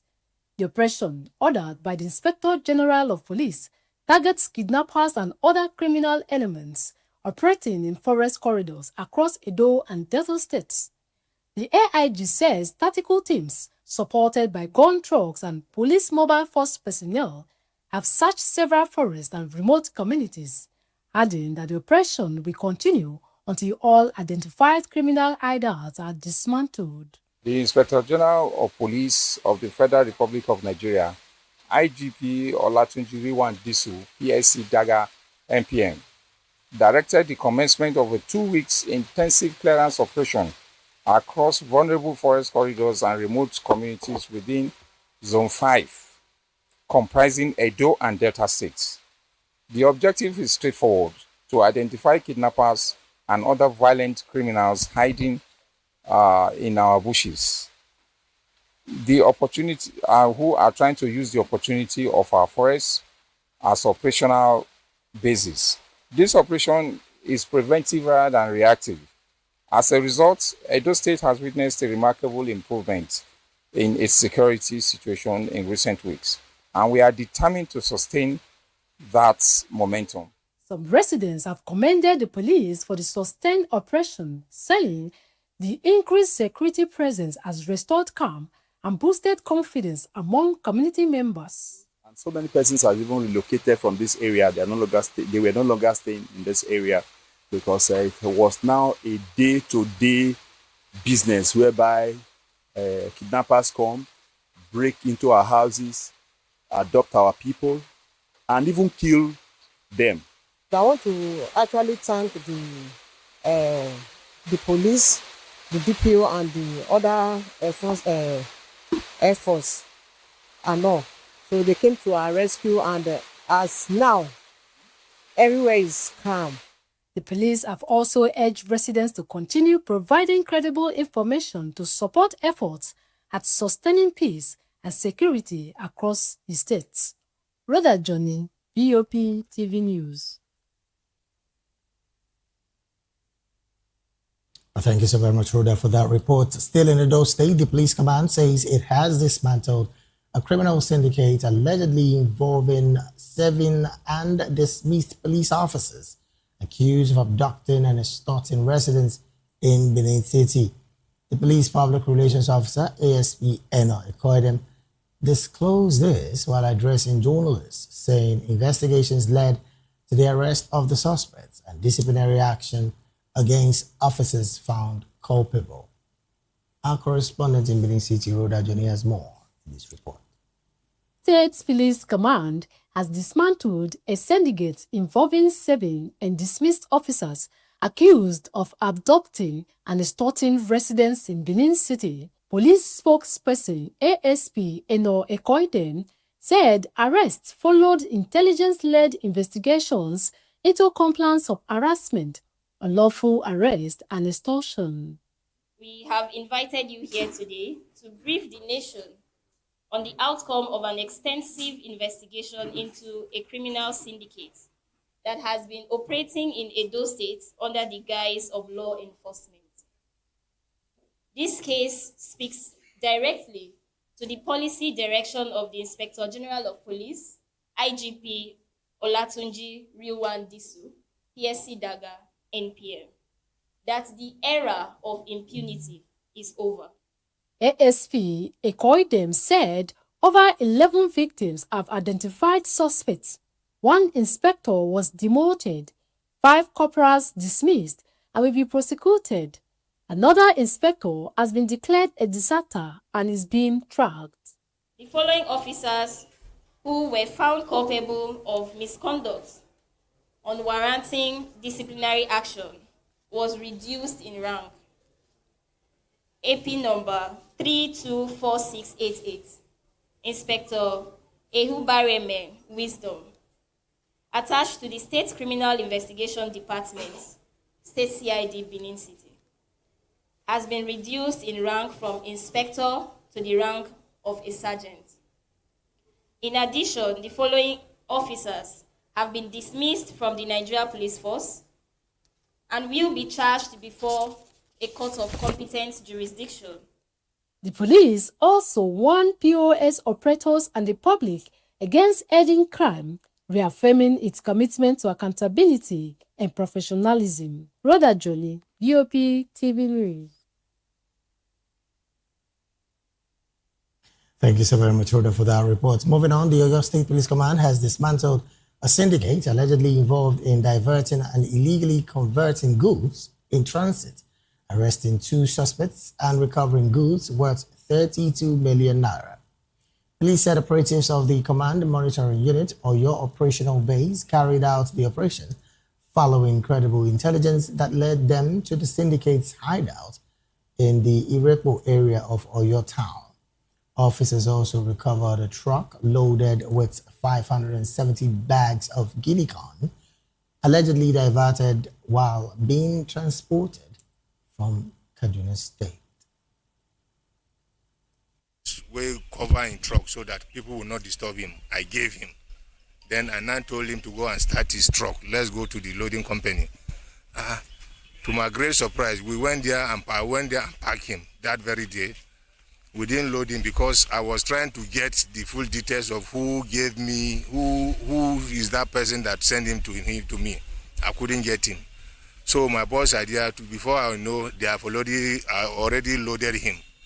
So after they have already loaded him, I now say, okay, if that been the case, let them snap the two of them. Then snap them with the truck. After they snap them with the truck, they get their photocopy, their way bill, and their driving license. And the name he is giving me, Abraham, something Oni, somebody, is not the name he's measuring here, man. The phone number he's using is not his number, it's real number. To show that this man is really addicted to that character, not today.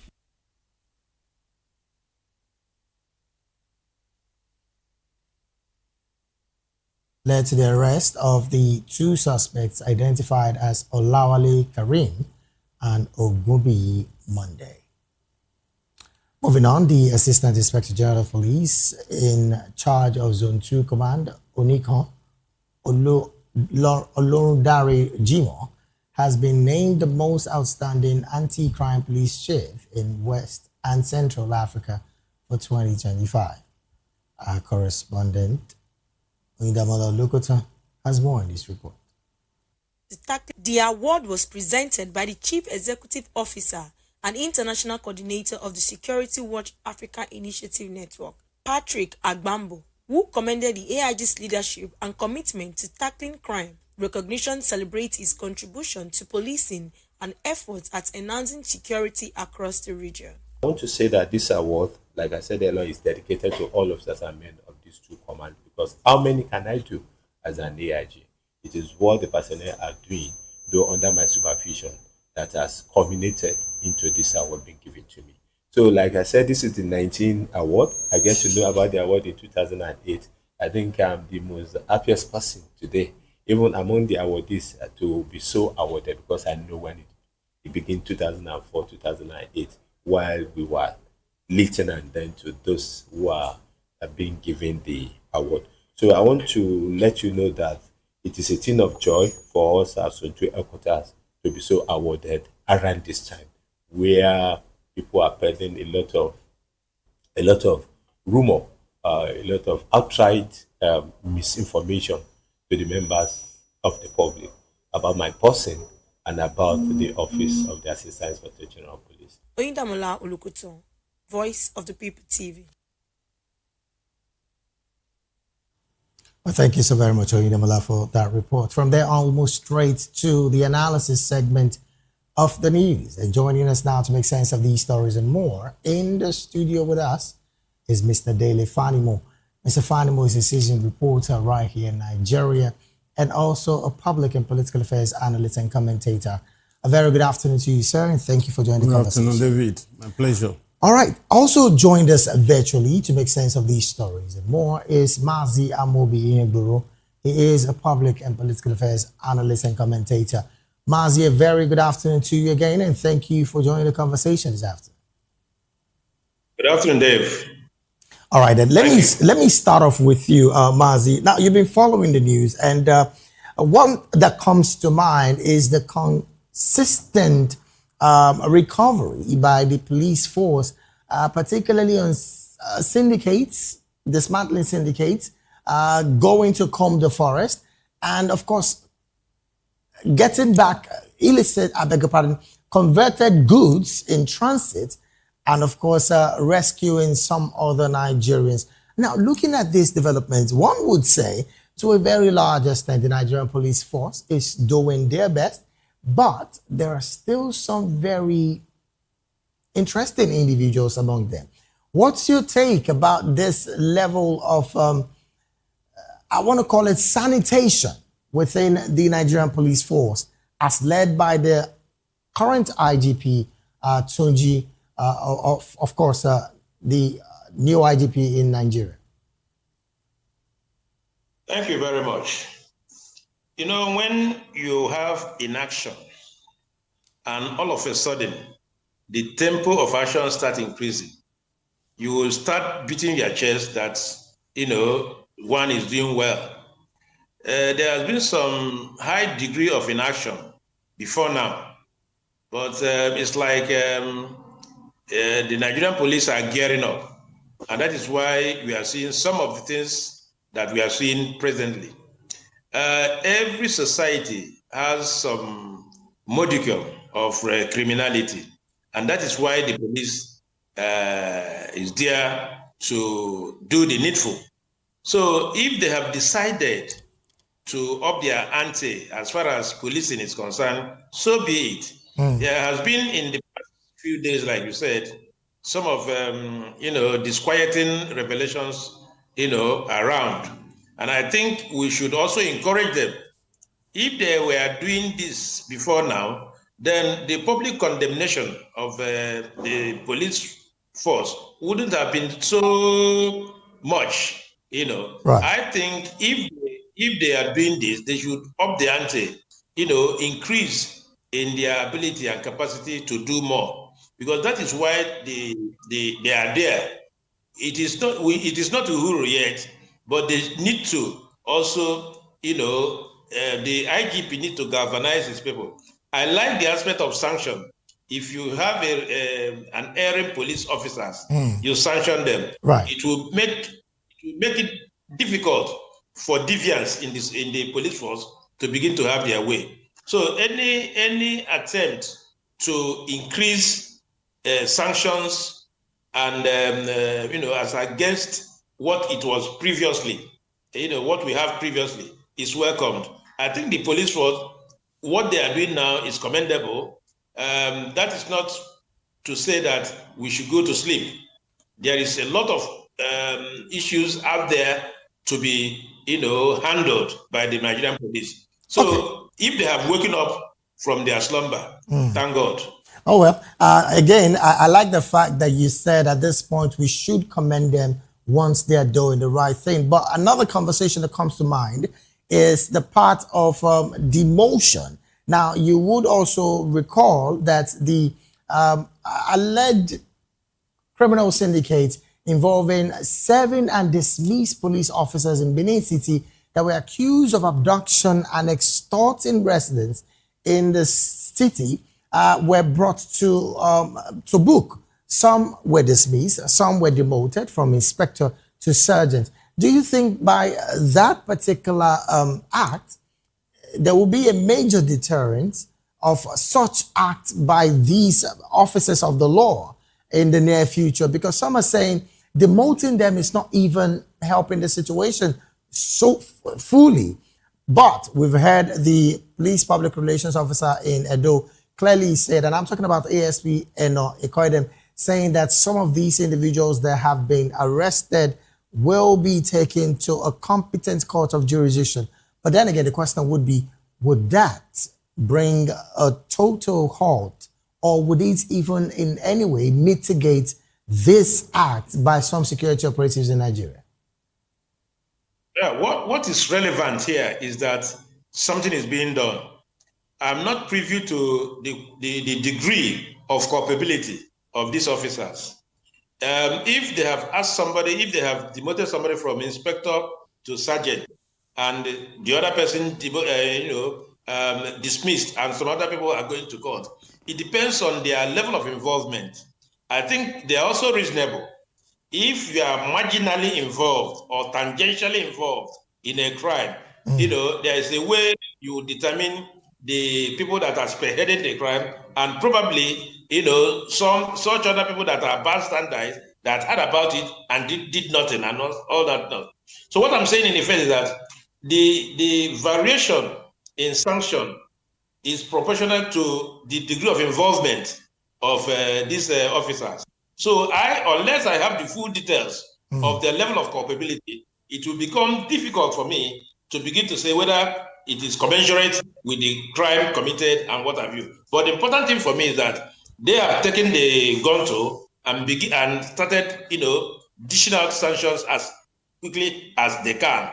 This will go a long way to stem, if not completely eradicate, criminality within the force. All right, then let me bring it back to the studio here, Mr. Fanimo. Interestingly, these are times that we should be carefully saying that the security operatives should be much more concerned about the people because of the insecurity situation bedeviled us as a nation. But on the contrary, we're seeing some of these operatives extort. I mean, there was a video that was played, I think, sometime last week on the morning buzz, where a certain police officer on stop and search was telling a Nigerian that if you were of a particular tribe, I would have slapped you. Now, looking at that development, a lot have been said about police reform. Why do you think at this time it is not urgently being taken into consideration even by the National Assembly? You see, I watched that particular video. Okay. It happened on Oreshagam Express Road. Right. And you see, when I watched that video, I sat back and I looked at what the armed forces has turned to, particularly the police. When we are growing up, it excites us when we see policemen. And we are doubly excited when we see soldiers on the street because they live in the barracks.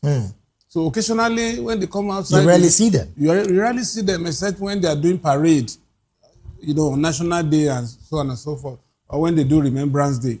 Those were the days we were exposed to them, and some people also got fascinated and they later end up joining the military.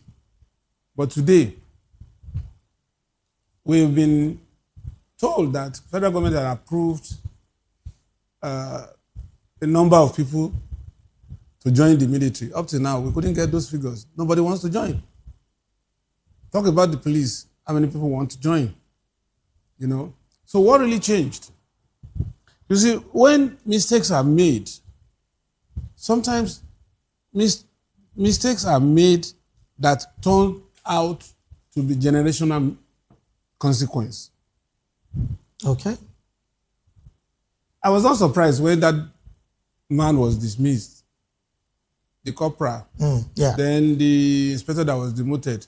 I told you, those police rank and file that were recruited between 2002 and 2006 by the Obasanjo regime are the ones that are inspectors today, and probably the best of them is now ASP 1 star or maybe ASP 2 stars. You see, recruitment was not properly profiled. Just any Tom, Dick, and Harry, area boys on the street, thugs, armed robbers, rapists, they just bundled everybody to the police college. At the time, there was no proper profiling of anybody. At all. Ex-convicts. You know? So, that was what planted the seed. Now, the seed has turned to germinate. And that's what you see on the road. And I always say it. Please, if you see anybody that is in his 50s hanging one peep or bars for inspector, please be careful. Don't argue with him. At best, submit yourself that they should take you to the station where you will meet people that will listen to you and understand your plight. This is just one out of many. It happens on a daily basis. So, now that we are talking about 50,000 new recruits into the police force, well, by now, we should be talking about minimum OND. To get into the police force? Yes. Because there is a way school rubs off on you without being told. Put the most expensive suit on an area boy. Two factors comes into my mind while you were talking, Mr. Fanimo. The perception of a Nigerian police is on one hand, and then their pay is on another hand. You see, what educated Nigerian now let me tell you, go through if you are an OND or HND graduates. There are certain things that you have been exposed to on campus that will rub off on you because it's a different environment from the slums. Even your way of talking, your way of assimilating, your way of relating, then your perception of the society, that was rub off. Then, talking about salary, the average policeman has been indoctrinated into seeing corruption as normal, right from the police college. They pay for their uniform, whereas government gave them that uniform. That's also the perception. That's what I'm saying. So already, he has already seen. At some point, we wrote stories copiously about what was going on in police colleges, particularly Police College Ikeja. By now, they should have dismantled that police college in Ikeja and take it to an outskirts. It's still there. It's still there because there is no firing range in that police college. They go as far as Alamala in Ogun State, Abeokuta, the military barracks there. To have that training. To have their firing training. And how many times would they have to travel to Alamala? That was the era of accidental discharge. You see a recruit for 6 months, you imagine a recruit, somebody who has OND, will not be asked to bring bucket, hoe, cutlass, searchlight, and the broom to come and do what? So structurally, even the police is not getting it right. They are not getting it right. Then the curriculum, how far have they changed the curriculum in the colleges? Policemen are supposed to be trained on sociology, psychology, and other forms of training, apart from drills. But how much of that do we have? A policeman who is supposed to detect crime ought to go through all those processes. And to go through all those processes is not, 6 months is not enough. Except we want to turn out recruits that are drilled on weapon handling. So a lot of issues are tied around all of this. Now, I will still come back to you, Mr. Fadima, because again, I have to stay with this story because there are so much to be, spoken about and unveiled from this story. But let me ask Mazi. Mazi, looking at these developments, particularly on the structural failure of the Nigerian police and the call for reforms, how much of an urgency should we be putting into this particular situation? Because we're talking about the Nigerian police who interfaces with the millions of Nigerians every other day. Thank you very much. To a large extent, I agree with what Dele said, but we must start from somewhere.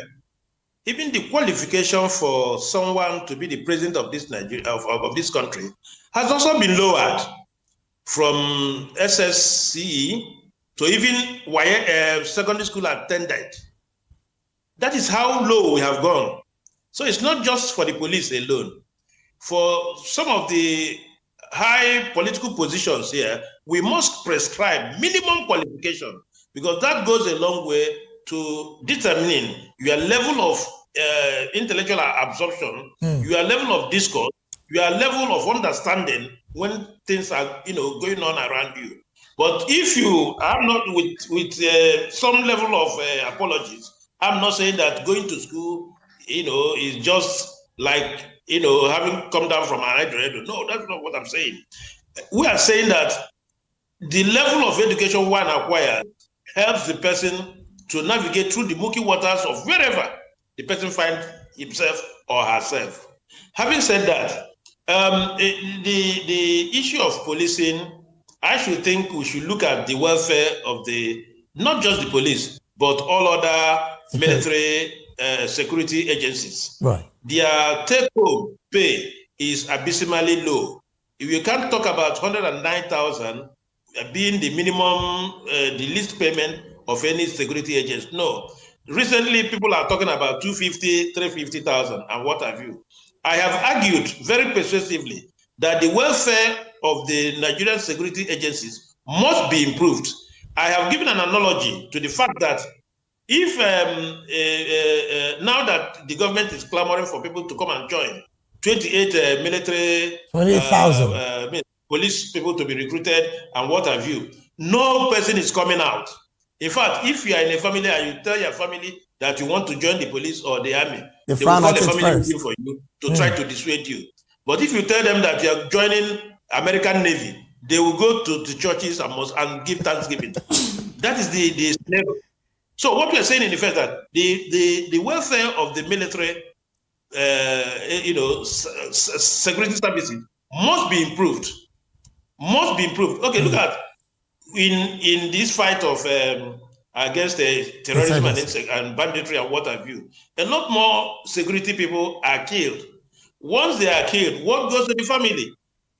You understand what I'm saying? What is the welfare package for these soldiers that have been killed by other terrorists or what have you? And the Minister So of it Defense. is just not enough to begin to create divisions.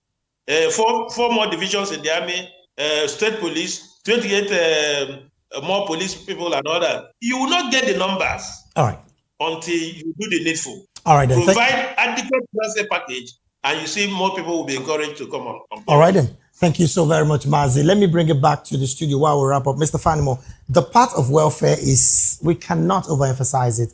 I mean, some would also say, if you consistently keep throwing money to a particular situation, you're not solving that situation, but rather, how about creating an environment that is workable and that the migral of any fund can make meaning to any individual? What's your take about that as well? Because again, like I was trying to let Mazi know, the minister was even celebrating 100,000 naira for an army officer that again has given his life for the nation. I was looking through the salary structure of the American Army. Okay.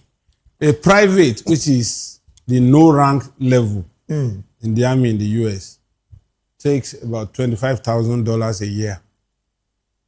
And when you convert that, that's an average of $2,000 a month. Right. And $2,000 by Nigerian currency is about 2.8 million naira a month. So why would somebody not want to join the American army? And that's even a nation that is not fighting insurgency. Yes. 2, if American soldier dies outside of America, not even within America, he will be brought back home with full honor, draped in American flag. Will that fallen soldier, would his wife not be proud? Will his children not be proud that my father, even in death, is recognized, but unmarked grave is the lot of the soldier in Nigeria? Soldiers in battlefield, in the theater of war, are crying of being denied their rations. Whereas over in that place, your badge alone gives you some privileges. Unfortunately, really, like I said earlier, there's so much to unpack in this particular security situation and the welfare of the Nigerian police or the Nigerian security officers as a whole. But because of our time, this is where we have to draw anchor on the analysis segment of the media news. We've been talking with Mr. Dele Fanimo, seasoned reporter right here in Nigeria, and also a public and political affairs analyst and commentator. Thank you so very much, sir, for it. My pleasure. Also, Mazi Amobi-Guru, thank you so very much for joining the conversation this afternoon. He is also a public and political affairs analyst and commentator. It was a pleasure having you as well. We'll take a very short break right now. When we return, women push for reserved seats bill ahead of 2027 polls. These and more after this break. Please stay with us.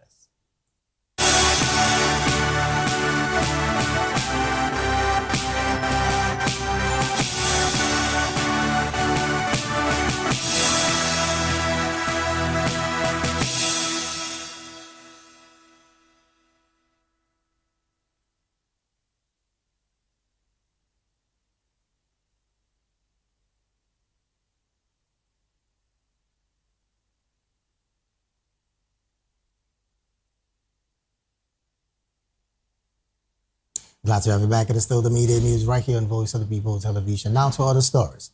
Women advocates in Nigeria are stepping up campaigns for inclusive governance, legislative reforms, and greater political participation ahead of the 2027 general elections. The call was made at the Sustainable Assessment for Improved Citizens' Livelihood workshop in Abuja.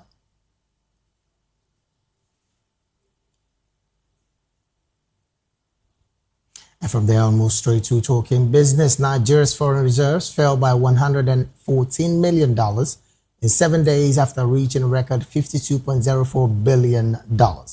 This is according to the latest data from the Central Bank of Nigeria. The CBN said the reserves declined from $52.04 billion in July 2022 to $51.92 billion in July 2029. Reversing weeks of steady growth that pushed for country's foreign reserve above the $52 billion mark. Despite the decline, the reserves remain higher than they were at the end of June, indicating a stronger external position over the past month. Earlier this month, the Monetary Policy Committee retained the monetary policy rate at 26.5% at its 306th meeting in Abuja. It also retained the cash reserve ratio at 45% for commercial banks and 16% for merchant banks, while the standing facilities corridor remained at plus 500 minus 100 basis points around the MPR. And from business, we'll go straight to talking sports, where FIFA has defended its proposal to introduce private investments into the World Cup, insisting that nobody's selling football amid boycott threats from UEFA and other continental bodies. In a statement, football's world governing body said consultations would continue on the proposed FIFA Forward enterprise, a commercial subsidiary expected to oversee the World Cup and other major tournaments. FIFA said the initiative is designed to help its 211 member associations benefit from football's commercial growth without affecting the sport's governance structure. The body also dismissed claims that a final decision had been reached, saying the proposal would require approval from member associations before implementations.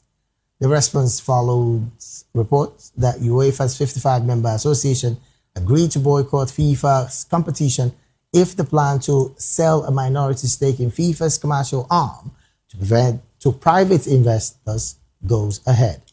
CONCACAF has also rejected the proposal, while the Asian Football Federation criticized FIFA over what it called inadequate consultation. Despite the backlash, FIFA says the initiative could provide additional funding for football development and insists discussions are ongoing. And to wrap up the media news, we'll go straight talking entertainment. South African Grammy winner, singer Tyler has removed Lagos from the itinerary of her pop world tour, following calls by some Nigerians to boycott her planned concert over xenophobic attacks on Nigerians in South Africa. A review of the singer's updated tour schedule shows that the December 22nd Lagos concert is no longer listed. The revised itinerary retains performances across Europe, North America, and South Africa, but excludes Nigeria. The move comes shortly after Tyler announced Lagos as the tour's only Nigerian stop ahead of the final concerts in Cape Town and Johannesburg. The announcement has sparked mixed reactions on social media. While some Nigerians called for a boycott, arguing that South African entertainers should not perform in Nigeria amid continued xenophobic attacks, others insisted musicians should not be blamed for political issues or the actions of individuals. The controversy also drew a reaction from activists and 2027 African Action Congress presidential candidate Omoyele Sowore, who criticized efforts to hold Tyler responsible for the attack. The debate intensified after activist Martins Utse, popularly known as Very Dark Man, threatened to mobilize members of his Ratel movement to stop the concert. And with that entertainment story, we've come to the end of the Mayday News right here on Voice of the People Television. Do well to subscribe to our YouTube channel. On YouTube, we're at Voice of the People TV, and on all other social media platforms, we are at Voptv Live. Thank you so very much for being a part of this broadcast. I am David Edwin.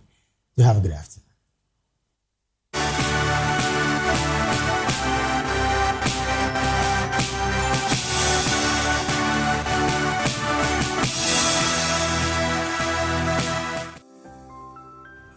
Voptv. Now you have more than a voice.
Welcome to the locker room, the home of football talk that matters.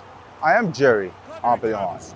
Join us every weekday, Monday to Friday at 5 p.m. Nigerian time, as we share the hot takes and hot debates in the exciting world of football. And joining me are the usual suspects, Ikechukwu and Mayowa, as we break down all the hot takes and everything that's happening in the football. Don't just watch football, live it with us. Catch us on the locker room and Voice of the People Television at 5 p.m. Nigerian time. And like I always say, if not 20 minutes off, please discuss. This is African News on Voice of the People Television, where we don't just bring you the news, we bring you Africa's heartbeat, the policies that shapes our world, and the economy that determines our future. African News on Voice of the People Television. Stay with us. This is Health Check, your weekly guide to better living, smarter choices, and trusted answers. From everyday wellness to urgent health issues, we've got you covered. Health Check, only on Voice of the People Television, where your health has a voice.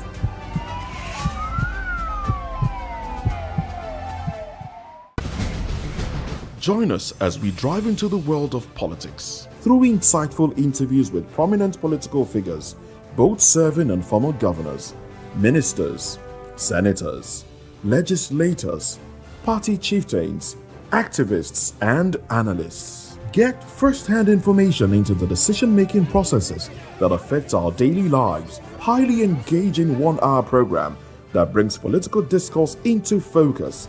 I am Chukwuma Okoro. Political Lens, Monday through Friday, 6 to 7 p.m. Join us. Nigerians, your voice matters, and in 2027 it starts with your permanent voter's card, your PVC. If you're 18 and above and you're a Nigerian citizen, you have the right to choose who leads your community, your state, and your country. But that right only counts if you have your PVC and your name is on the voter register. Here's what to do. First, check if you're registered. If you're not, or if you've moved, lost your card, or turned 18 since the last election, go to the nearest INEC office or an INEC registration center. Second, it's free. Don't pay anyone for any registration or collection. Third, collect your PVC early. Don't wait until the week before elections. INEC will announce dates. Listen to radio, TV, and follow INEC's official pages. Your PVC is more than plastic. It's your power to hold leaders accountable. It's how you decide on roads, schools, hospitals, and jobs for your community. When you vote, you decide the future of your children. Get registered. Get your PVC. Vote in 2027. For Nigeria to work, you must be a part of it. Your vote, your future, your responsibility. This message is brought to you by Voice of the People, VOP Media.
Africa is on the move, a continent of rising voices, untold stories, and powerful transformations. From the streets of Lagos to the heart of Nairobi, from the mines of Congo to the tech labs of Cape Town, the African story is being written every day.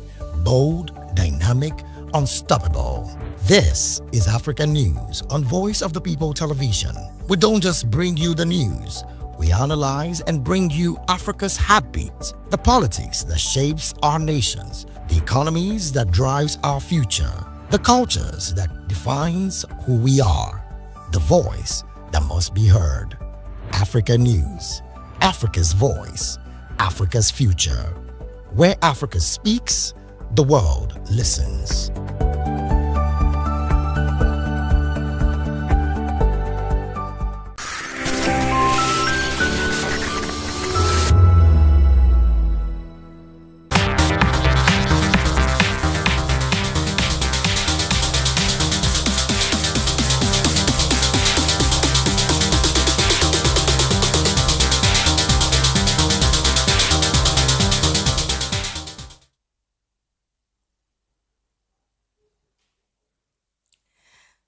Hello, beautiful people. Welcome to the Spotlight Show. It's happening here on Voptv, the place where stories come alive and voices matter. This is the show where we shine a light on creativity, culture, style, music, and purpose-driven people. And people we're talking about are people who are shaping the world around us. And yes, it's another beautiful day on the Spotlight Show. And yes, I'm your host and special baby girl, Precious Akumanu, aka call me Prezi. I see they waiting, I see they be, and the E for the energy. Yes, today on the Spotlight Show is going to be a special one because trust me, all the time I always talk about the Spotlight Show. It's always an amazing time here.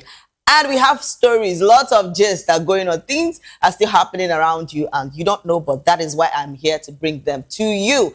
And yes, get ready everyone, because we're about to ride through stories that matter and music that moves and people who make a difference. And first on our list today, we're talking about a movie. Guess what movie it is? And it is The Children of Blood and Bone, and it's set to bring African fantasy to the big screen. So yes, the highly anticipated fantasy film Children of Blood and Bone, based on the best-selling novel by Nigerian-American author Tomi Adeyemi, is gearing up for its worldwide cinema release on January 15th, 2027. Directed by Gina Prince Bythewood, the movie follows the journey of Zeli, a young warrior determined to restore magic to the mythical kingdom of Orisha after a ruthless king destroys the magic. So the production boasts an all-stars cast including Tuso Bedu, Damson Idris, Amandia Stenberg, Idris Elba, Viola Davis, Cynthia Erivo,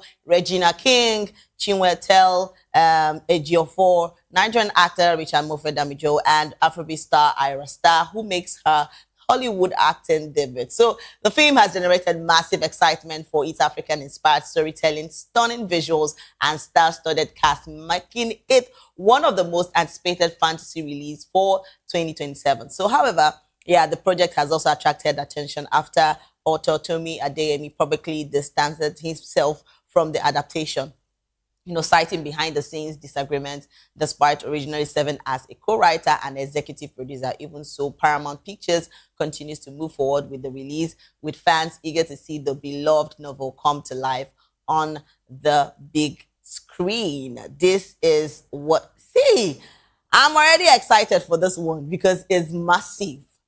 Idris Elba, it is really massive. I've been saying this all the time, and you see the likes of Endurance, the dancer.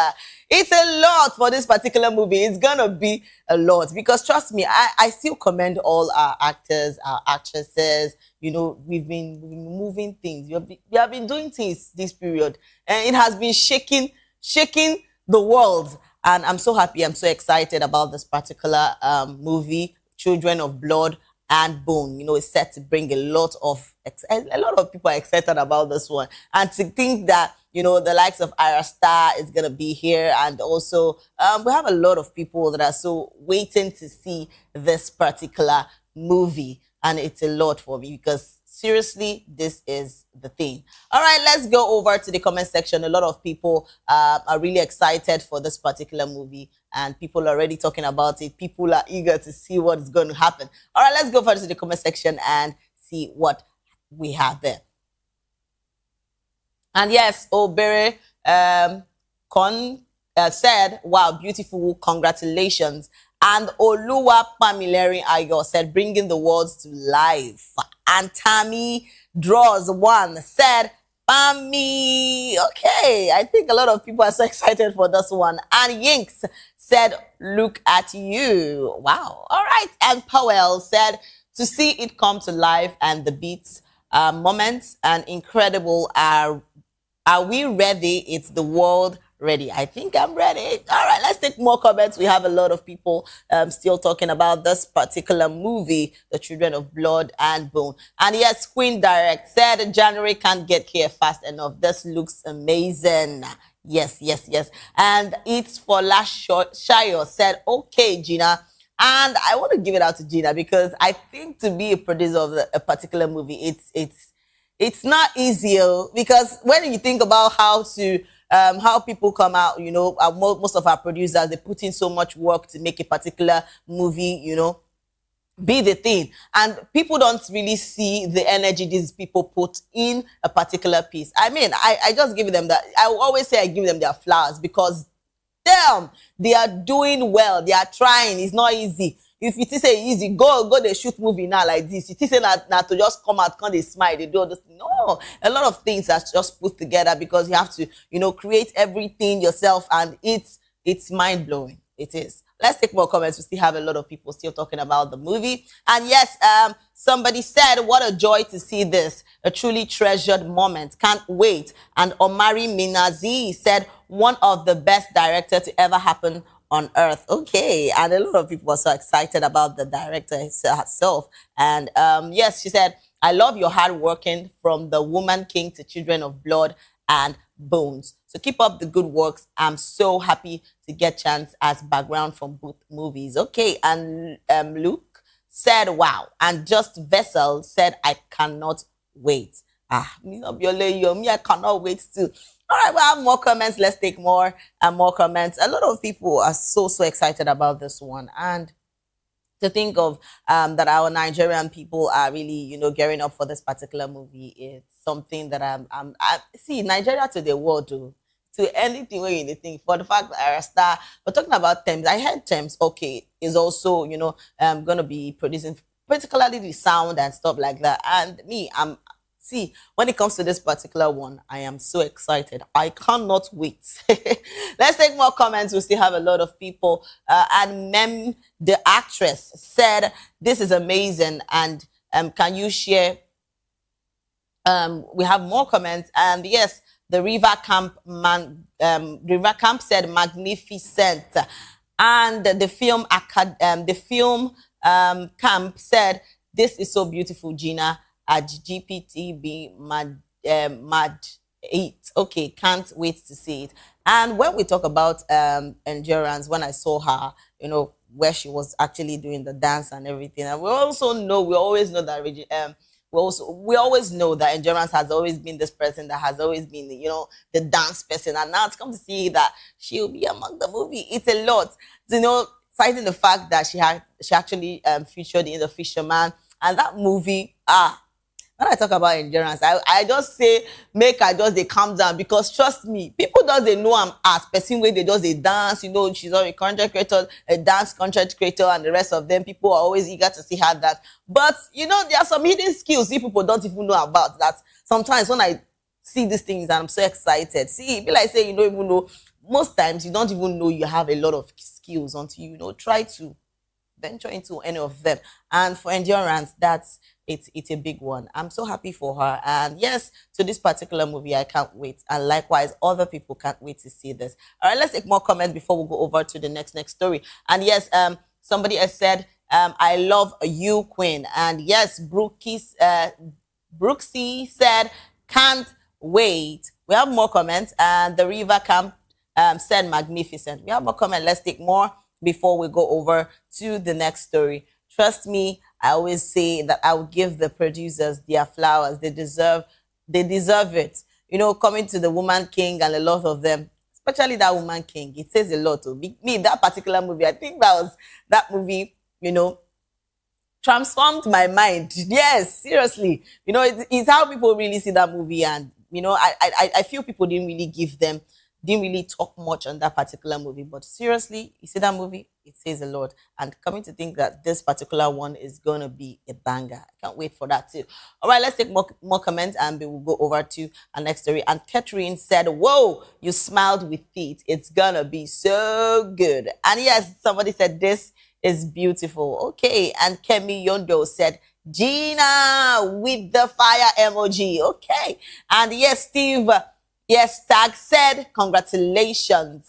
Yes, and big congratulations to them. I mean, it's a lot, and can't wait to see this particular one drop. Okay, over to our next story. We are talking about, yes, guess what? People that, when we're talking about movies like this, we talk about the Black Panther, we talk about a lot of movies that has been going, and guess what? Right now, with everything going on, you know, the new Black Panther has been revealed. And guess who it is? It's David Johnson as the new Black Panther. Me, I'm even excited. Like, yes. So Marvel Studios has officially unveiled British actor David Johnson as the next Black Panther during its presentation at San Diego Comic-Con at 2026. And Johnson will portray T'Challa 2, the grown-up son of the late King T'Challa, and Nakia, marking a new chapter for the iconic superhero franchise.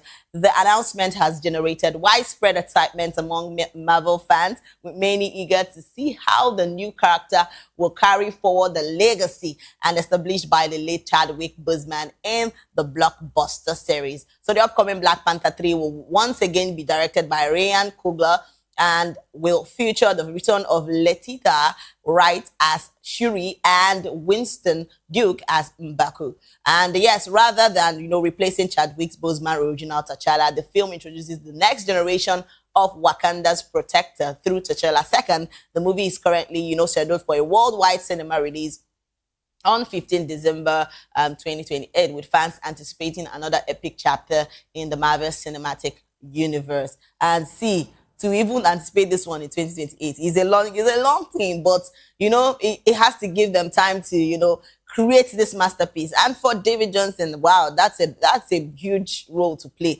Congratulations.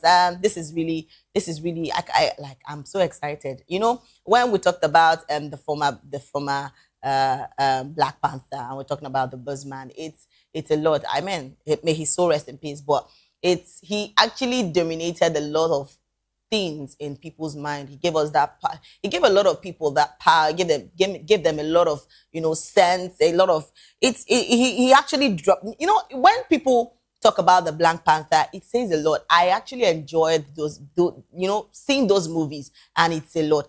All right, so this is it. It's a lot. All right, we'll take a short break, and when we come back, we'll still have more stories about this. And yes, please don't go anywhere. Stay with us.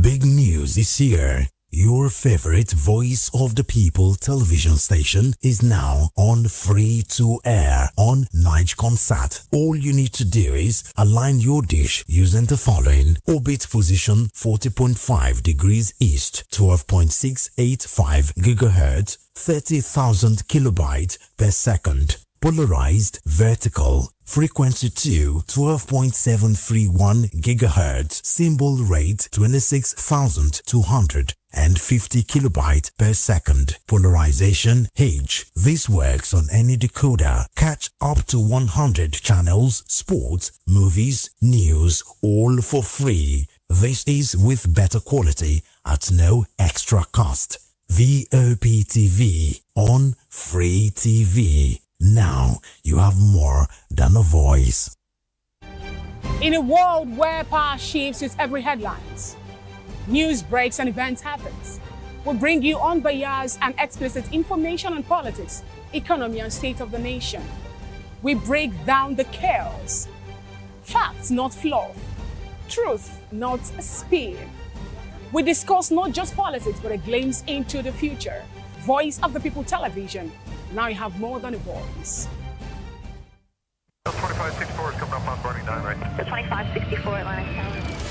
What happens in the hush behind hangar doors? Who signs the papers that gamble with lives? Which truths were grounded before they even ever had wings? If you've ever buckled a seatbelt at 30,000 feet, if you've ever stared out of that tiny window and wondered who's really in control of the skies, it isn't just flight, it's power, it's politics, it's pressure sealed in steel. We're peeling back the clouds from runway risks to sky-high secrets. We're diving deep where most dare not to look.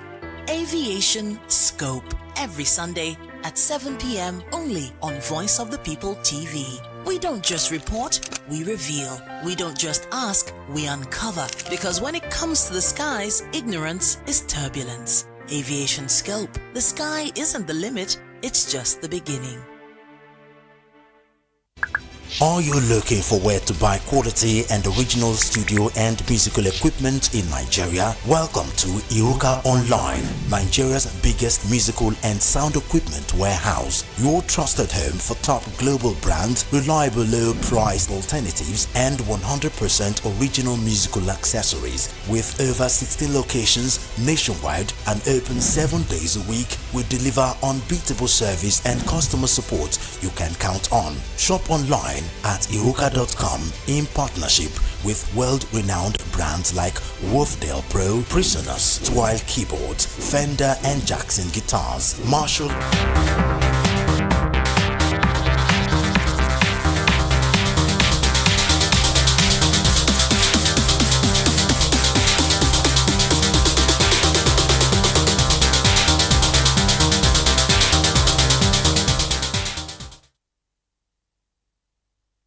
And yes, welcome back to the Spotlight Show. It's still happening here on Voptv. And yes, we've been talking about a lot of things about movies, producers, and yes, it has been amazing. And we're still talking about, Marvel revealing David Jones as the new Black Panther. And trust me, it has been a lot. A lot of people are so excited about David Jones, coming as the Black Panther second, and it's a lot. And me, I'm already excited because this particular movie is going to be something big in 2028. So yes, we'll go over to the comment section to see what they have for us. People are so excited about David Jones, becoming the new Black Panther. So let's see what they have for us.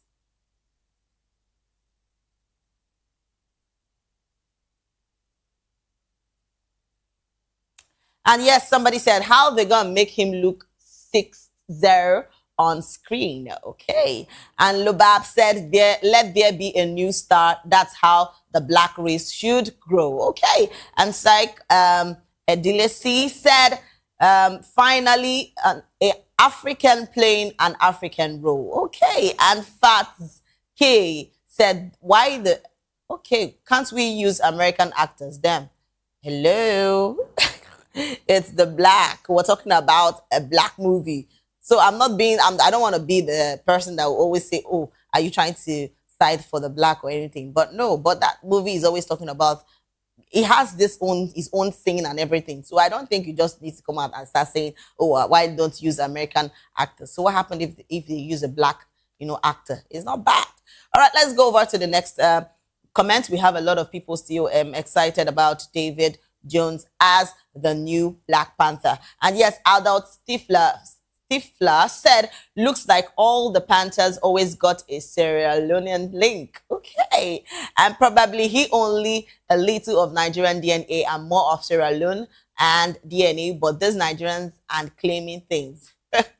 Okay. You see, I actually love the fact that it's David Jones. Seriously, because looking at David Jones, outline about his old movies that he has actually featured, it says a lot. I would actually love us to see this particular video, because trust me, particular picture, because David Jones has generated from time to time.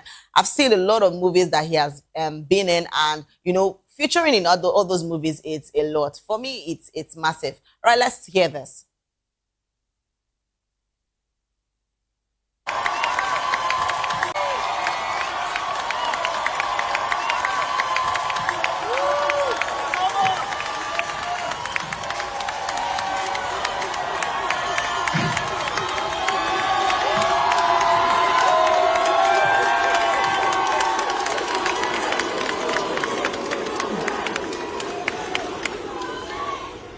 I want to say thank you so much. Thank you, Ryan. Thank you, Kevin. Thank you to this amazing family that I have the honor and the privilege and the blessing to join.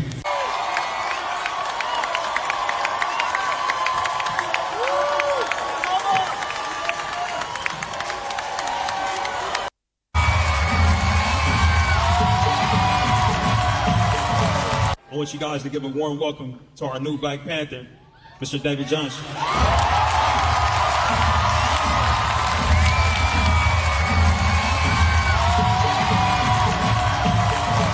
I want you guys to give a warm welcome to our new Black Panther, Mr. David Johnson.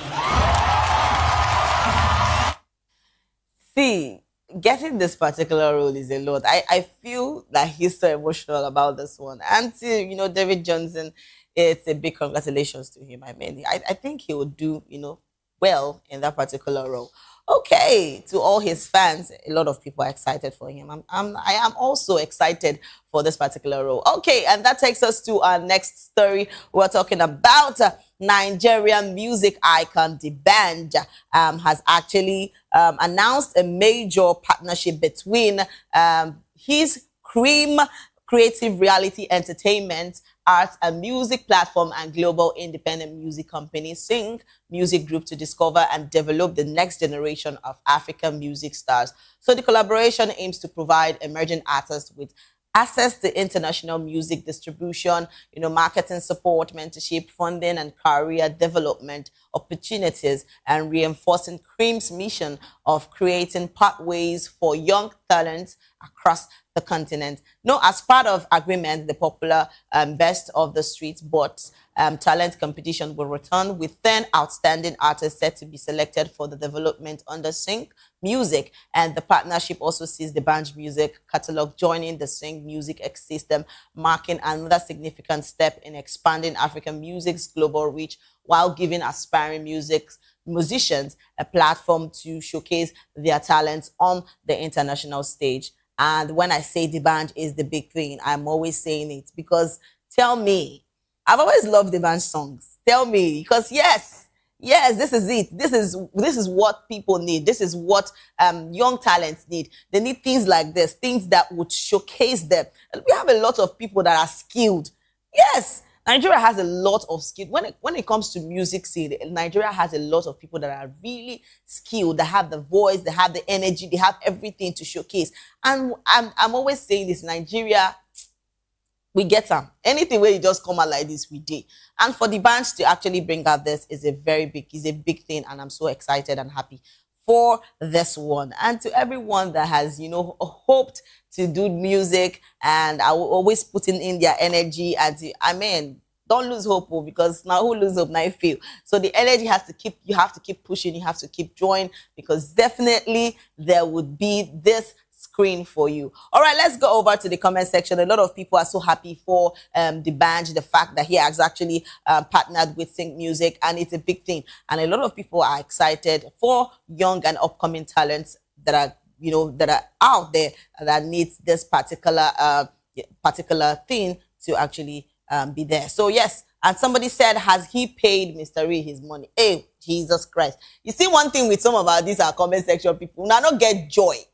You people enjoy are just far away. Come on, come to think of it. More than they try to they give people, be kind with your words, not be everything. See how many people where you don't see say they outside to actually talk about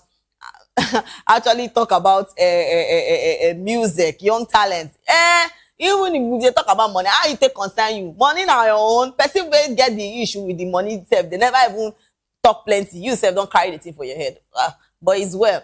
All right. Another person said, I build standard websites. I don't understand you at Coachet Ronix. Is well with you.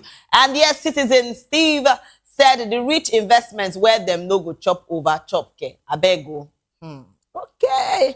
And Psycho Visual said, if you need a video editor for any time, you see people with their plenty things, but it's well. Let's take more comments. A lot of people are so excited about this one D'banj has actually brought out, and it's a lot. I'm so excited about it to young and upcoming artists that are eager to to make their song heard, and they feel that they are going to be the next big thing. I think this kind of things are for you. Yes, and Coco Master always the best dressed. And yes, it be like say, I think it's not only me they see this thing. When it comes to D'banj's dressing, his fashion sense is top notch. I am not joking. See, I feel like most times when I talk about most of our, celebrities that are always that has this fashion sense.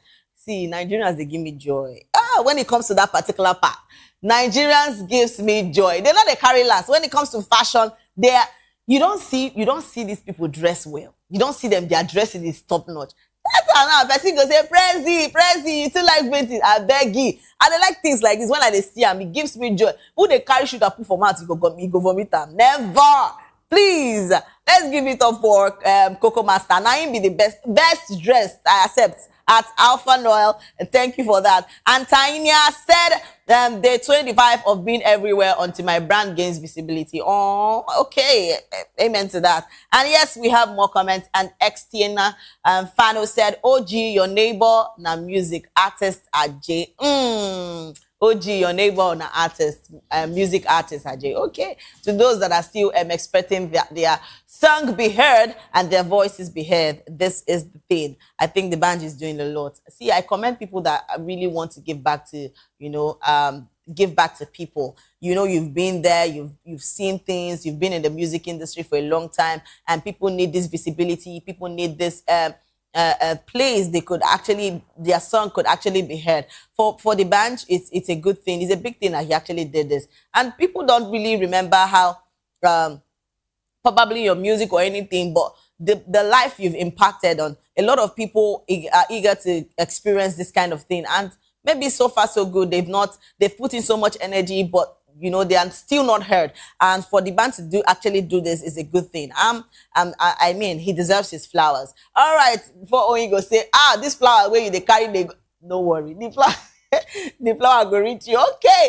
And Adiva Official said, I tag myself. Okay, that's a good thing. And Tino Caro said, trust the band at your own risk. I don't understand. Why they talk like Tino? Where TB that? What is this? I don't understand you. All right, Jeremiah said, powerful. It's a big powerful. And yes, Bolua.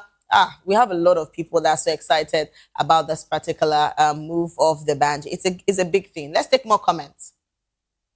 We have a lot of comments and people are still talking about this particular. Temi Baby said, hi guys, I'm into Kilo. They talk music now, they carry this thing, they go another place. Okay, Womex Dorothy said Majoraj.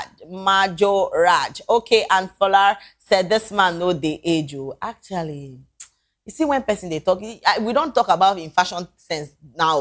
When that person they say in the young, you say when we talk about blacks, we don't crack. That's the truth. Black don't crack. Line they drop. Black don't crack. So black is beautiful. We always did this strong anytime when you see us. Okay, Winnie friend Obi Ruko said crush. Say if they crush and they go, but when the crush get limits. Okay. And Nexus Visual says, thank God for him.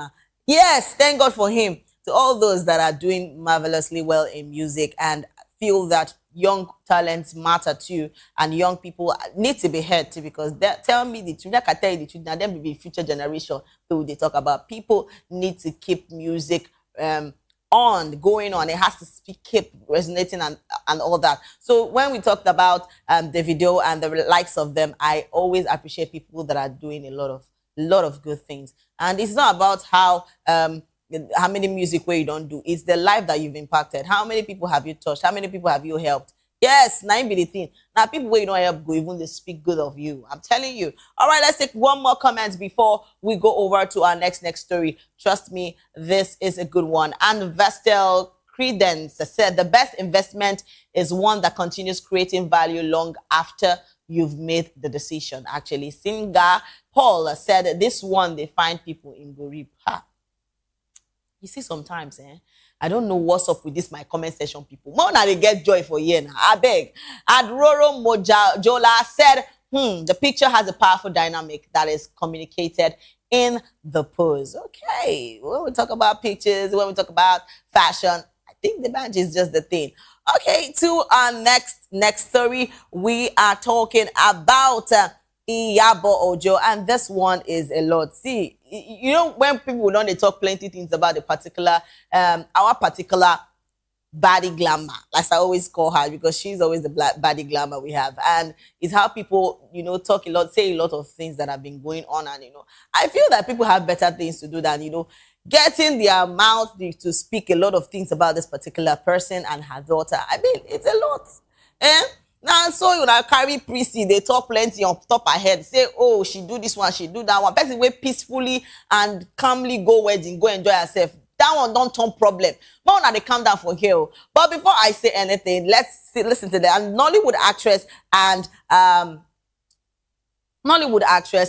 filmmaker Iyabo Ojo has publicly called out Ghanaian television station Northeast TV Network for allegedly airing her latest movie, The Memory of You, Part 2, without her authorization. In a video shared on social media, the actress expressed disappointment, claiming the film was broadcast on the station less than 24 hours after its official release on YouTube. So she described the incident as a violation of intellectual property rights and urged broadcasters to respect the hard work of filmmakers. So Iyabo Ojo also appealed to the Ghanaian National Film Authority and other relevant authorities to take decisive action against television stations involved in unauthorized airing of copyright content. So the actress stressed that piracy continues to threaten the growth of the creative industry and called for stronger measures to protect the rights of filmmakers and content creators across Africa.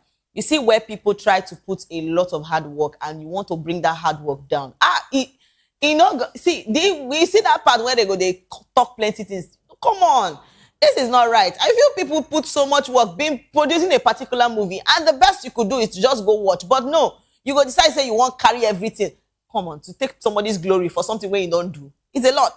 But before we still continue to talk about this, I would love us to see and hear what Iyabo has said concerning this particular situation.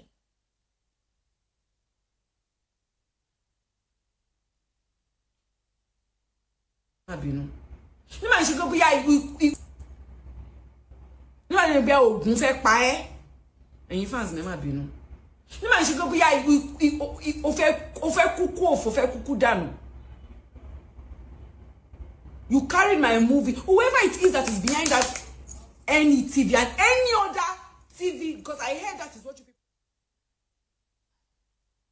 I mean, it's really painful to see that you produce a particular movie. I've seen a lot of our actors and actresses go through this particular thing, and it's something that has been said over time. Copyright here, copyright there. I mean, it's a lot. People put so much hard work in a particular movie, and the next you could do is to just carry somebody's hard work and start filming on your TV. Why don't you create yours? It's a lot of things. You people are putting people under depression and pressure. It's a lot. Come on. And they stress our body glamour.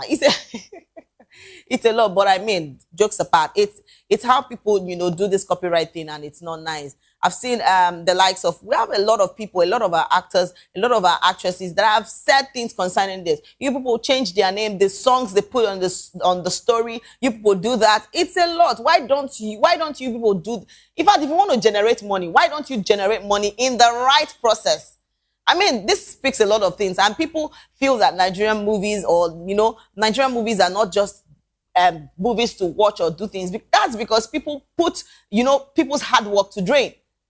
All right, we'll go over to the comment section to see what people have said concerning Iyabo Ojo. A lot of people are so disheartened about the whole situation, about her movie. So we'll go over to the comment section and see what they have for us. And yes, Prep T said always Ghana. It's somebody said I beg, it's always Ghana. And it's come to think of it, it's a Ghana movie. It's a lot. I mean, I think that better things has to be done concerning things like this. Seriously. And yes, it's Dope Mashan said, Madam, just take legal actions. It's simple, actually. And yes, property lawyer said, sue them. Get a big lawyer there to do it, to send president. Okay. And I am Queen Lizzie said, you don't need all these rants. Just get a lawyer and do the needful, because things has to be stopped. Be like say if they use one person as scapegoat, everybody other person will learn. Because trust me, I see how people put a lot of hard work on the particular thing, and it just gets a dream just because maybe people feel that you can't do anything, or you are not. It's a lot. Let's take more comments. A lot of people are still talking about Iyabo Ojo and the situation she had with a Ghanaian TV. And Plaque C said, ranting here would not solve the problem. Take legal actions. And Breezy said, get lawyers in Ghana to sue the TV station. You'll need compensation for this. Okay. Annalena Nake said, Madam, stop making noise. You people should calm down. Though. It's how you people even use these bad words to speak to people. Come on, relax, calm down. If you're speaking to, if you're trying to advise somebody, you could do that without, using abusive words. And yes, she said you have lawyers, sue them, take them to court. The talking will not solve anything. I am a Ghanaian, and I will be happy if you sue than to make noise. So what is with all this whole advice, and you can't they use the advice, they use another this thing, they back them up. Come on, it's not even giving me, like, you're not just giving the advice. It's just better you just, Kuku no give the advice. All right, Globe Throat said, which even though herself don't tire for Nigeria matters, so better seek legal advice. So a lot of people are saying she should seek legal advice. I think, things like this has to be sorted out. Yes, but it's good she actually spoke out, because definitely she hadn't said anything, people wouldn't have known that this is what happened. So yes, it's good that she spoke out. And the next thing for her to do is also to take, legal advice. And people should stop, getting copyright, doing a lot of things to people's movies, songs, a lot of things, people's books. Because I see people doing a lot of things, and it gets me thinking that, is it that Nigeria or Ghanaians, sorry, can't. Let me not put that way. But trust me, it's not really, it's really not nice. I think there are better ways to make money if you want to make money. All right, and yes, and Miriam Suku said, funny how I watched this movie in the same station earlier. Hey. So yes, now we only this particular TV, and it gets me to think that people, in fact, we have a lot of. See, sometimes even Nigerians do that. I've seen when we talk about Bimbo Ademoye, where she came out and said a lot of things concerning her movie, how someone, tried to use the song or something like that on her movie to, it's crazy. It's a lot. I feel people want to make money, quick money. You need quick money. Why don't you do it legally? You do it the right way. Than making, your proceeds out of people's energy, people's stress, people's, how will I put it? People don't already suffer too much. Try put something to make money, and you're trying to get money out of those things. It's a lot. And if you want to get money, there are better ways to do it. You have a lot of content you could want to, create to get your money and, get yourself things done. But, doing it this way is something I don't even advise. I don't even like. When I hear things or like things like this, it gets me, pissed out. All right, let's see more comments. A lot of people are still talking about Iyabojo, and Josie nailed it. Said, honestly, I am a Ghanaian, and I can tell you for a fact that people don't even watch the one on TV. They still go watch it on YouTube. Now, bad thing I be, but I just want you to know that. But people are actually watching it. For her to have seen it, it shows that people actually saw the movie. So, yeah, somebody else said, nowadays, just mention Ghana and everything will sell for you. Okay, and the Dami Lobab said, make we just arrest their president. Because this thing is getting too much. Every time, Ghana. But they pursue Nigerians come up for their country. Everybody good, you're right, definitely. Okay, that takes us to our next story, and we are talking about Grammy-winning South African singer Tyla has announced her first ever global headline tour following the release of her latest album, A-Pop, and the highly anticipated tour would take the fast-rising star across Europe and North America before returning to Africa. So we scheduled performance in Lagos, Cape Town, and Johannesburg. Fans have taken to social media to celebrate the announcement, describing it as another milestone in Tyla's rapidly growing international career. So the tour is expected to showcase Tyla's biggest hits alongside new songs from her latest project, further cementing her position as one of the Africa's leading music experts. Music lovers across the continent are eagerly waiting ticket sales, with many predicting sold-out shows as the singer continues to expand her global influence and represent African music on the world stage. And my question is here, we have Washington, D.C., Tampa, Atlanta, we have a lot, Austin, TX, and Boston, Chicago. We have a lot. And I'm seeing Cape Town and Johannesburg, South Africa. I'm seeing Lagos, Nigeria, and December 22nd.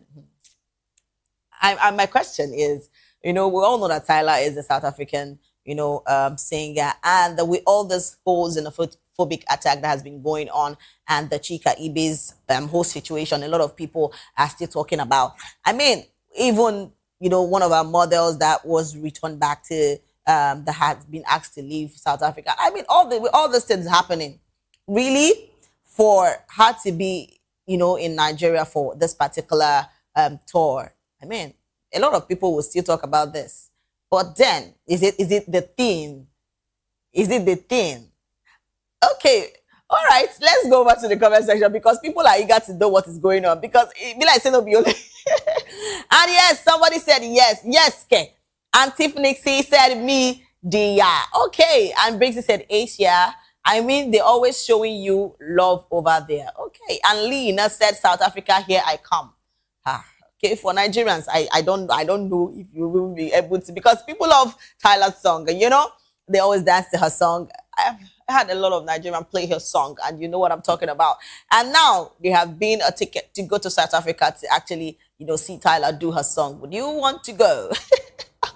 Okay, and Sophia C. Nemo said, I love you and can't wait. And Louise Machete said, hardworking. And Alex the Lion Bitch said, yeah. Okay, to all those that are expecting to get to, all the countries that has been mentioned, Atlanta, Johannesburg, Atlanta, we have a lot of people, and, Lagos, Nigeria is the main thing I'm talking about, because trust me, people are not smiling. Let me just say the truth. Yes, people are not smiling. For the Nigerians, I just don't know how it goes. But yes, and somebody said, and that's on a world tour. Okay, with the fire emoji and the love emoji. All right, Amira said, already signed up. Okay, to people that are always Tyler's fan, congratulations to you guys. All right, let's take more comments from the comment section before we go. And yes, somebody said, finally, please take it easy to avoid injuries. We are all devastated that your last tour was cancelled. Even though you were still very new to us, we are all ready to pull up and support. See you in either Atlanta or Tampa. Okay, and that's a good one. And yes, somebody said, I hope you all noticed my illustrations at Christ da Pinyan. Okay, and we have a lot of Tyler's fans and a lot of people that are excited about Thailand. And yes, Whitney Jasmine said yes. And Tito said my birthday weekend next year. Okay, and that's a good thing. Congratulations to you. Let's take more comments. And Zing Hop said now, okay, and we have more Lagos, Nigeria. Okay, I beg, get me a sabo. The Tatras Cowboy, please. Because I don't know. I mean, I said I only make on the see the thing. He said Lagos, Nigeria. Okay, I am sat like mad. Okay, it's a good one. And Liliana said, thank you, mamas. Okay, to all those that are always excited about, Tyler and the likes of her music. Congratulations to you guys. I just hope hope and pray it's a good tour for you, for those coming to Nigeria. So that's the thing. Okay, to my fans, thank you so much for staying with us on the Spotlight Show. This is where we draw the curtain. Thank you so much for staying with us on the Spotlight Show. Trust me, it was a blast. And to everyone, yes, don't forget to follow us on all our social media handle at Voptv Live and subscribe to our channels for more exciting episodes and updates. And until next time, I am Precious Akumanu, aka call me Prezi. This has been Spotlight, and we'll see you next time on the show. Bye for now.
want your voice to be heard?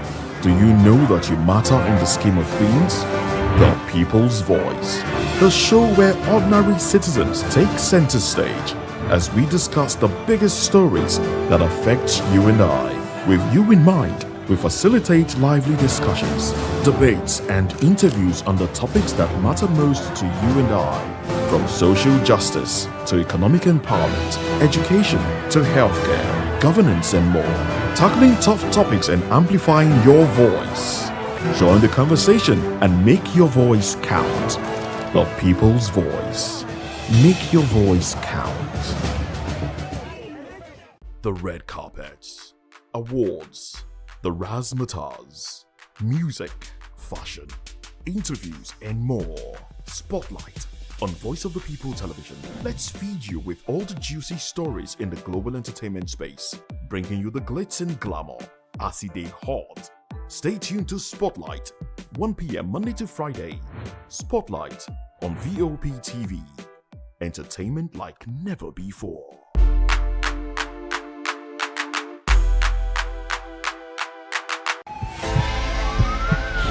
This is Health Check, your weekly guide to better living, smarter choices, and trusted answers. From everyday wellness to urgent health issues, we've got you covered. Health Check, only on Voice of the People Television, where your health has a voice.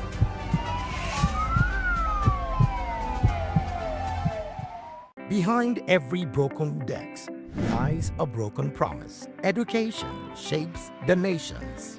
But who is asking the right questions? Introducing Edu Dialogue, the show that goes beyond the surface, exposes the cracks, the corruption, and the silence in Nigeria's education system. Edu Dialogue, Saturdays, 3 p.m., only on Voptv. We break the biggest stories, from missing funds to policy failures. We ask the tough questions and demand real answers. Edu Dialogue, this Saturday, 3 p.m. on Voice of the People Television. Voptv. Now, you have more than a voice. It was a night of glamour, culture, and cinematic celebration as entertainment personalities gathered in Lagos for the premiere of the Ghanaian film The Fisherman. The movie, which explores themes of friendship, tradition, survival, and destiny, has continued to attract attention for its emotional storytelling and cultural representation.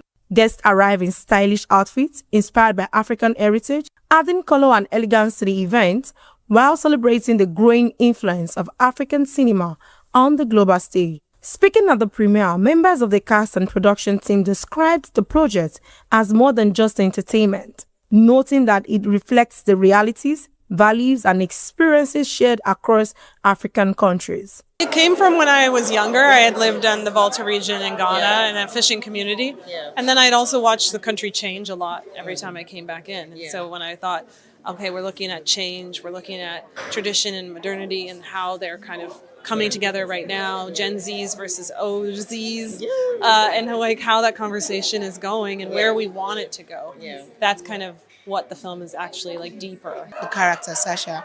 So when it was presented to me, I felt like it was a one-time blessing that I needed to utilize and send across the message deep. I think it's all in Zoe's incredible writing. I've been saying this all day, the key word here is intentionality. Every single character was crafted for the purpose of moving the story along in an impactful way. And I think that that's exactly what happens with the character of Linda. So all I could do was do my job and try my best to bring that character to life. Me knowing that it was only going to be one character that was not there physically, I knew that people were going to gravitate towards it. And then people who know what I do voiceover acting, so I knew and I was looking forward to it, and I put all my effort to make sure that that character would stand out. Actually, it was very interesting playing that role. Even though it had, its shortfalls and whatnot, I feel it's also there to encourage someone or to teach someone something, right there. Because my character was very ambitious. He wanted a better life for himself, and everybody deserves a better life. Stakeholders at the event also highlighted the increasing collaboration between Ghanaian and Nigerian filmmakers, describing it as a positive step towards strengthening the African film industry. They noted that partnership across countries can help improve production quality, expand audience reach, and create more opportunities for creativities within the continent. I have a lot of feelings. I'm very intrigued about where they were coming from. I think that we should see more movies like this. It surprised me the whole movie. You know, what I was expecting, like a traditional African film, Nollywood film. But this kind of added a little twist to it. Yeah. I like the culture, influence. I like the women influence. I got a daughter now, so, me seeing that, there's hope, it brings a different out of everything. Beyond the red carpet moment and celebrities' appearance, the premiere served as a reminder of Nollywood and Gollywood's growing role in shaping Africa's creative economy and cultural influence. Oyindamola Olukuto, for Voice of the People TV.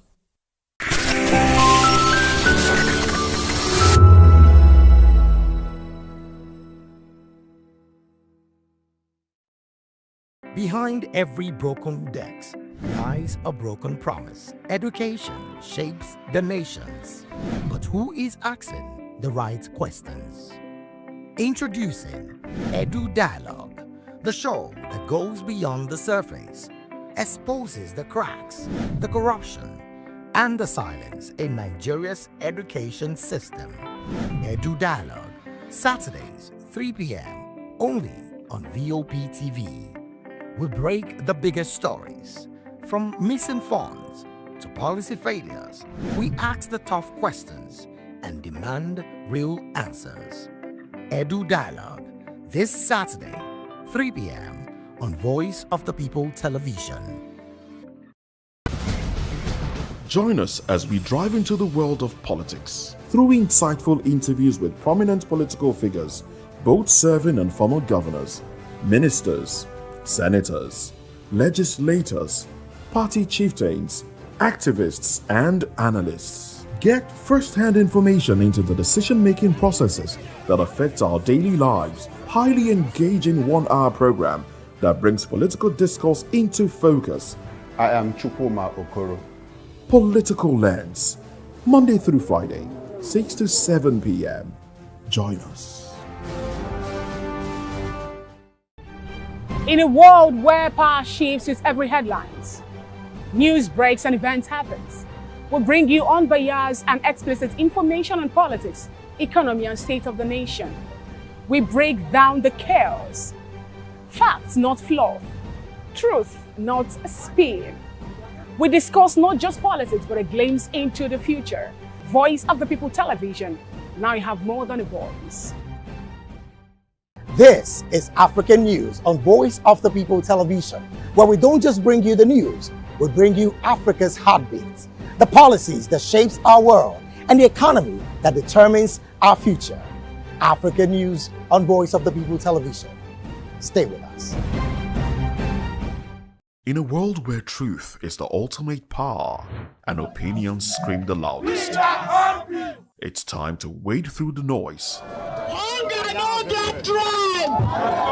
Hunger no get religion! And scan the human interest and trending topics that matter. Stay tuned to The Issues, your plug to the stories making the buzz, from politics to science and technology, social justice, and more. Let's tackle the tough questions and expose the truth. The Issues, on Voice of the People Television, Mondays to Fridays, 8 to 9 p.m. The Issues. Don't just react, understand.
Behind every broken desk lies a broken promise. Education shapes the nations.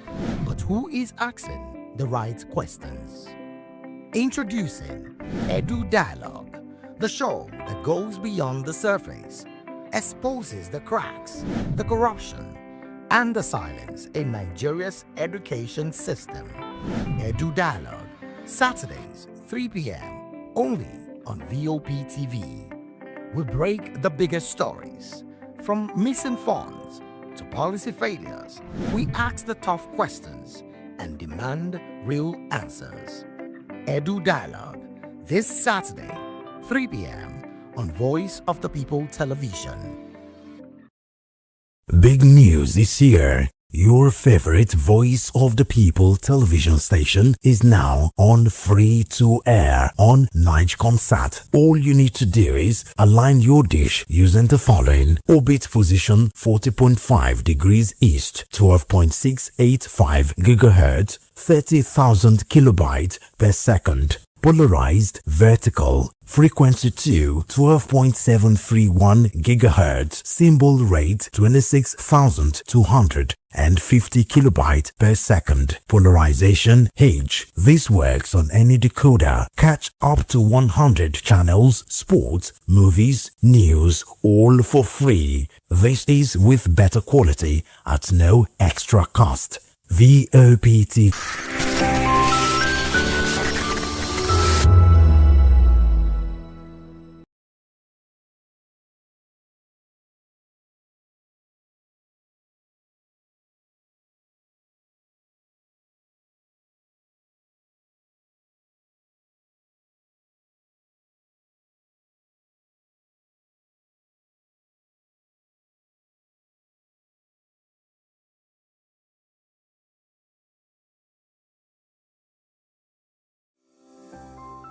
Voptv. Now you have more than a voice.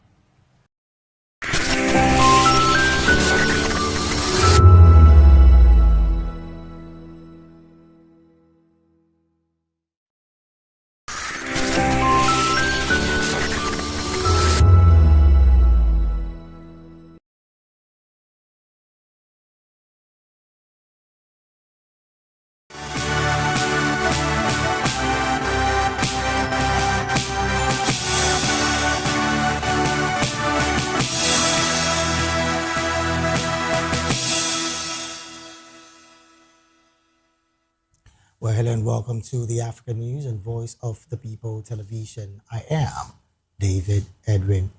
Before beginning the news, we would urge you to kindly visit our website. It is www.vop.ng for fresh and trending news stories.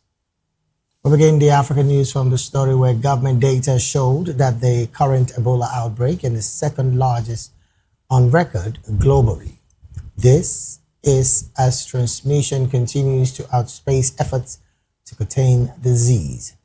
The Congo's Communication Ministry said on X that over 3,500 cases had been reported as of Friday, surpassing the over 3,400 cases recorded during the 2018-2020 outbreak.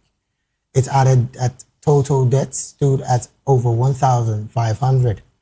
Only West Africa 2014 to 2016 outbreak was larger than that outbreak, had over 28,600 cases and more than 11,300 deaths recorded across Guinea, Liberia, and Sierra Leone.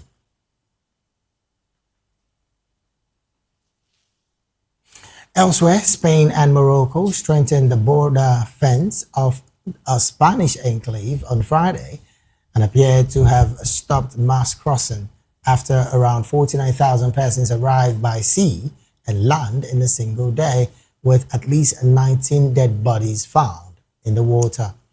The mass crossing into Ceuta, a Spanish-held split jutting into the Mediterranean from Morocco, caused division in Europe, with Italy threatening to suspend the EU internal open border scheme. At the gate into Ceuta, Moroccan authorities had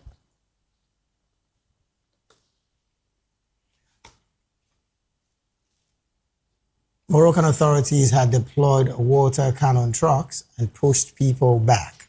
Spanish authorities said they would try to expel those who had entered illegally as quickly as possible, despite a court ruling that has put some new restriction on special order rejection rules that allow immediate expulsion.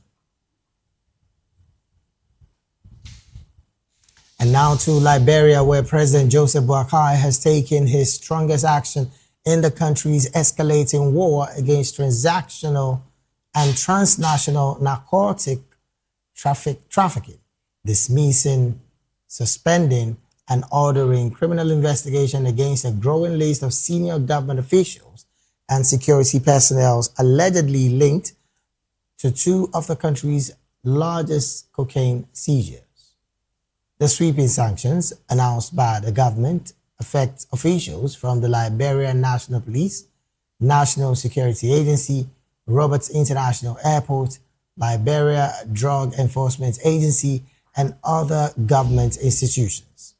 The move signals what analysts say is an effort by the president to show that no public officer is beyond accountability in the fight against organized crime. According to the government, the decision followed President Boakai's review of the latest investigative reports into the ongoing narcotic cases and were intended to strengthen accountability, protect the rule of law, and preserve public confidence in state institutions.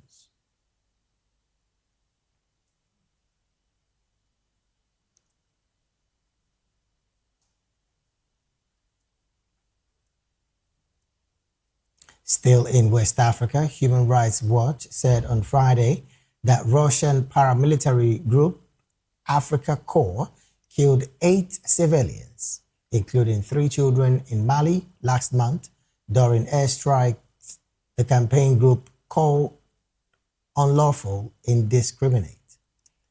Established by Russia's defense ministry, Africa Corps has taken over the mercenary Wagner Group's activities on the continent and is backing operations by Mali's military-led government against armed Islamic groups. Human Rights Watch said its investigation found that an aircraft identified by 2 Malian military sources as a Sukhoi Su-24 dropped at least 2 munitions on the village of Crimea in the central Voptv region on June the 15th. It claimed that one strike hit the home of the village chief, killing his wife, 2 of his children, and another child, while a second strike hit a nearby cattle market, killing 4 men.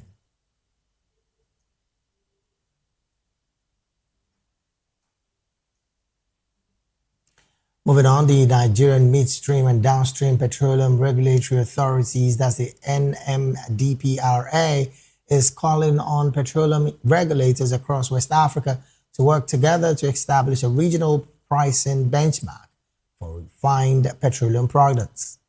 Speaking ahead of the second West African Refined Fuel Conference, NMDPRA's Chief Executive, Rabiu Umar, said Africa should no longer depend on international markets to determine the prices of petroleum products produced within the continent. He said the conference aims to create a transparent and competitive regional petroleum market by strengthening infrastructure, harmonizing regulations, and improving market data.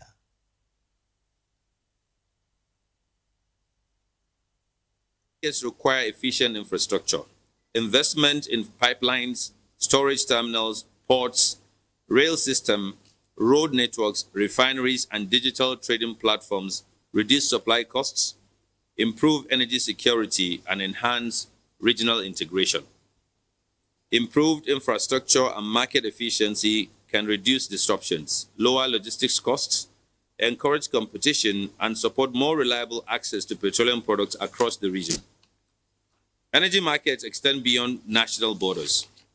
Working together enables countries to optimize infrastructure, improve market efficiency, reduce duplication, and strengthen regional energy security.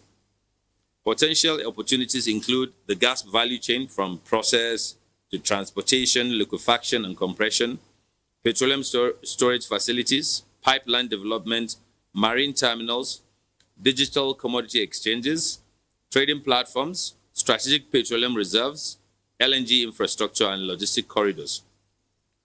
Reliable market data is essential for transparent pricing, informed investment decision, risk management, and also market confidence. Therefore, high-quality data support evidence-based regulation and policy development.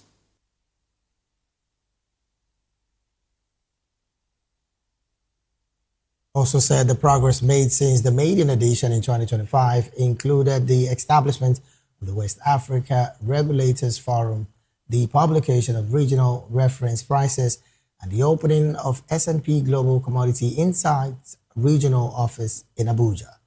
The conference scheduled to hold in Abuja will bring together regulators, investors, and industry stakeholders to explore funding for infrastructure and logistics needed to support regional petroleum trade.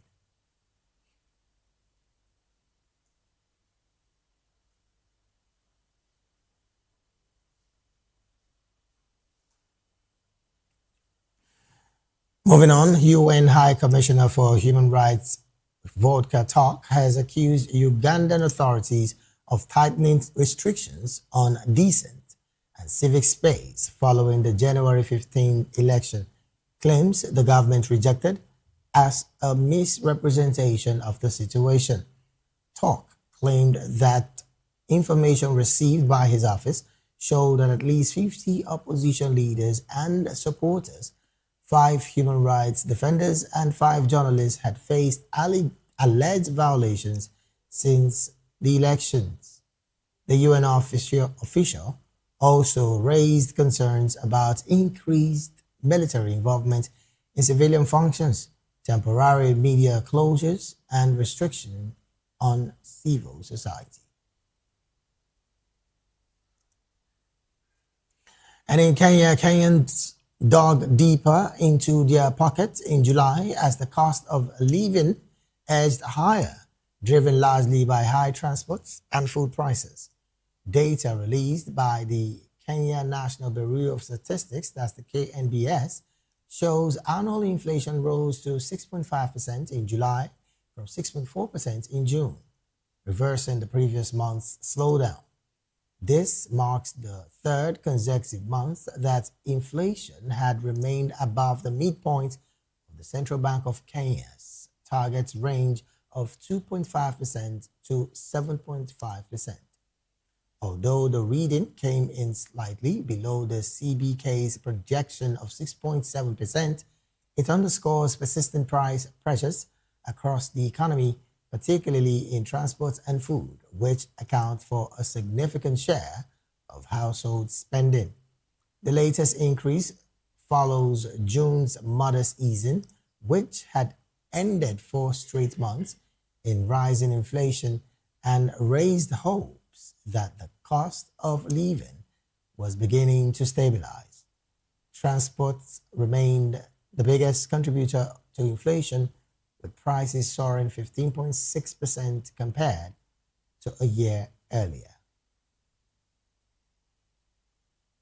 Still in East Africa, activists gathered in Kenya's capital of Nairobi to demand the release of Ugandan opposition leader Kizza Besigye after he collapsed in court in Kampala. The activists described Besigye's condition as critical and accused Ugandan authorities of frustrating due process in the opposition leader's treason case. They claimed that Besigye is currently fighting for his life under hostile military guard in the ICU at Mulago National Referral Hospital. The activists also called for the release of Arias Lukwago, Besigye's lawyer, who is being held in Luzira prison with charges linked to the case. Besigye fell in the dock on Wednesday while protesting his trial without lawyers of his own choosing. after authorities detained his main attorney, Lukwago, and charged him with alleged failure to report acts of treason.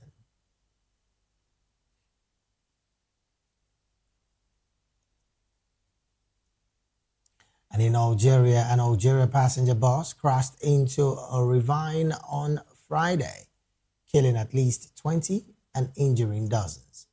The country's civil defense agency said the bus left the road near the coastal town of Boumediene, east of the capital Algiers, for unknown reasons.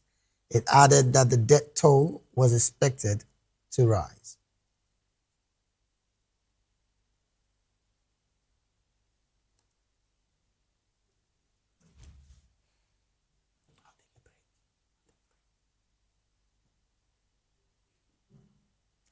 You're still watching the African News right here on Voice of the People Television. We'll go straight to the analysis segment. But before then, we'll take a very short break right now. When we return, we'll be heading straight to the analysis segment of the news. Please stay with us.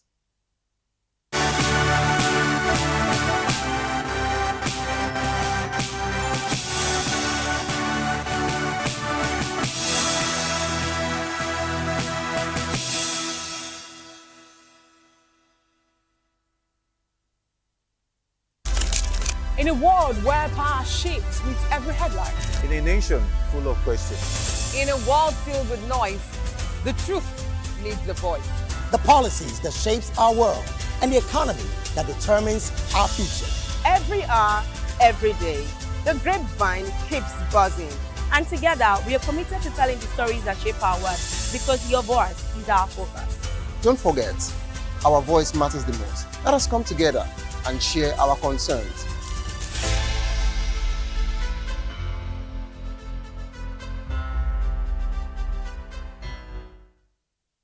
Big news this year. Your favorite Voice of the People television station is now on free to air on Nigecomsat. All you need to do is align your dish using the following: orbit position 40.5 degrees east, 12.685 gigahertz, 30,000 kilobytes per second, polarized vertical. Frequency 2, 12.731 gigahertz, symbol rate 26,250 kilobytes per second, polarization H. This works on any decoder. Catch up to 100 channels, sports, movies, news, all for free. This is with better quality at no extra cost. Voptv on Free TV. Now you have more than a voice. In a world where power shifts with every headlines, news breaks and events happens, we bring you unbiased and explicit information on politics, economy and state of the nation. We break down the chaos. Facts, not fluff. Truth, not spin. We discuss not just politics, but a glimpse into the future. Voice of the People Television. Now you have more than a voice. Welcome to Romeo Pizza.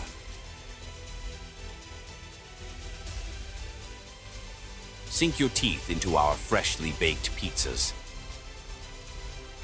Loaded with rich sauce, melted cheese, and irresistible toppings. Where every bite is a love story. Treat yourself to our creamy, dreamy ice cream. Smooth, sweet, and made to brighten your day. Or maybe you want it hot and satisfying. Our juicy shawarma is wrapped to perfection, packed with flavor in every mouthful.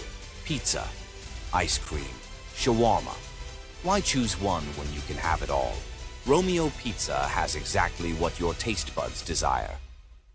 From the views on the streets, we go to bed empty hunger, to the blaring horns of a hustling city, the loudest voices of the common man got a medium to be heard. This particular administration, they were coming unprepared. It's not a bad thing to renovate the president's lawn. Through top-notch programming, unbiased reportage of news, sports, business, entertainment, and cultural documentaries.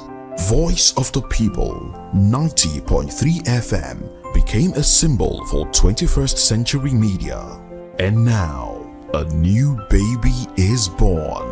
Voice of the People Television, Voptv, youthful, full of vigor and penchant for excellence in the continent's media space, exposing the wrongs, applauding the rights, dissecting the news without fear or favor, through factual and accurate stories and contents. Corruption kills three things that makes a society.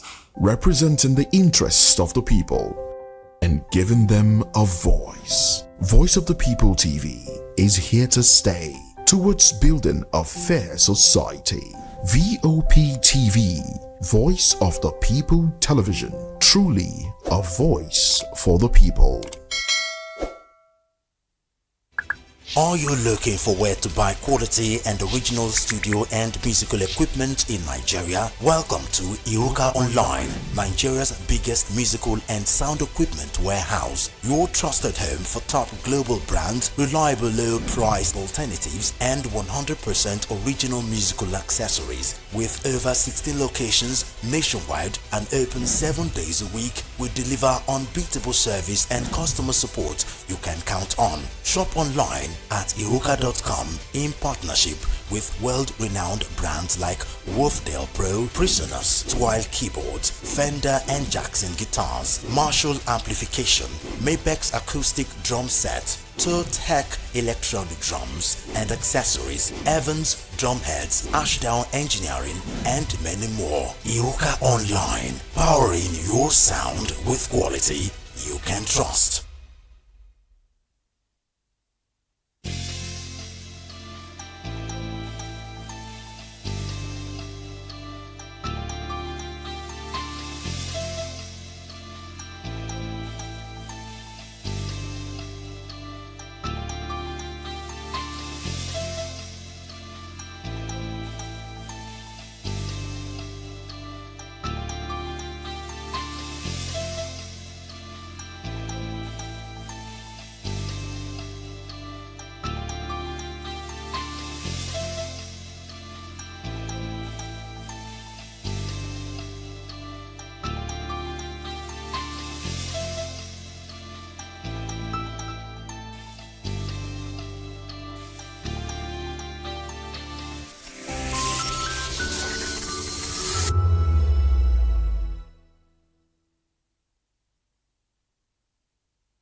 What happens in the hush behind hangar doors? Who signs the papers that gamble with lives? Which truths were grounded before they even ever had wings?